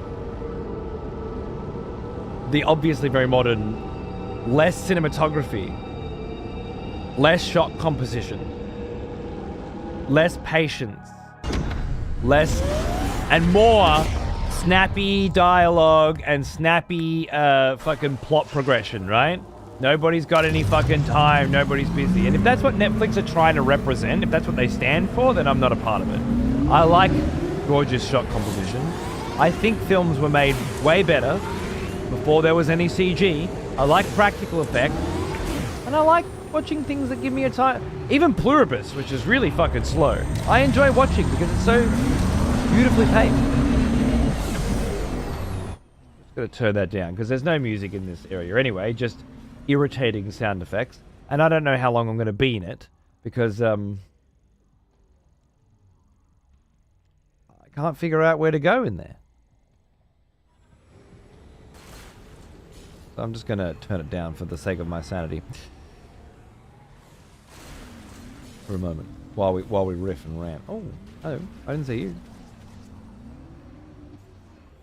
I feel like my opinions are crazy when I listen to everyone around me and then I come back here and recharge for some fucking sanity. We're just old fuddy-duddies, aren't we, Spyro, baby? I'm glad we're kindred spirits, darling. Movies should be watched online with a chat like Twitch. I'm not saying I'm against a Discord movie night, you know? People want to get together in a crew and watch a movie sometimes on their PCs. That's a different vibe. Sure, I can get behind that. That's not the same thing as suggesting Lawrence of Arabia is fine to watch on a phone. I watched it in an airport on my phone. The earliest movie I remember falling asleep during as a very young child because it was put on very late at night. Well, it's also those kinds of films, they're not trying to keep your attention every 5 seconds either. You know, they're telling a story and they're telling it at a pace that seems most beneficial to the telling of that story. They're not worried about you falling asleep. And this is exactly my point. The new Netflix overlords are worried about you falling asleep. And if they're not, then it's only because you still count as a viewer while you're asleep. But remember, the enemy of Netflix is fucking you changing the channel. They don't just want binge culture. They need it. It's all about eyeballs, hours watched, much like Twitch and YouTube and that. It's a very different thing to how a company like Warner Brothers is supposed to be running things. Which is much more a formula, right? It's we buy a script and then we pay to develop the script and we pay to market the script, and the development budget and the marketing budget are similar. So then we need to make sure that the box office sales have a because the Blu-ray sales aren't really as relevant as they used to be. DVD sales back in the day, there's still some recuperation of costs there, but typically the development budget, the marketing budget both need to be made back on the box office, which is how we kind of look at films these days, but not how Netflix operates. So Netflix buying a giant movie corporation and then changing fundamentally the way in which that corporation does business, which may not happen, but is likely, is quite a significant topic to discuss. And whether or not I agree with it does have a lot to do with comments like that. Because you can see what kinds of films they're going to be prioritizing, what kind of scripts they're going to be greenlighting in the future, what kind of movies we're going to be seeing. And you've already got an entire giant modern world fucking audience that have fallen asleep during anything anyway. And anything they fall asleep during isn't because it was put on very late at night and because I'm a young child. It's because it sucks. Oh my god, it's so fucking boring! You know? So a ravenous audience spending more and more time on TikTok, having their attention spans shorten and their desperate desire for instant gratification enhanced on a daily basis, because it's better for an algorithm if they do, because it's better for the person making money that they do.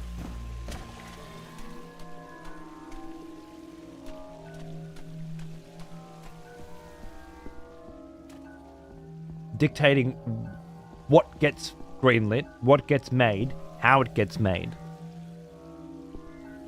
What the extra cooks in the kitchen are adding. Do we really need to spend this much time on this scene? Do we really need to spend this much time framing these things in this particular way? Because setting a mood is a lot less relevant than telling a story. Because whenever Burning was released, before that I lost interest after watching too many Marvel movies. Burning is the Korean one, right? I have that ready to go, but I haven't watched it yet. Also, Ostrich, as for Metroid Prime, yeah, I mean, it just feels like more Metroid Prime. It's a complicated question to answer at the moment, but I am still enjoying it. Drain for circulating pumped groundwater. The drains draw from the same common channel, with the water evenly distributed to each.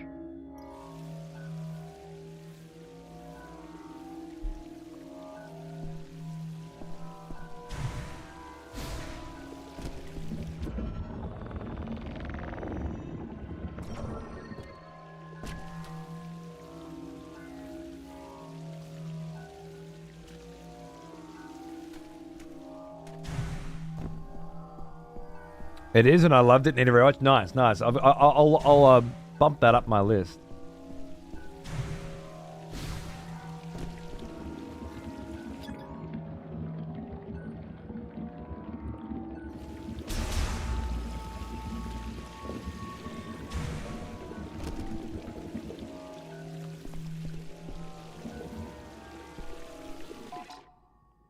I really don't know what's going on here. Everywhere I get to today, am I just a fucking idiot today? Is it because of Soul Reaver yesterday? It's ruined me? It's broken me? Or do I keep coming up to obtuse areas that kind of feel like you can do them and kind of feel like you can't? I spend way too long on the ones you can't, and way too little on the ones you can, and not figure it out? Oh, it's maddening. I watched Burning so many times. The ambiguity in that movie is so well executed. Oh, lovely. I forgot I had XPTV on and Weddy's blood-curdling scream. Just blood. Are they watching Aladdin over there while I'm streaming, are they? Only time you can get some cunt force on these days. Beautiful. Good on you, lads. It's gonna hit its 48 hours soon, so this will be a good refresh when this ends. He is an old one. Almost as old as me. Tornado, thanks for 71, mate. How are you, dude? Good to see you. Cheers, mate. CG should be illegal. New tech makes it look like garbage. I think, like, watch Frankenstein. Del Toro's new Frankenstein. And I do think the weakest parts of that film are the CG. But I also feel like it's tastefully enough done that it feels like, hey, we mix the CG with the practical to make it reasonable to afford, you know? I think it can be done well. It just often isn't. Lord of the Rings is another good example. 25 years later. The bridge broken at the flare pool facility? You'll need to find some way to cross the lava lake. I believe upgrading the Viola suit allows you to unlock additional functions of the Viola. Want to try visiting Full Forge?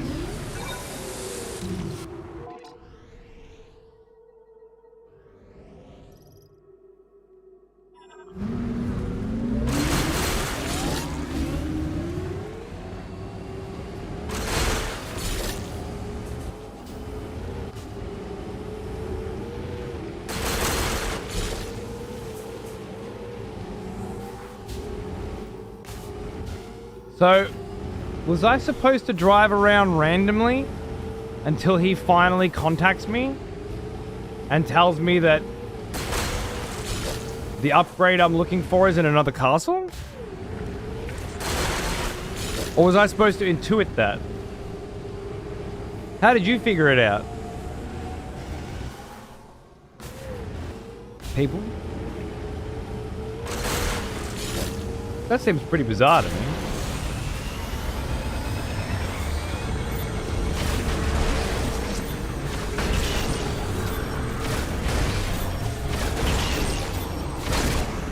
I mean, I guess I eventually would have decided to go there and start looking for secrets.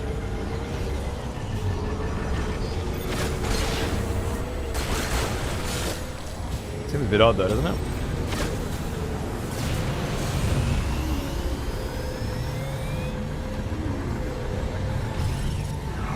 Netflix at least will have a primary interest in making movies? Yeah, I mean, they do. And some really good ones. They fund some great stuff, but not just movies either. A lot of their TV is wonderful. Del Toro's Case of Curiosities was great fucking fun. And a lot of the limited series and short series. Look, they do act too many of them for my taste, but who doesn't? Series get cancelled all the time. Netflix is no exception. Amazon's cancelling all the fucking good ones. Well, depending on your opinion of good. They got rid of my Wheel of Time and I want them dead, alright? What do you want? Electrifying the lock, fuck you.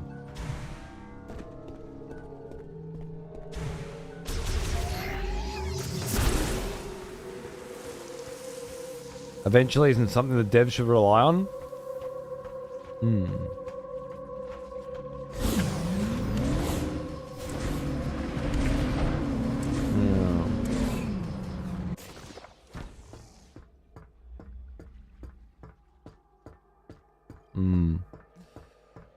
Does Weddy still stream or what's up with him? I'm so out of the loop.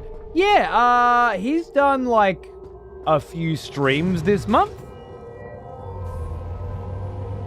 Yeah.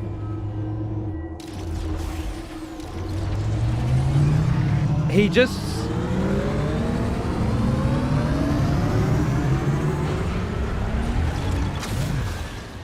So he moved into a new place, but didn't bring his streaming setup with him, and then he had to pack everything up and move it to his new place and rebuild a streaming studio, but then he had to go to America and do a tour, and then he had to go to Japan and do a tour, because the new album dropped a while back, and they're touring that all the time, and then he finally did move all that shit over, but of course he had to set it all up and paint the wall green and get that.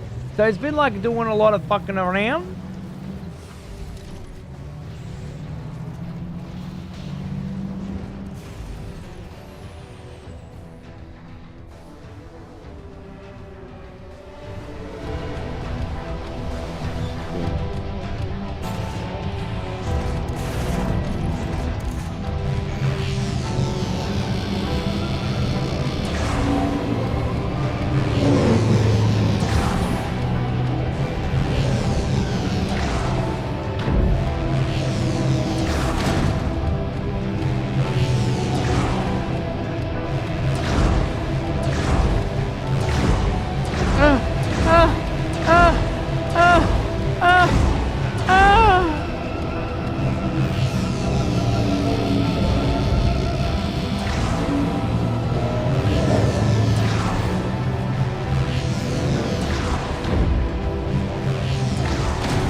The music's so great that all these weird sound effects, like 30,000 of them, start playing in the background. It's just a cacophony.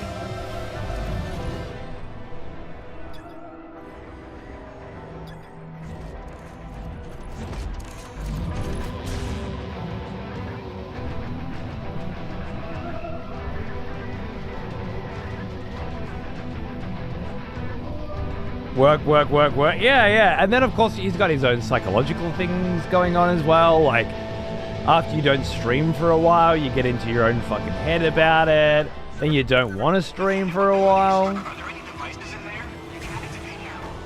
You may need to explore the other towers. So just go and explore the game, is what you're saying. Okay, cool.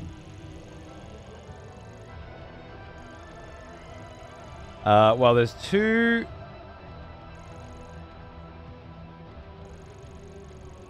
There's something at the bottom of the Vault Forge, which is Tower 3. So I'll check that first, because that would be the fastest.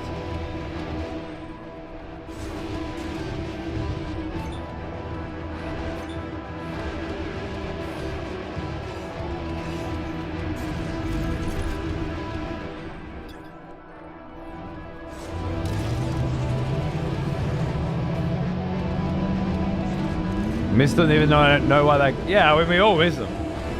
We all miss them, baby. Of course. But everything good ends, doesn't it? Sooner or later.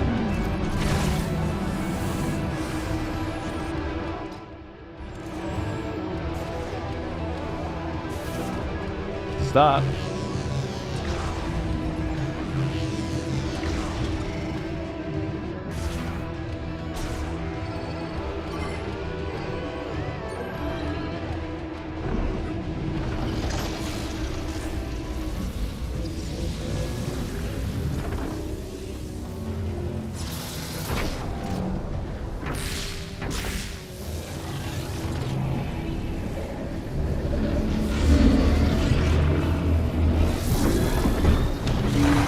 Oh, this is looking like a suit upgrade.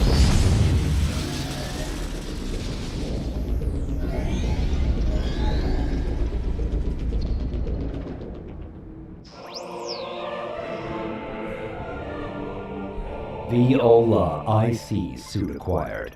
Suit upgraded with increased resistance to heat from molten rock. Enables Viola to transform into Viola IC mode automatically, which allows it to travel over magma and lava. Well, that's very convenient as well, isn't it? Lovely.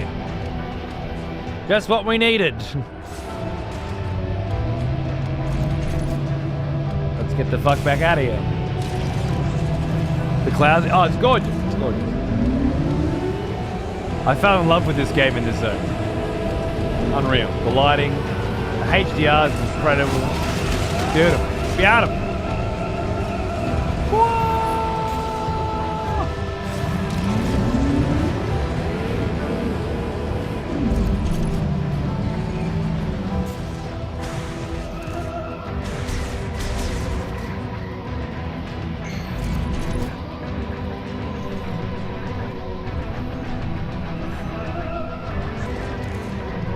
Did I didn't notice that there was... I didn't mark this room. I should have. Tower 3. I don't think I marked...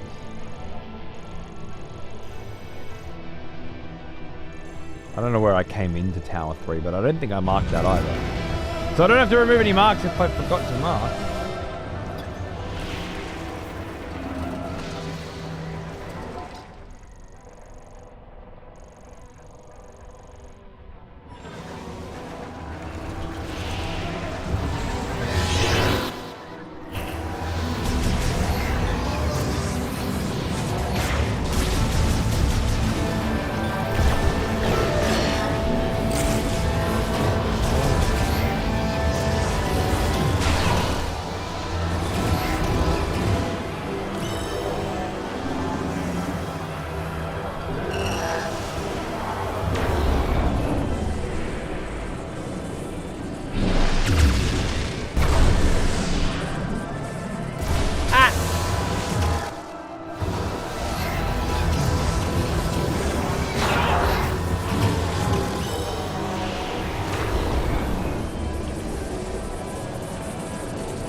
No!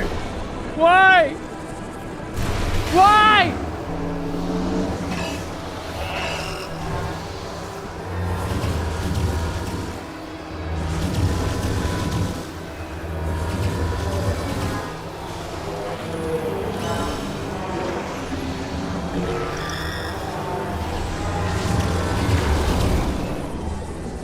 I guess it's gotta have to be this, right? Pull around real quick.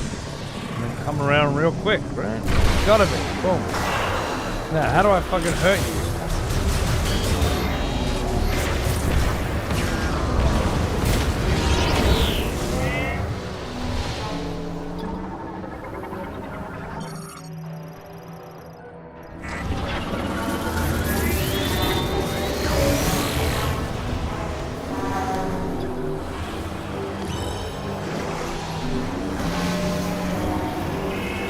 Feels that way to me, Aureus, yeah.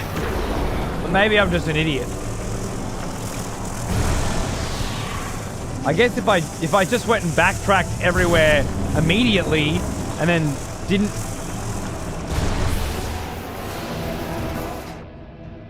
The reason I didn't go backtrack the other areas is because I know there are other things I need before I go there.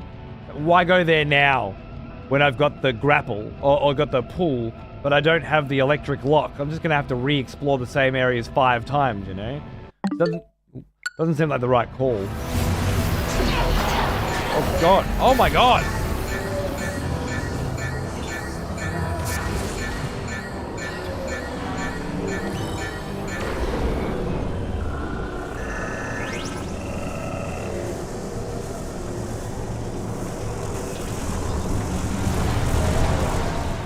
I think I lost 2 then? Yeah, there's 3. Do I get any juice? No? Oh my god, I fucked it.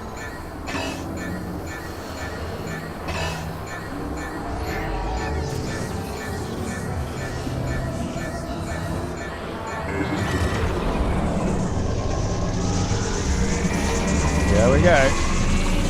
1. No, how did I hit the top one and not the bottom one? What the fuck is with this aiming? Oh, I'm just going straight underneath it. Doesn't make any sense.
Thank fuck. Oh, I didn't scan that locked door there. That's interesting. Emergency locked door. I didn't realize it was gonna change after.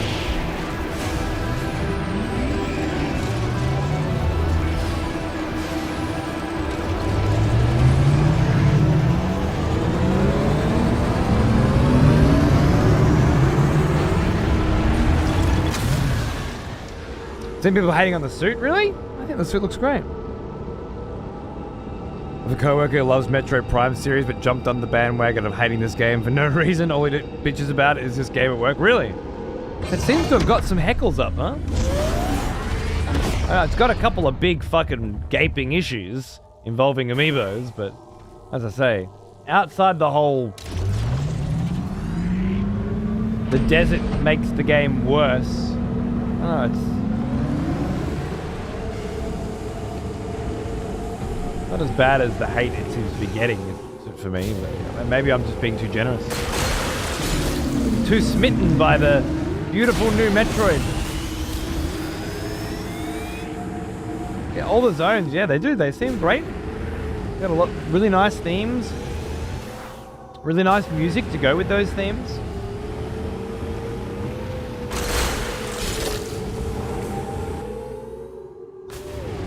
The story beats forgettable, but the environmental storytelling is quite nice. More than makes up for it for me. Perhaps if you're not paying attention.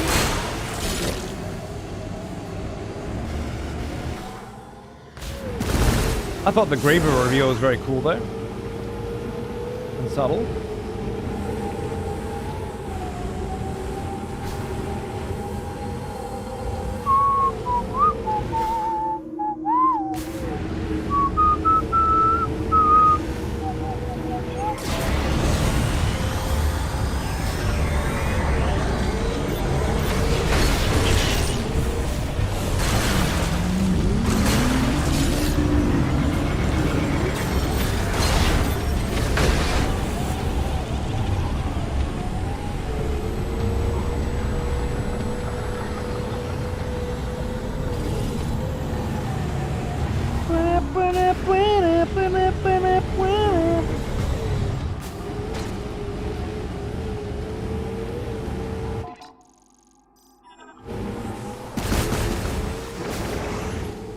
Could actually use the health.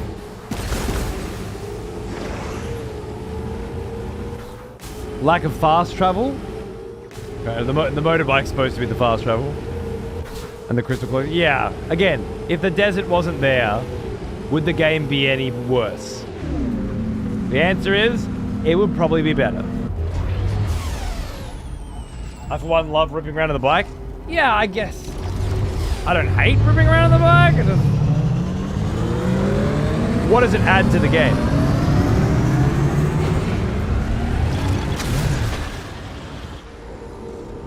I also have the amiibo to unlock the music for the bike early. Unlocking that behind a paywall was a fucking brain dead choice. Well, guess what?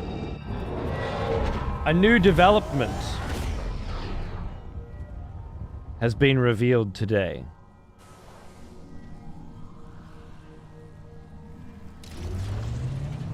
That I'm still waiting for proper confirmation on, but it would appear that you do not get a music player at all in this game unless you buy the amiibo.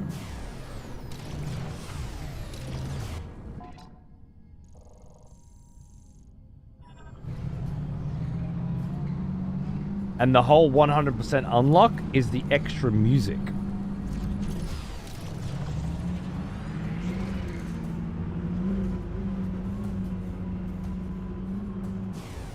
You do not? But you said unlock the music for the bike early, not unlock the music for the bike, period, right?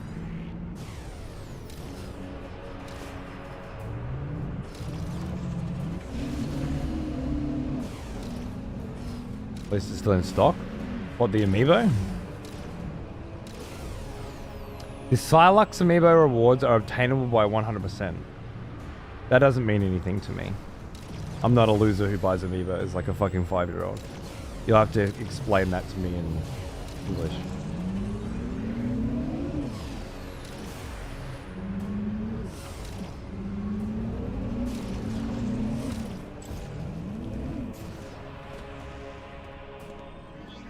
I just double checked and I misspoke. Right.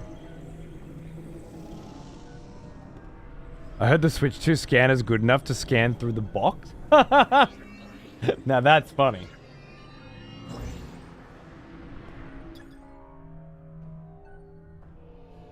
Psychic boost ball. Do I have that? I can't remember which ones I've got. I do have that. Okay. So then...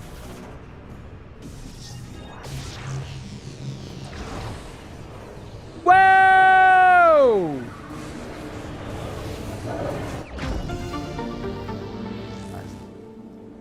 So I was under the impression that once I got to 100%, I would unlock a radio that could be unlocked early with an amiibo, but it turns out that you don't unlock the radio with 100%. You unlock more songs for the radio. So you have to buy the amiibo and get 100% to get the viola song, the motorbike track, I think.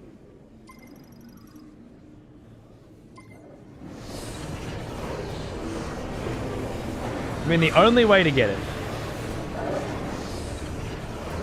would be buy the amiibo, which unlocks the music player.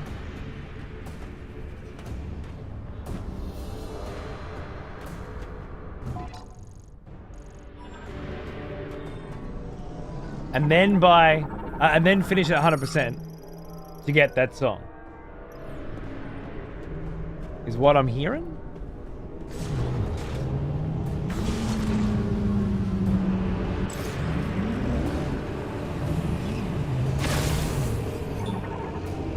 That seems to be the case.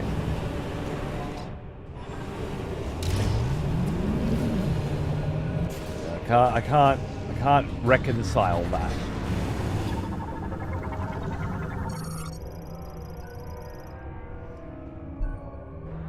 Pressure regulation vent prevents overpressurization in the transport pipe, which can be caused by volcanic gas emissions during lava extraction. I forgot which accent I was using for a moment there.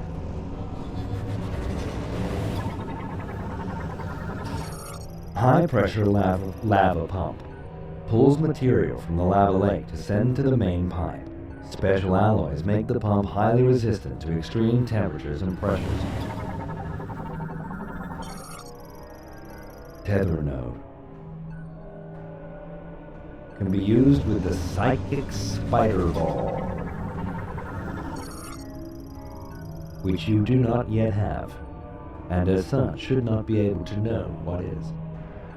Routes collected lava from the suction pump to a separator. The observation windows are made of hot, heat-resistant tempered glass.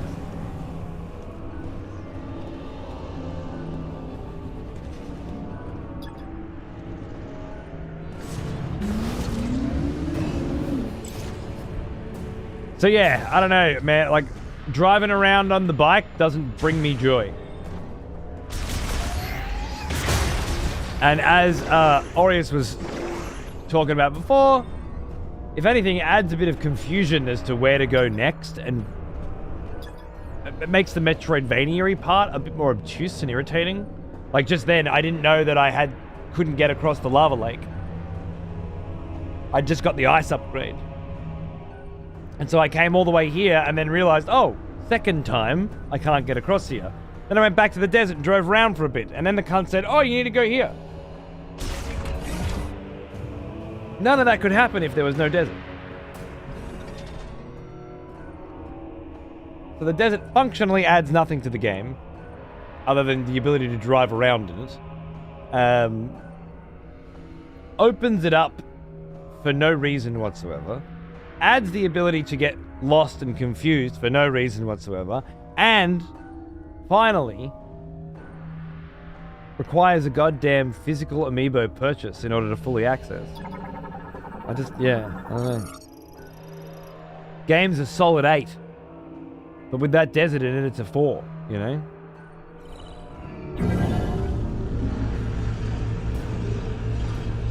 Just a big slice of shit game design. Well, I am having trouble with it now. Whereas before, I was just like, up until like the end of the third zone, I was just loving it. Oh. Is this where the key is? No. Galactic Federation Distress Beacon. Another bro? Another homie? Cooling fan for pulling heat exhaust from the facility. Currently operational.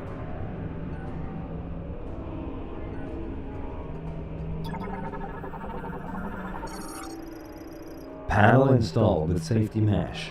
Its material has degraded over time and become highly flammable. Door sealed with a security shutter. It can only be released from the far side. Love it. My favorite Metroid game? Ooh. I think I'm a Prime 3 guy. Fusion.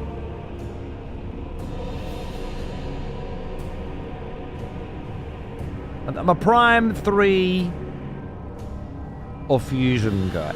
Super, man, Super's like, you know, my first, really. I may have played Metroid in the Game Boy before that, but I'm pretty sure it's Super. And I loved Super, but I feel like Fusion's a better Super.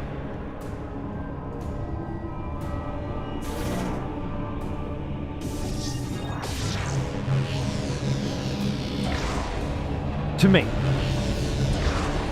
Zero Mission's really good too. Really, really good.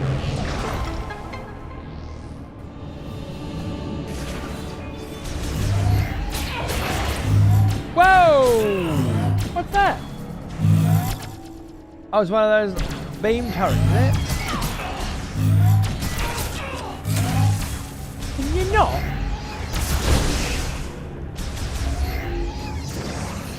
Blooming out.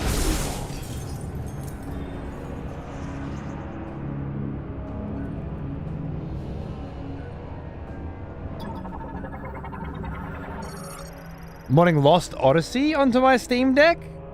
I don't know what the fuck I'm doing, but I shall learn. Really? Xbox 360 games on the Steam Deck? Huh? I like that. Fusion's great. Most Metroid games are pretty great and can be someone's favorite. I agree. I think they've all got... Even Other M, which is a very, very weird Metroid game, does have a lot of redeeming qualities, especially once you get to the end and appreciate the full narrative of it. There's a lot of good puzzles throughout it and a lot of good elements. I don't think anyone's going to be out there saying Other M is my favorite, personally, but with that exception, I think all of the Metroids are well worth being someone's favorite. Fantoon in Other M? Fantoon. I don't remember that part. Currently operational. I remember getting stuck in Other M and then putting it down and never coming back to it. And then I came back to it.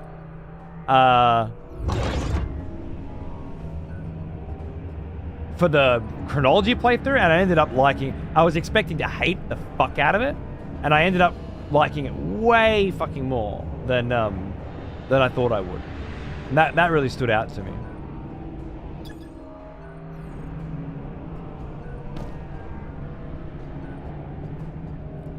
Credits.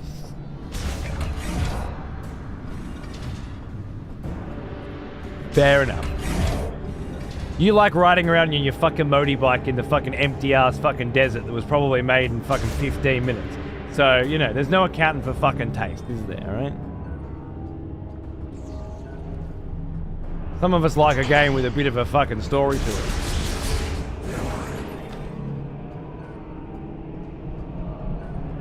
Fantoon was the tentacle boss from Super Metroid that got a feature towards the end of Other M. Okay. I'm glad you fucking remember.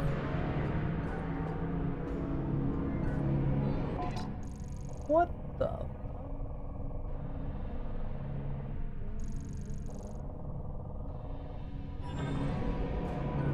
I must... Oh, it's a half pipe, innit?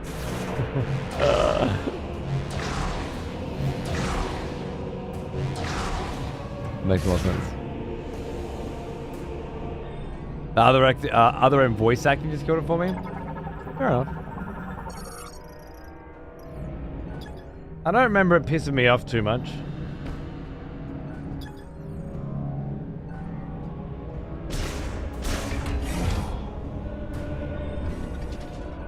But I had low expectations.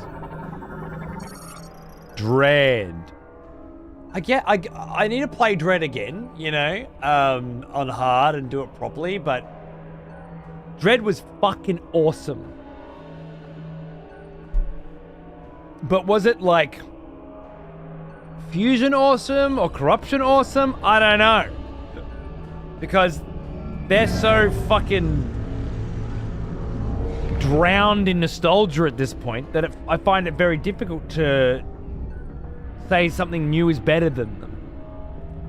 But upon reflection, maybe in years from now, Dread will be my favorite. It was that fucking good. We'll have to bloody see, won't we?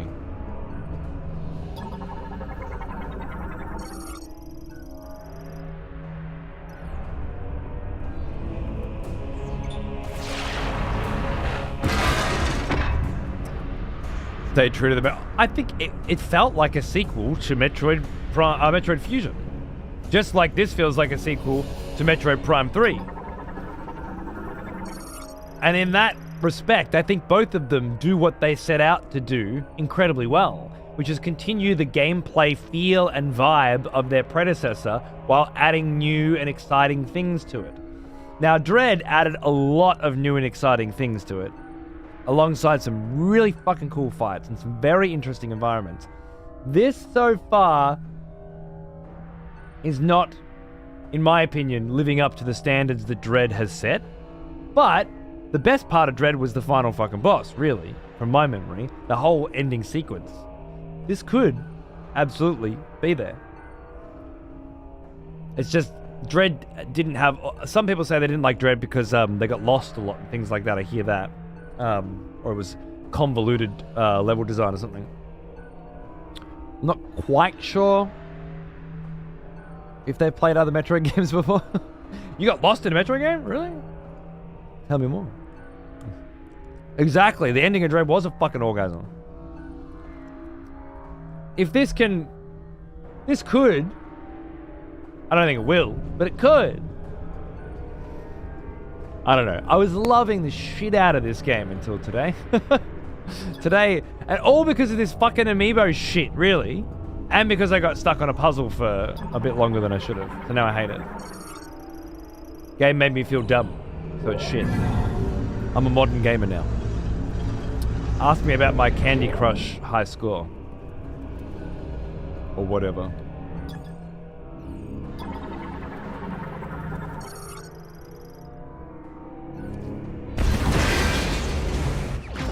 What a freebie shot expansion.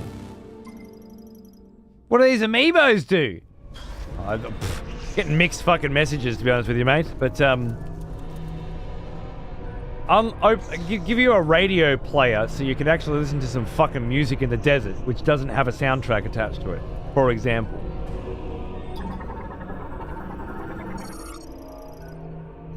Give you extra boosts for your motorbike?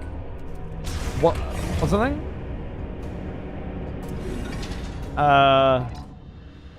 What else was there?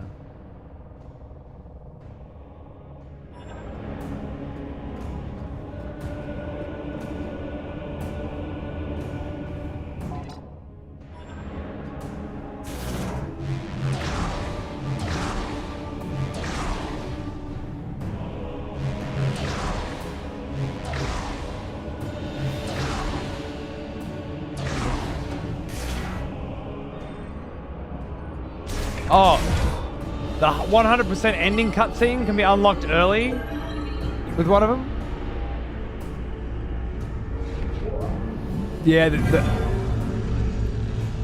the music for Dread was pretty fucking forgettable. You're right.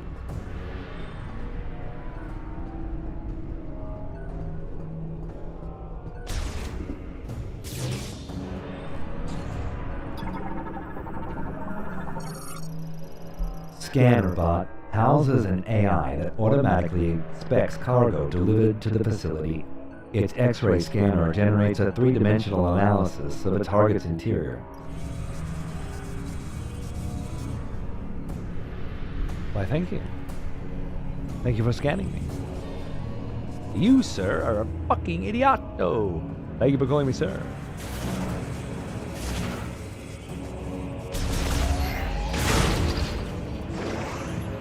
Another Wii game that really needs support. Fucking Mad Girl, bro.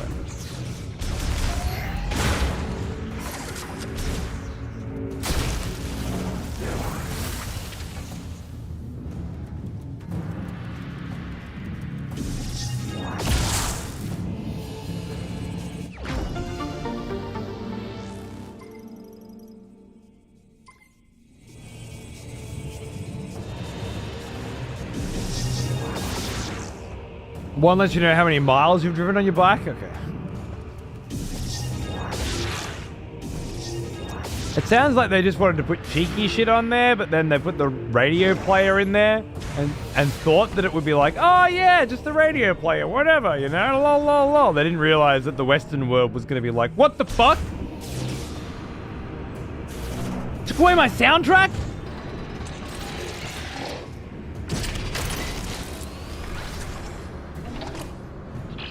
And rightfully so. Absolute dog move. Mechanoid Heavy Maintenance Tank. Heavy maintenance tanks are larger models capable of greater threat mitigation.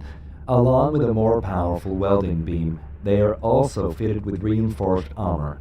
Their beam emitter can rotate 360 degrees as well, making them more effective when facing larger groups and faster targets. Their internal storage capacity is also being expanded, allowing greater accessory loads for performing maintenance tasks.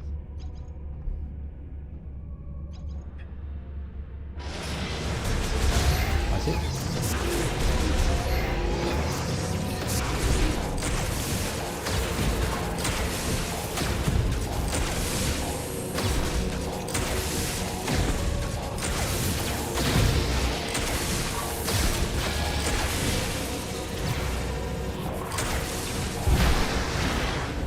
Whoa!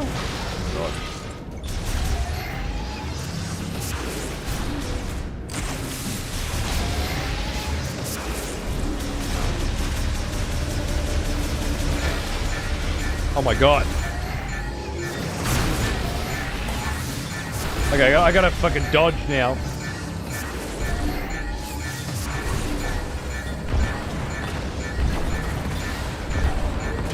Dodge priority. He stays frozen for half a second.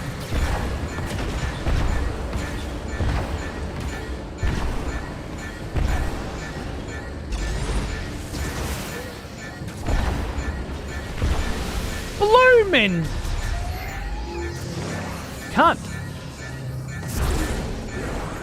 Ooh, Hundo banger. That's nice. That's nice. Shit fucking upped its game all of a sudden.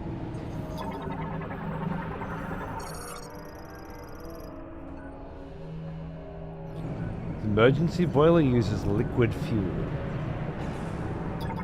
Where does this go? To the save station. Love it. Her face showing, it's gorgeous. What's this? I have to do it every time.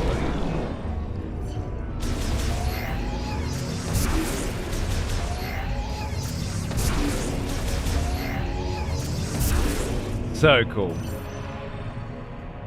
Slightly different variations of her squint as well.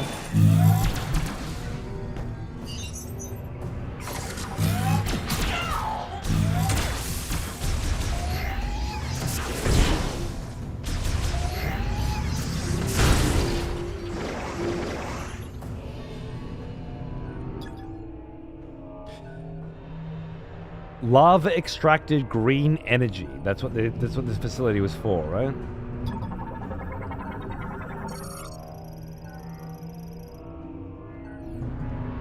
When necessary, yeah, so preventing agitation. Okay. I get it. I see it. I'm with it. I dig it. Give me that save room.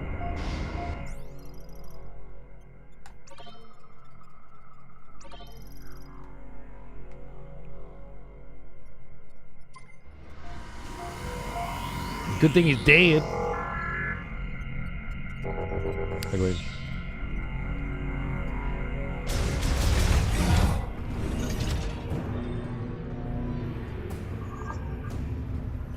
We got time. We got time. Maybe not time enough to finish this joint, but time enough to put a dent in it. I like the vibe so far, though. It's a giant industrial mining operation.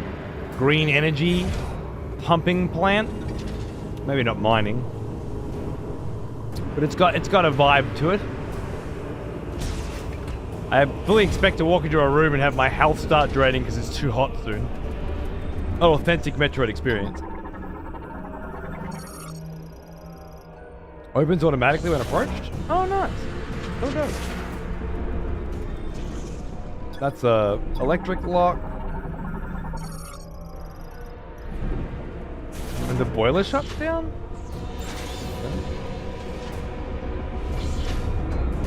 Oh, that's beautiful. Again, HDR doing fucking work right now, and I apologize. Because it looks pretty shit on the stream. By comparison. Damn. Gorgeous. Lemoran lava heat boiler draws in lava to generate steam for spinning the main generator turbines.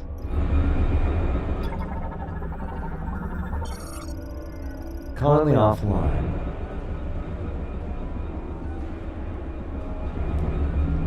I saw a bro in there. There's another bro. One bro in each zone. Role playing Alex? Not especially.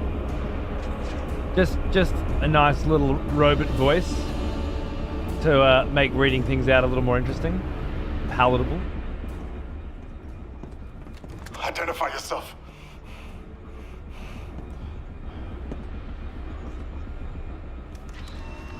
You're Samus. There were dozens of higher priority targets back at base. I doubt Fed Command would post their best hunter to rescue duty. We are stranded.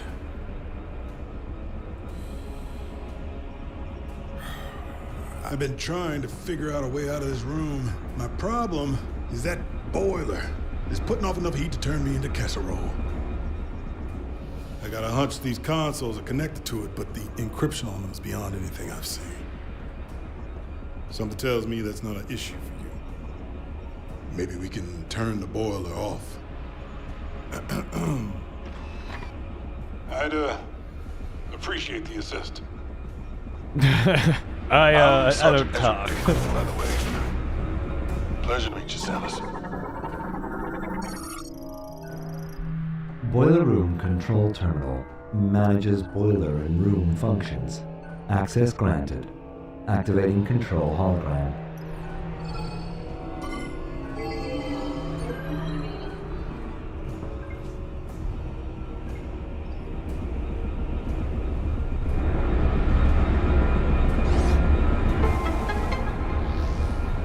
Something happened.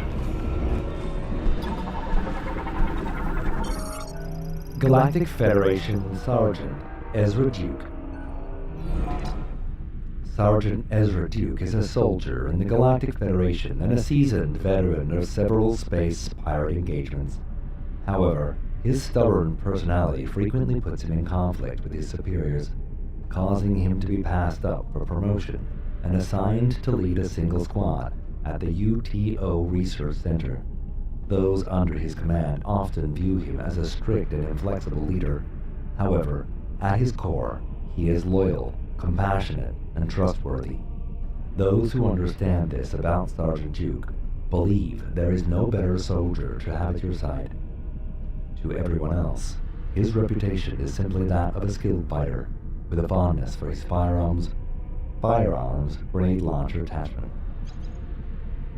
Nice. So I guess we'll get to see that in action at some point later. What did that say for scans? 61%? 61%. Okay. It's always the last fucking 5% are actually difficult. And shut off the heat. Get in there and shut off the heat. Can do, brother. Boiler access port open. Maintenance task hatch pending. Okay. Still need me lightning for that. You just gonna stare at it, are you? Alright. I'll go do all the work then.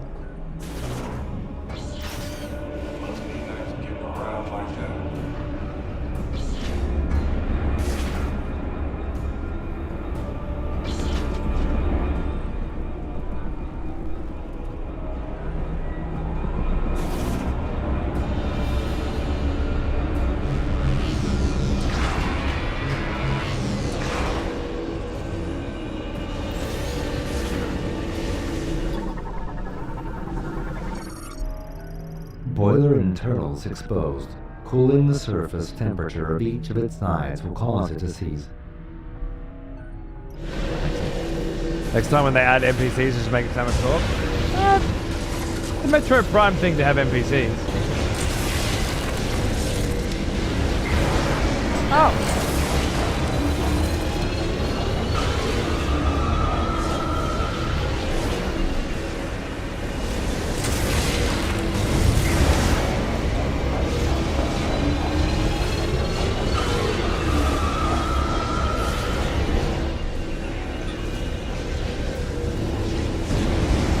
Link never fucking talks and everyone else does, you know? It's kind of like a Nintendo thing, really. You are the protagonist. You do the talking.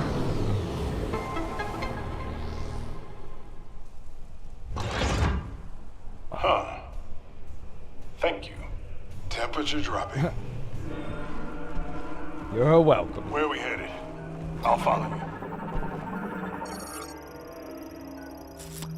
The fire hazard suit requirement is withdrawn. I guess we already had the fire hazard suit? And he didn't? That makes sense. Bow, bow, bow, bow, bow, bow, bow, bow, bow, bow, bow. Bow, bow, bow, bow, bow, bow, bow, bow, bow, bow. Ba, ba, ba, ba, ba, ba, ba, ba.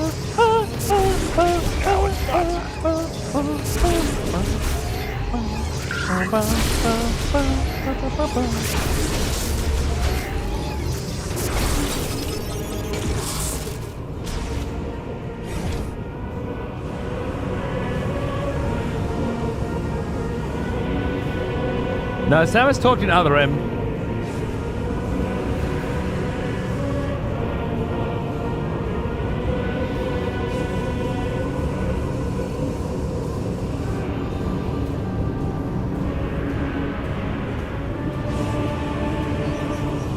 Right, Ostrich?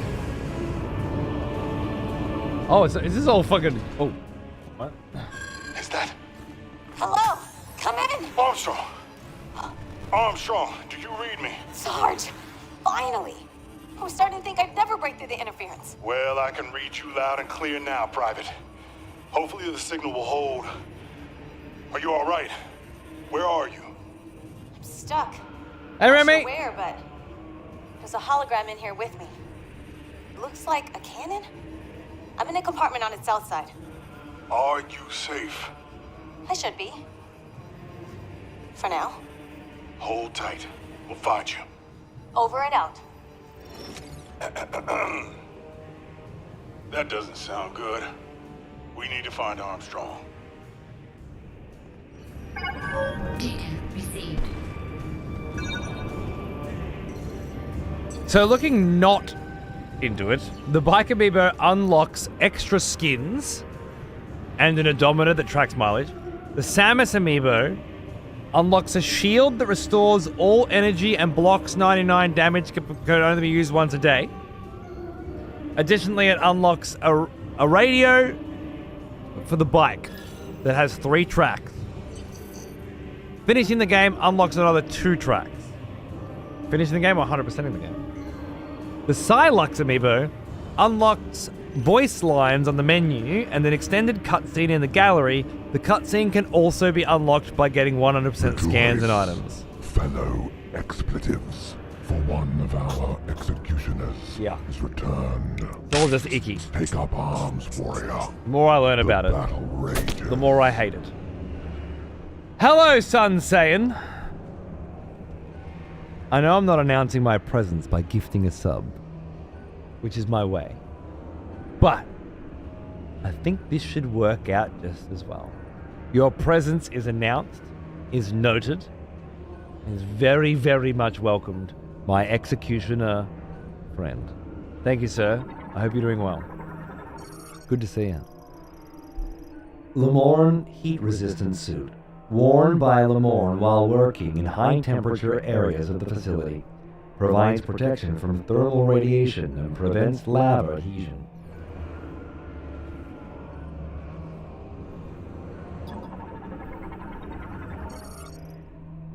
I think this is the way. Prevents entry by unassisted individuals. It can only be unlocked by simultaneous activation of both holograms. Wow, it's a good thing we fucking ran into another cunt. Maybe we can open it together. Otherwise, we'd be pretty fucked right now, wouldn't we? You take one side, I'll take the other. Tis, Lord, it There we is. go. We've got It's a hostiles. shame. I thought it was just 100% unlock Bottle is off. early. I'm like, that's okay. Didn't want to pay money to be a noob, whatever.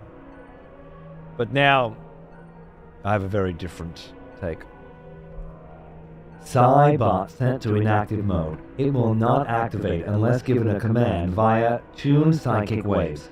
It will fold in place if struck. Well, they're pulling green energy out of the lava and using it for what?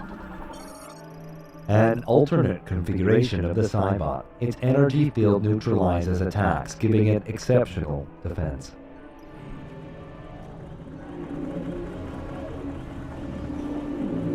It is what the game will be remembered for, and it's a shame because each of the individual zones are really, really cool as fuck and really feel like a legitimate follow-up to a Metroid Prime game, you know? I felt like I'm playing Metroid Prime so often, and it feels great. Lemorn cooling system. Coats protective suits in layers of coolant and insulating liquid to improve heat resistance. Can't see. My eyes is fogged up.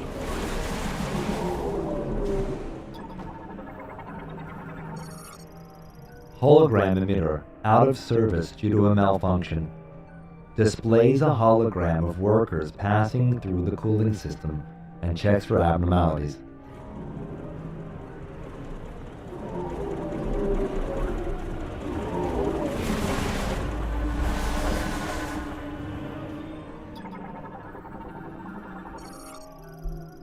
Cooling system terminal monitors the cooling system, also operates the hologram.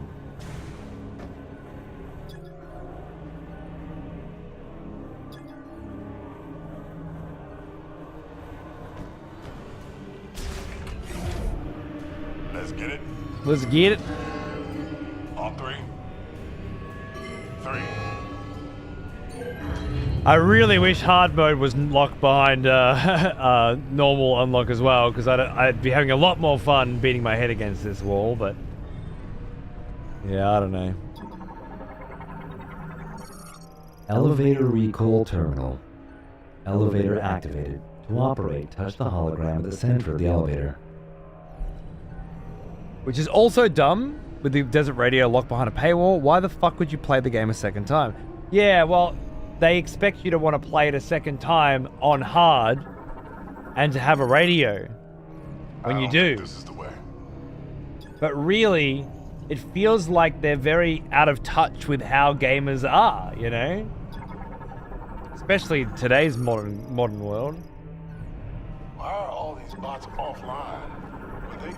I imagine the percentage of people who buy this game play through it on normal, because casual doesn't unlock hard, play through it on normal, and then play through it a second time on hard, and are like, oh, I'm so glad I bought the amiibo and have this lovely radio to listen to in the desert now. I imagine that's got to be a small fucking subset of the people who pay for it. Doing something with this containment system.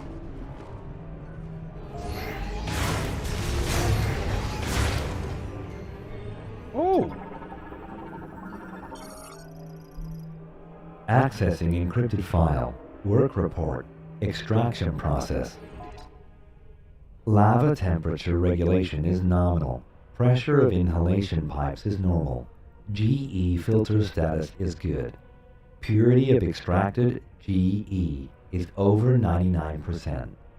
Pressure of delivery pipes is normal. All energy extraction systems are functioning normally. And there it is, fucking GE. I said earlier, the thing that they were pumping into the fucking grievers back in the ice experimental lab, GE, was fucking green energy. So they're pumping green energy out of the volcano and then pumping it into grievers to try and turn them back into Lemorn. That was the goal. That's what they were here to do. Bravo.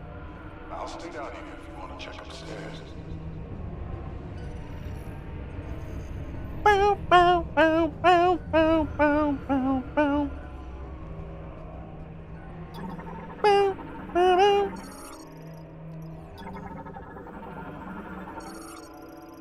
Feels like more of a Nintendo choice forced on retro rather than a design choice. Great. We're locked in. I don't know. Nintendo aren't usually like this, man. Typically, if they're going to do amiibo shit, it's like all your amiibos are good, and they give you fucking random shit that you can fuck with, you know?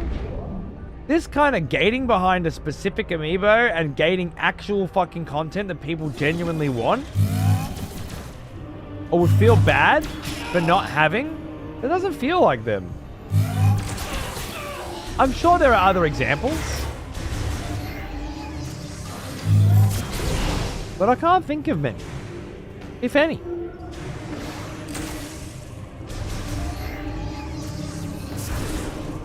All the games I've got, you can put any fucking amiibo in them and they'll give you something. They don't make you feel left out. The first time I saw the amiibo thing in the menu, the first thing I did was go and grab my amiibo box. My son's amiibo box. You know?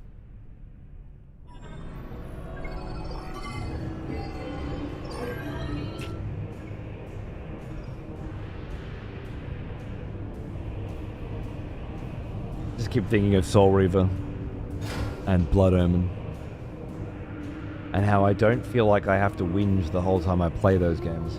because of some modern video game design fucking dog shit that holds it back. You know?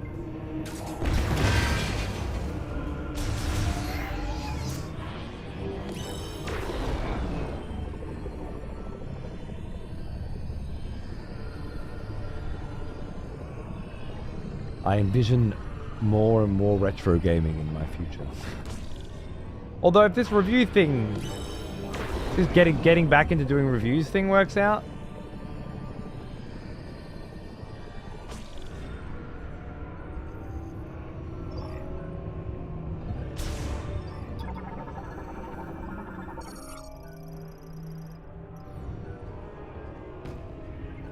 I might be able to strike a nice balance. Feels more like testing the waters with locking shit behind amiibos than anything else. Amiibos have been out too long for that to be the case. Well, amiibos have been out too long, but how long have they been locking shit behind specific amiibos?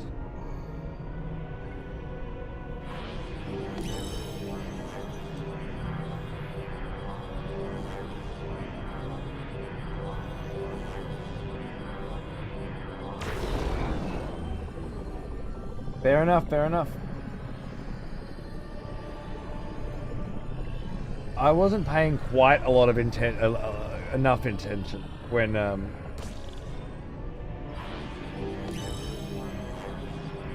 cutscene played. Now I don't actually know. I remember seeing the plug. I just don't remember where I saw it.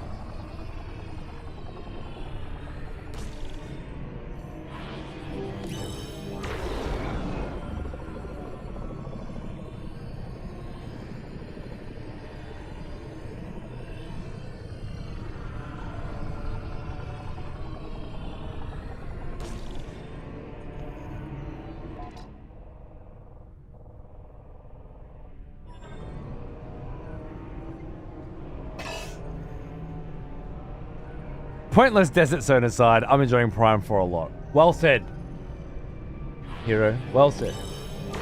Pointless desert section and shitty business practices aside, I am also enjoying Metroid Prime 4 a lot.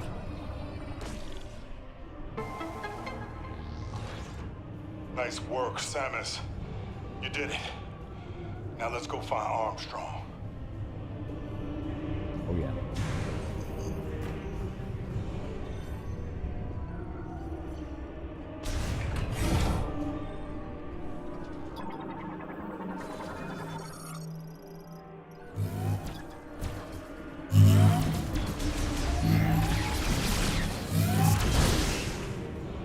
Where's your grenade launcher, bro? What's going on?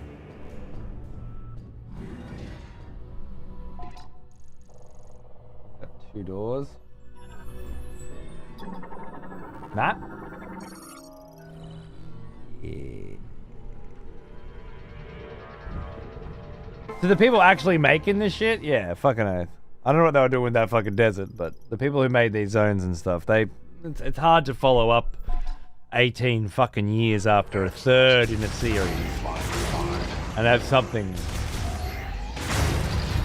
I mean, nothing feels particularly fresh or groundbreaking, and yet it all feels like Metroid, and it's a really nice walk down memory lane, I guess.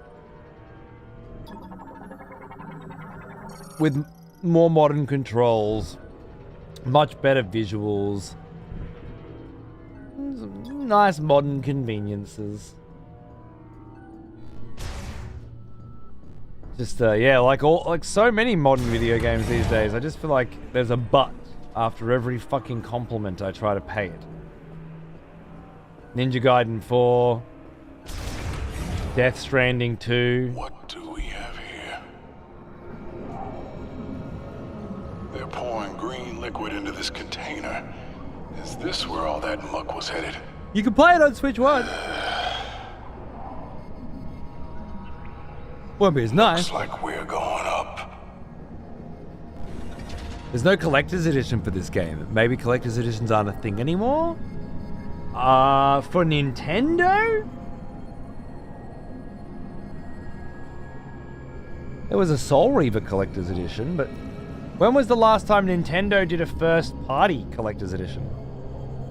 Yeah, it's a Switch 1 game as well, Cat Dog. With the upgrade. This Nintendo Switch 2 edition comprises the Nintendo Switch 2 one game and the Nintendo Switch 2 edition upgrade pack. The upgrade pack is also available separately. For details, see nintendo.com/. Here's a QR code. All on the front fucking cover, by the way. No accounting for fucking taste anymore, is there? Jesus Christ. Large ballistic cannon shell in the process of being loaded with green energy.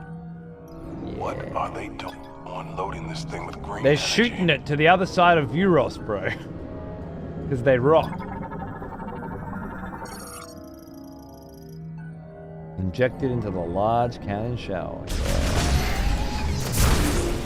Prime Trilogy? Is that this edition or is there another one? Is this a collector's edition? Doesn't say it is.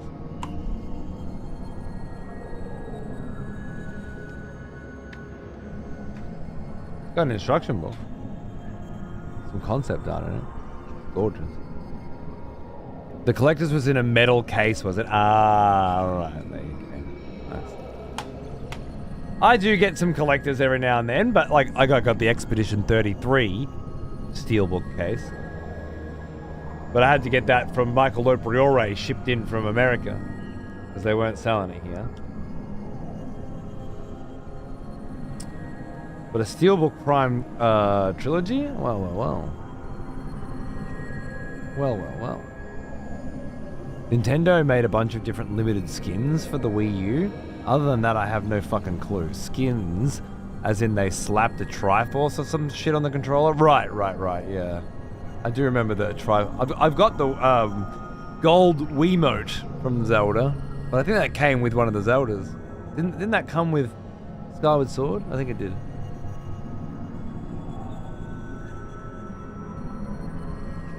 Yeah, I don't think Nintendo do a lot of collector's editions.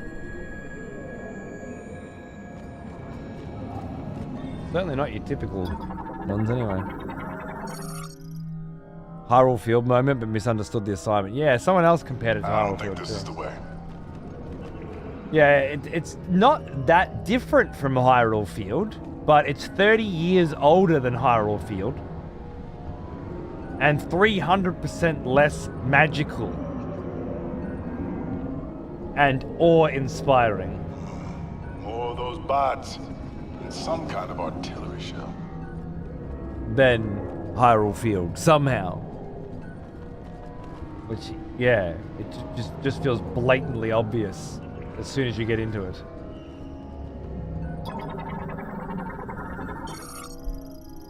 Accessing encrypted file. Injection process. Green energy is being injected into the larger cannon shells without issue, in preparation for the green energy shower tomorrow. So far, shower results have not been what we expected due to issues with green energy purity and quantity. This time, we must succeed. Soul Valley must be returned to a land of abundance. Tomorrow will be a new day for the Lemorn.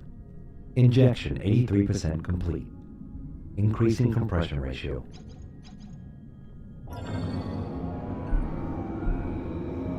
Nice. So they're looking at restoring the desert to its former lush environment. Makes sense. You would expect exactly that. Hold the lift.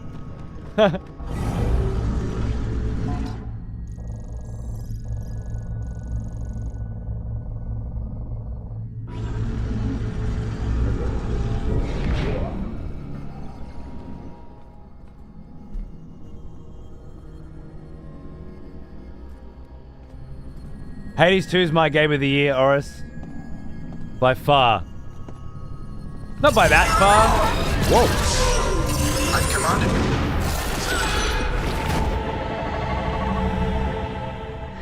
Samus, what's wrong?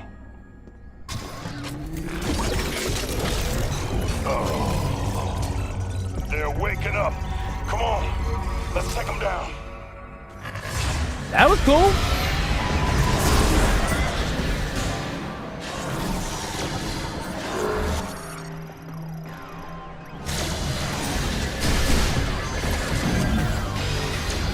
Got action.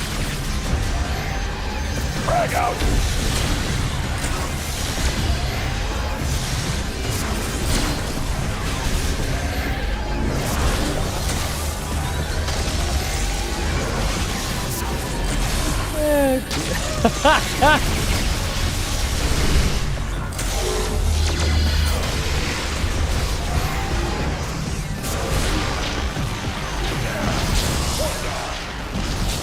Let's keep going up.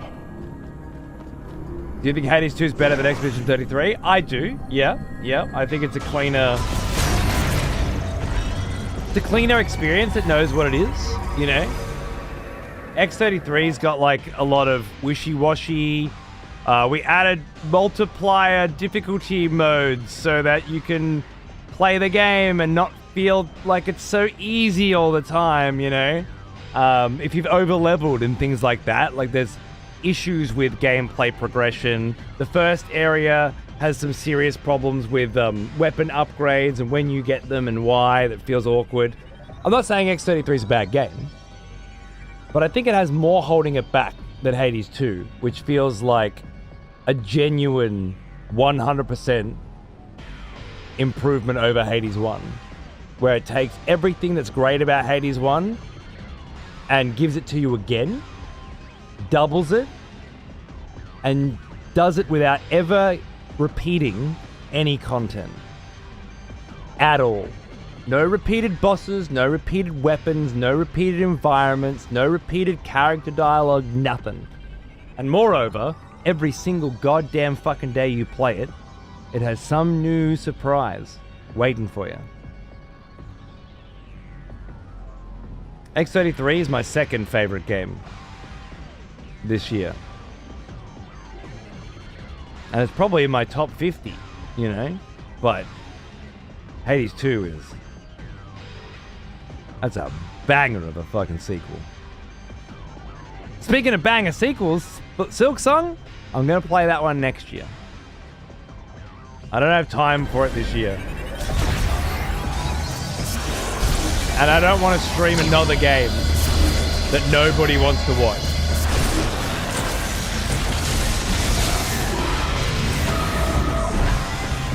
I gotta balance it out.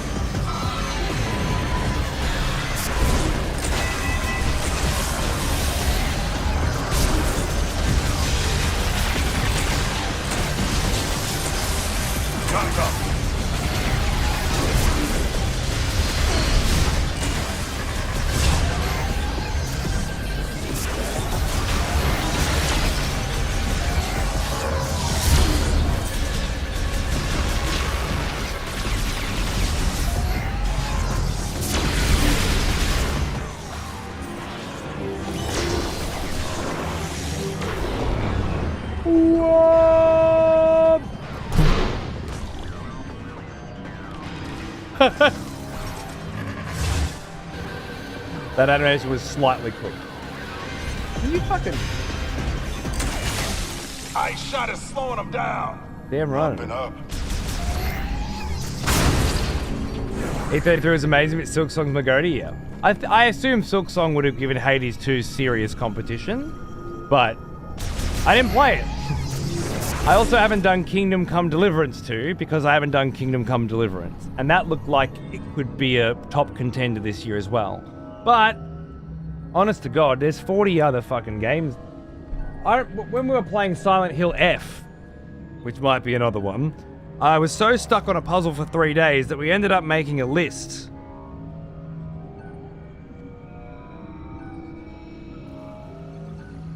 Out of boredom. Of just some of the games that came out during 2025. Dying Light Beast, Borderlands 4, Donkey Kong Bonanza, Mile 8, Mortal Kombat 8, Dawn of War Definitive Edition, Monster Hunter Wilds, Ragebound, Ninja Gaiden, The Alters, Death Stranding 2, Metal Gear Solid Delta, Blueprint, Silent Hill F, Kingdom Come Deliverance 2, Expedition 33, Silk Song, Hades 2, Metroid Prime 4, Ninja Gaiden 4, Elden Ring Night Rain, Final Fantasy Tactics, War of the Lions Remake, Chronos, Hell Is Us, Broken Arrow, Doom, The Dark Ages, Split Fiction, Sonic Crossroads, Dune Awakening, Song of the Sea, Grounded 2, Pirate Yakuza, Tainted Grail, Battlefield 6, Rogue Prince of Persia, Rift of the Necromancer, Abiotic Factor, Oblivion Remaster, Wu Chang, Tarkov, Shinobi, Ark Raiders, obviously now, which we didn't know about at the time, really.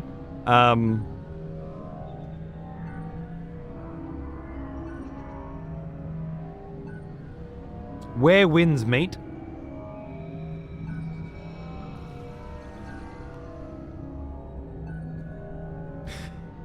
And that wasn't off the top of your fucking head. Tempest Rising.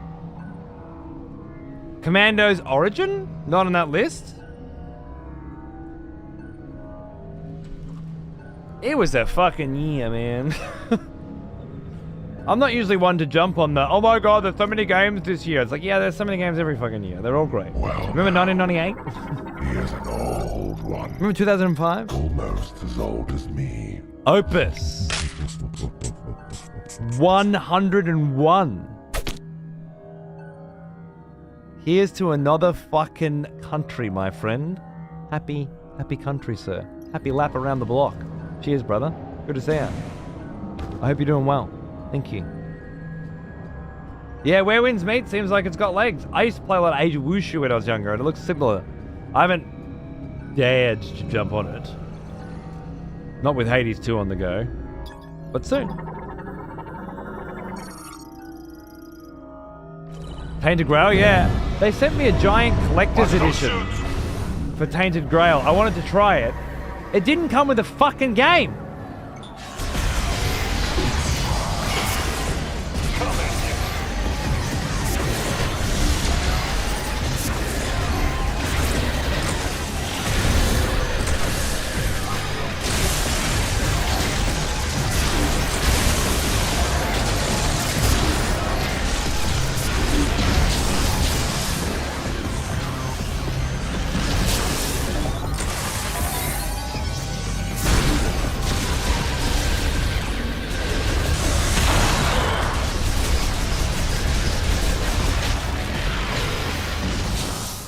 Which is a unique new little trend for collector's editions I've noticed every now and then. It's the collector's edition box, not the collector's edition game. But one day I'll buy it and crack out the collector's edition and we'll check it out.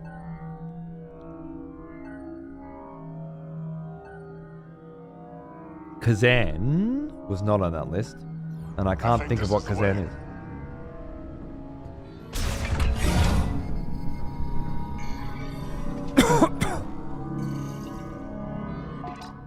That looks like a save room.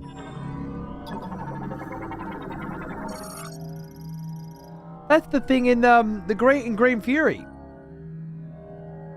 Near the base.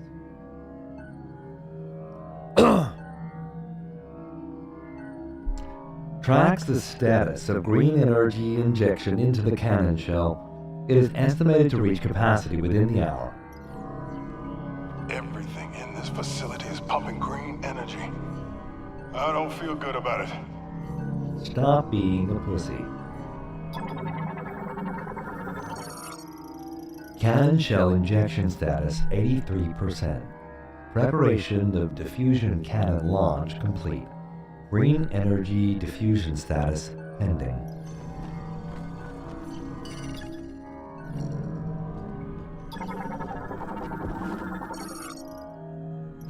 I think this is the way.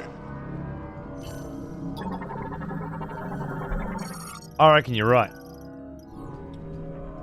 But we're not going that way till tomorrow. Unless this isn't a save point and it's a cunt. Oh! I've been cunted. This is fucking what happened. This is what happened on Sunday as well. But I missed the save room.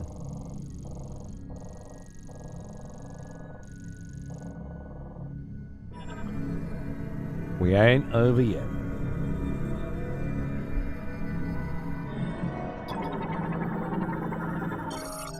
Processing encrypted file. Facility shutdown. A container is being built at the instruction of Priest Chatoya. Once complete, all work is to stop, and all workers are to retreat to Chrono Tower. I never imagined things would get this bad. To think that all the work we did, how we gave everything we had for the future of the Lemorn, only served to manifest our ruin. Even so, I choose to trust the words of Chatoya, to believe that someday a savior will come. Oh, we came. Oh, we came. Did I miss one? That makes me feel like I missed one.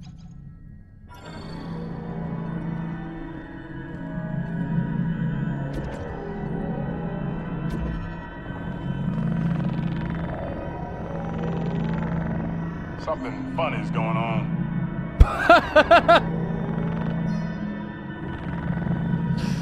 Best line of dialogue in this game. Only line of dialogue in this game worth writing.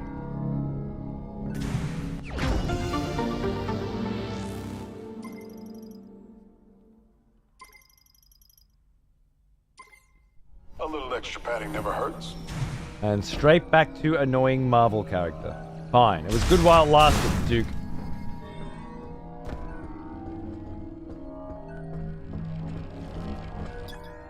More electric locks. Well, I thought we were save pointing and I was going to bed. Because I got up way too early this morning. But whatever. Got it. Let's keep rocking. Is Barrett complaining they're sucking the planet dry? Yeah, it's got that energy, doesn't it? Put 'em on ice. Got one.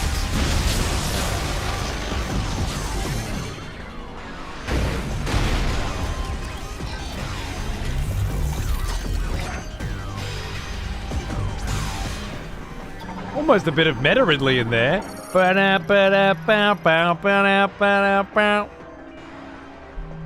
Emergency situation detected on the bridge.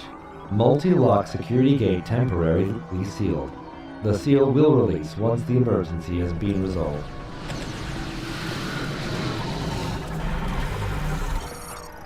Cybot Gunner. Cybot Gunners are soldier model battle mechanites with shoulder-mounted devices that generate and launch small energy spheres. The weight of this equipment limits their mobility. However, when they shift into battle mode, they hold their position and function as gun batteries. Energy spheres launch vertically from both shoulders, pause briefly in the air to pinpoint their target, and then move to attack. Cybot Gunners are also equipped for close quarters combat and can generate an electric shock wave between their arms. Yeah.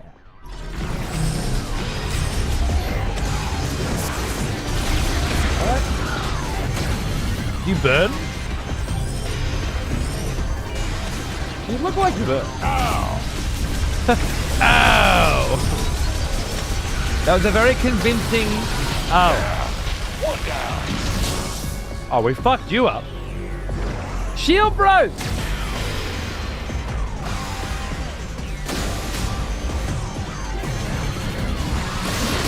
Ah! That was way cooler in my mind! You should be able to knock those energy fields out of the air.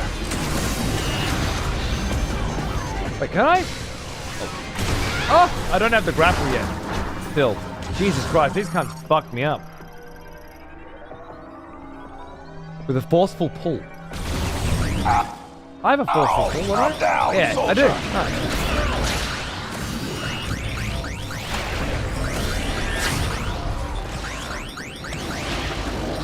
Oh! My God. Joe!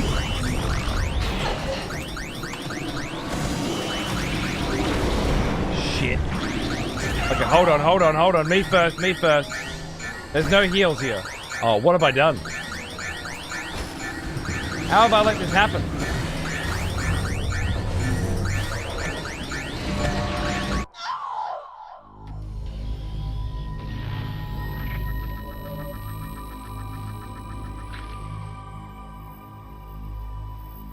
Fucked up. Luckily, there's a checkpoint. I've only died 3 times. The first time I died, there was no checkpoint, and we had to do an hour's worth of shit again. The second time was a checkpoint, everything was fine. The third time, a checkpoint, everything's fine. Damn! Put 'em on ice! Also, I should note, now that we've seen 3 deaths, how fucking accidentally poorly designed that first death checkpoint was. It wasn't part of a, this is an old school video game vibe. It's supposed to be hard. You're supposed to have checkpoints. It was a, we forgot to put a fucking checkpoint in. Because we didn't think any dumb cunt was going to die in this room. Jumping on the obviously hot platform and dying. Oops, right? It was absolutely a accidental piece of bad game design, I think. The idea being the only time you'll die is in battles, right? And so battles have checkpoints, but not in platforming. An oversight, I think. Just say it. Just having a win. Alright.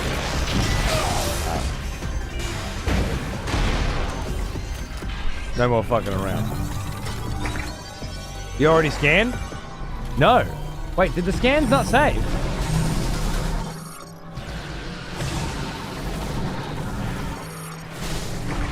I got a plan.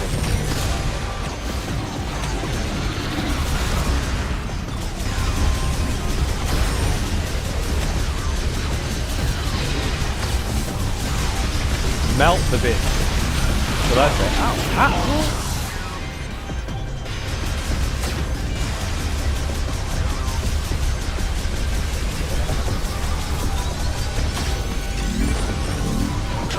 No!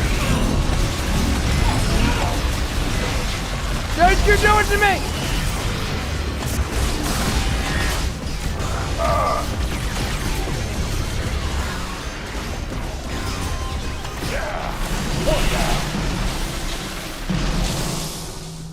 Just don't engage with their piece of shit mechanic to pull the shields, and it's piece of red velvet cake apparently. I'm on it. When's the next Kane stream? Friday.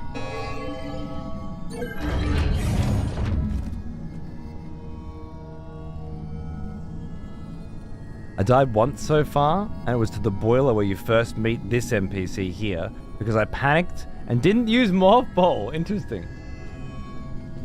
Yeah, that came to me quick, but there have been other times where things didn't. Watch that turret.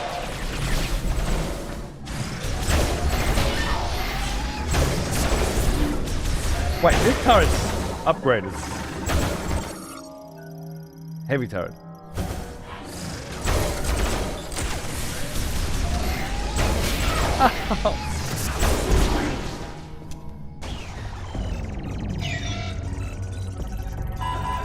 That's how it goes sometimes, Ostrich. There's a lot of different tools in the toolkit. High stress situations, you don't always remember what you got.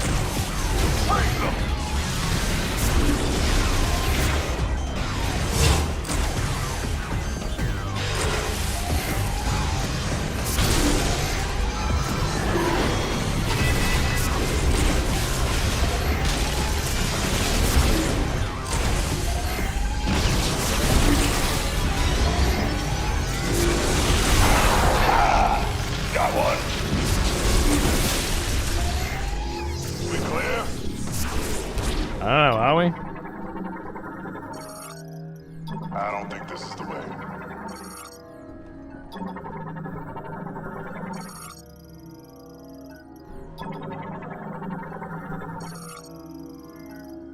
Used to ensure worker safety should a catastrophic Escape pods. factory-wide hunting occur.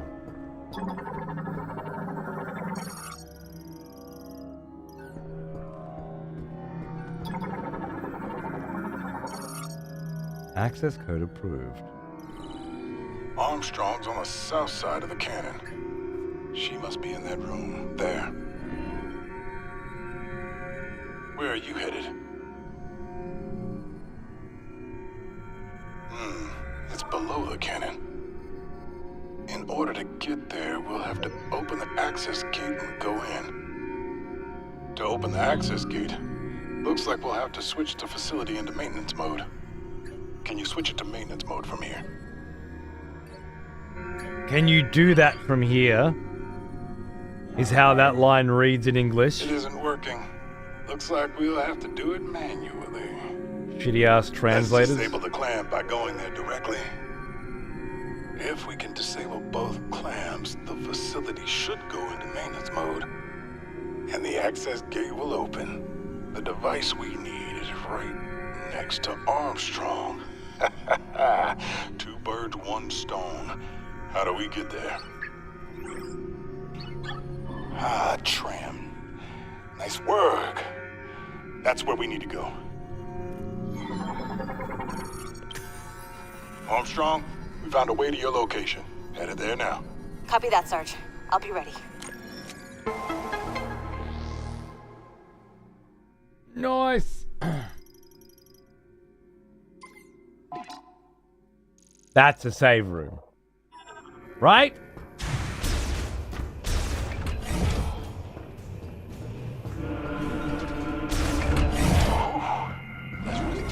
Let's rest a moment. The only thing I could think during that whole little cutscene with the maintenance mode, he's talking and he's asking questions, was I know Samus can talk. Which makes her such a cunt right now.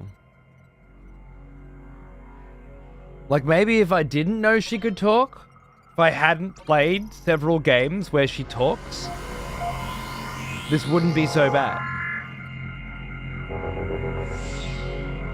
But nobody on this planet knows she can talk but me.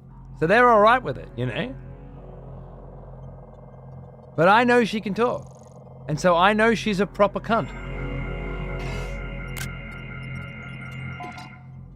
And, that's my final thought for the day.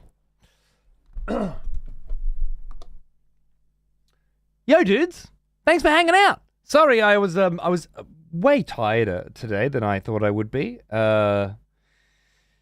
which is a byproduct of this whole second child plus enhanced work schedule scenario that I find myself in, and yet one that I will be pushing through for some time. Thank you, cup of tea and a pack of jammy Dodgers. That's going to be the secret from now on, I think. I hope you had a good time regardless. Metroid Prime 4 is certainly testing my patience in some areas, and yet, when I reflect upon it, it's been lovely. I love these zones. I love these vibes. It's good fun. Just, I gotta try not to get so bogged down by the bullshit, you know? Anyway, good news. Tomorrow, we'll be back, same time, same place, and we'll keep going, all right? Tuesdays, Wednesdays, and Thursdays are like my main game days. Sundays, Tuesdays, Wednesdays, and Thursdays at the moment. So we can just smang through and keep pushing.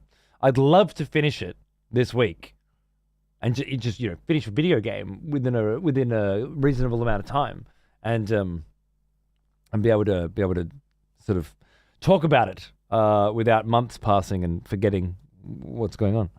That'd be real nice. Yeah. That's my girl, Gawa, exactly. Thanks, guys. Thank you, Spyro. Cheers. Anyway, I hope you had fun. I've my VOD channel, I believe, will just have reset. It did. It's just reset. So we're gonna raid that and get those rookie numbers over there topped back up.